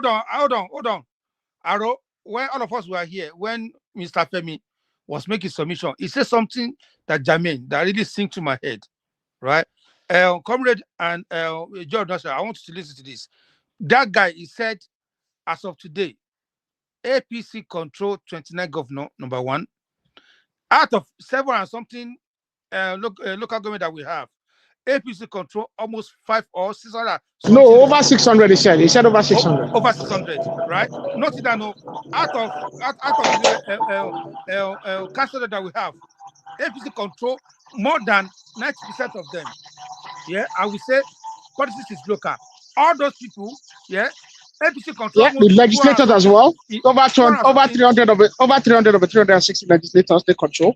Exactly. And they control the vast majority of the senatorial district. Well. Now, all those people, they have people that work for them. They go back to their bases. They go back to the local government. Local government chairman will say, listen, you see what I've done for you? I've done borehole, I've done this, I've done that, I've done the street lights. They will campaign. What is Obi going to use to campaign? I wish it was that easy. It's not that easy. It's as easy as that. What you have in APC are empty heads. All you have in APC. Joel, are you aware that APC are registering? They are doing national registration at the moment. No, don't worry. Leave them. The soul of many Nigeria resides in Obi. The head is what you guys took. You did not take the soul. So on that day, we shall respond. From the councillor, and if you rig, we will start it. And for some of you afraid of Trump, if we start it and Trump wants to end it, better. But you see this one, you guys if can go back and win fair and square. Trump will not do anything. Win fair and square. If you think Trump is going to come don't rig the election. Rig fair and square. That problem, go and rig. That's the only thing. Why do you expect that the only way that the APC can win is rigging? Why because they don't go for the people. They know that's the only way they can win the election. That is the reason why they are calling. So I find it very hard that you're appropriating the absolute will of the Nigerian people to yourself. Let me tell you. Go and listen to Tambawa And he go and listen to the last interview Tambawa granted, where the governors of the states, hold on, the governors of the states are moving because of some of the agreement they had when they had Supreme Court cases, and most of those governors are moving in. That is coercion. Joel, can I say something? Can I ask something to what you just said? But I want to tell you, real quick. 1 minute. Obi won 12 states in the last election, and they had governors. Obi had no governor. We will do it next time and even bigger. I'm just saying this: if you are going to beat us, beat us fair and square. But if you think you're going to go through the back door like you did in 2023, it cannot happen. Because we must start to address the issue of how we elect our leaders in Nigeria. It is sacrosanct. It is paramount. Can I ask something? Can I ask something to what you just said? Let me ask something to what you just said. Like I said earlier, I understand the importance of a formidable opposition. One-party system is not even good for anybody. It's not good for the incumbent too, because it's going to boomerang. I understand the implication of having a one-party system. But the question you guys are sharing away from, don't you think it's a contradiction? You just said just now that if Obi does not get the ticket in ADC, you and your fellow obedient will quit, and Tinubu will continue. Don't you think that is a contradiction? No, because just opposed by what you are saying right now. If you say from the word go, from the onset, either Obi or nothing, don't you think the opposition is not serious? You are contradicting yourself. They said instead of another person, apart from Obi, Tinubu should continue. Does that not sound self-defeatist to you in your political calculation? It doesn't. Does it not stand as a contradiction, as a big controversy to your later position that if you rig election, if it's not Obi and if he loses the primaries, so Tinubu should continue. So there will be no ringing. You have already ringed yourself out by your calculation, by your statement. Yes. So it's an easy ride for it's going to be an easy ride for Tinubu. I concluded by saying you all are working for Tinubu. You just submitted and you accepted that fact. Yes, I am working for Tinubu. If Obi does not get a ticket, I'm working for Tinubu. Does that make you feel better? Where would the fact come from? Where did it come from? When you have already yourself today, you already read yourself by saying either Obi in ADC or not, nobody. So you've read yourself out of the system already. Even before the start of the election, it comes to the ballot. The turn of the South. Can you get that straight? It is the turn of the South. It's not as easy as you think. It's not written anywhere. I give you an example of what they did in 2023. And it must stand. Omori, Stop it. Mr. Joel. Yes. Let me give you another scenario. Yeah, forget about the local government chairman. See, another thing that is going to work for Ashwaju, which is organic. Yeah, those students, that are collecting student. Let's forget that. Hold on. Let me finish. Yeah, those students, they know that this man, if he's in place, their school fees will be paid until they finish their study for 4 years or 5 years. They will tell their parents, if one person, they have 5 people in their family, 5 children with the mom, that's 7 people in one family. Okay, so those one that are, because the government is happy to pay school fees, that would pay somebody that was actually struggling to send his kid to school last year. You now have the point that if this man is in place this person is doing 4 years course, and government will pay for that 4 years. Do you think he will go and vote for opposition that will stop his? Yes, because they can get better. They can get better deal. Nigerian students can get better deal. They can get better deal. Hold on. They can get better deal with better power supply. They can have better roads. I mean, that you're paying the school fee doesn't mean. I mean, it's a loan that you're going to pay back. So don't make it look like you're doing them a favor. You're not doing them a favor. You're not doing them a favor. What are you talking about? Hold on. I'm a student. Okay. Now government is paying my school. They're paying my school fees. I'm doing accounting. It's going to class me for 4 years, and I know that if this man is in place for 4 years, my parents doesn't need to worry about the school fees and tippets. And you now say, okay, you want to call me and you want to give me something that's better than that. Tell me now, what is better that going to replace what you did for me? Well, yes, I mean, they still get more money to go to school, right? And when they leave school, they have their parents are not living in penury. The economy, the inflation is not at what it is That's today. not The no. road. Hold No, you on, see, because it goes beyond that. Hold on, it goes. no. See, I'm not. hold on. Hold on, Joel. That's not my question, and that's not the argument. Let's be factual. We are talking of education, okay? We are talking of education. I'm a student. I'm using myself as an example. I'm getting student loan fund from government. Yeah, from year 1, year 2, year 3 to year 4, 4 years. Government will pay me, and they give me 30,000 naira monthly for stipends. And you say, okay, you want to come and take control of that government, want to be my president, right? And you're going to stop that money, that the student loan that I'm getting. You're going to give me something better. Tell me what is better, which offer that is better Who told in you? But education. who told you? Who told you they were going to stop student loan? Obi has Of even course, they will stop it. advocated. It's a lie. They're It's going a lie. to He stop already student said. loan. I mean, who So was talking about student loan in the campaign? So Obi already said that we allocated 5 billion, a part of 5 billion to for student loan. For student loan. So what? Obi wanted to increase it to about 20 to 30 billion. What tell you? That's why you will not. That's why you will not double. You will not double that 5 billion. He will not. He will not do it. He will not what do tell it. You? Someone that started a program. You see, you're already a failure.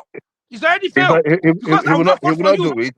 He will because not I will do not it. vote for you. I will not believe in you. I will believe in someone that the issue is look, let me tell you something. I mean, when it comes to education, we know what Obi did in Nigeria, in Anambra when he was governor, and we knew what education was, and we know what we are still reaping from education in Anambra till date. Till date in Anambra State. So he values it. For them. So he's paying lip service to education today. I don't get it back. I do with you. Do you see the analogy I just made now? I do. Yes. Yeah, that's why I said. Earlier I said something about. For me, what I want Obi to do is to articulate his policy. Exactly. Okay? That's what you will say. And even if you say if he wants, I mean, because I think the politicians promise, even with Tinubu, he had the 80-page manifesto, or whatever he did. Yes, as if fulfilled some of the manifesto. Yes. Are there other things that I think is lacking behind it? Yes. Okay. Does he see his manifesto as an 8-year manifesto? Possibly. Okay. But for Obi, he's the one coming to challenge the incumbent. Exactly. He has to articulate very concisely. Okay. Word for word. Okay. What his beliefs are is when it comes to policy positions on almost everything that this government has done. And none of all this stuff is where's the president? All that nonsense he does on TikTok and what on X. No, we are talking about proper articulation. Now, this is where the big boys play. All right. So he needs to come to the table properly. None of this is nonsense stuff that is always whinging like a little child. No, he needs to come to the table and talk very concisely. What are his policy positions? What are the things that this administration has done? Where is he going to take it as opposed to this administration? Is he going to reintroduce fuel subsidy? Let me be the candidate before you start asking you the question now. Hold on, Joe, please. Hold on, Joe. Now, Abi. Hold on.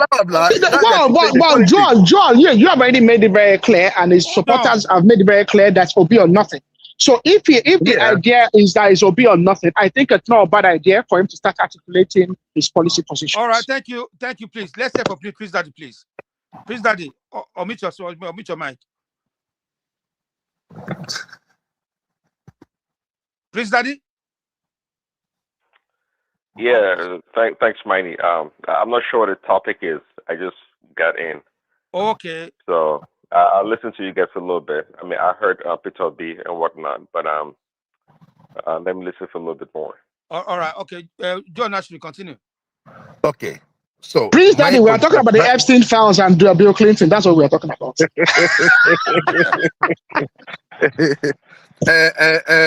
Prince Daddy, you see, we are winning. We are always winning. Congratulations as a fellow MAGA. We are doing great things, and I hope we keep doing more for the American people. No, I was talking to Prince Daddy just to try to make Joel, can we be objective for once? That thing you supported today, you really surprised me. If that thing was done by Nigerian immigration, you want heaven to fall because it was done by your bully because you are a MAGA, you didn't say anything wrong with what they did to that lady. Man, you guys are terrible human beings. You guys are terrible human beings. We have really seen that the party of Where's your conscience? Where's your objectivity? The party of violence and disruption is the left. Is the left, right? Is the Democratic Party, and it's not even close. They are violent. They are dangerous. They are empty. They are cult-like. I can't just like describe them, but I just hope God helps them in future, because there is no future in what they're doing.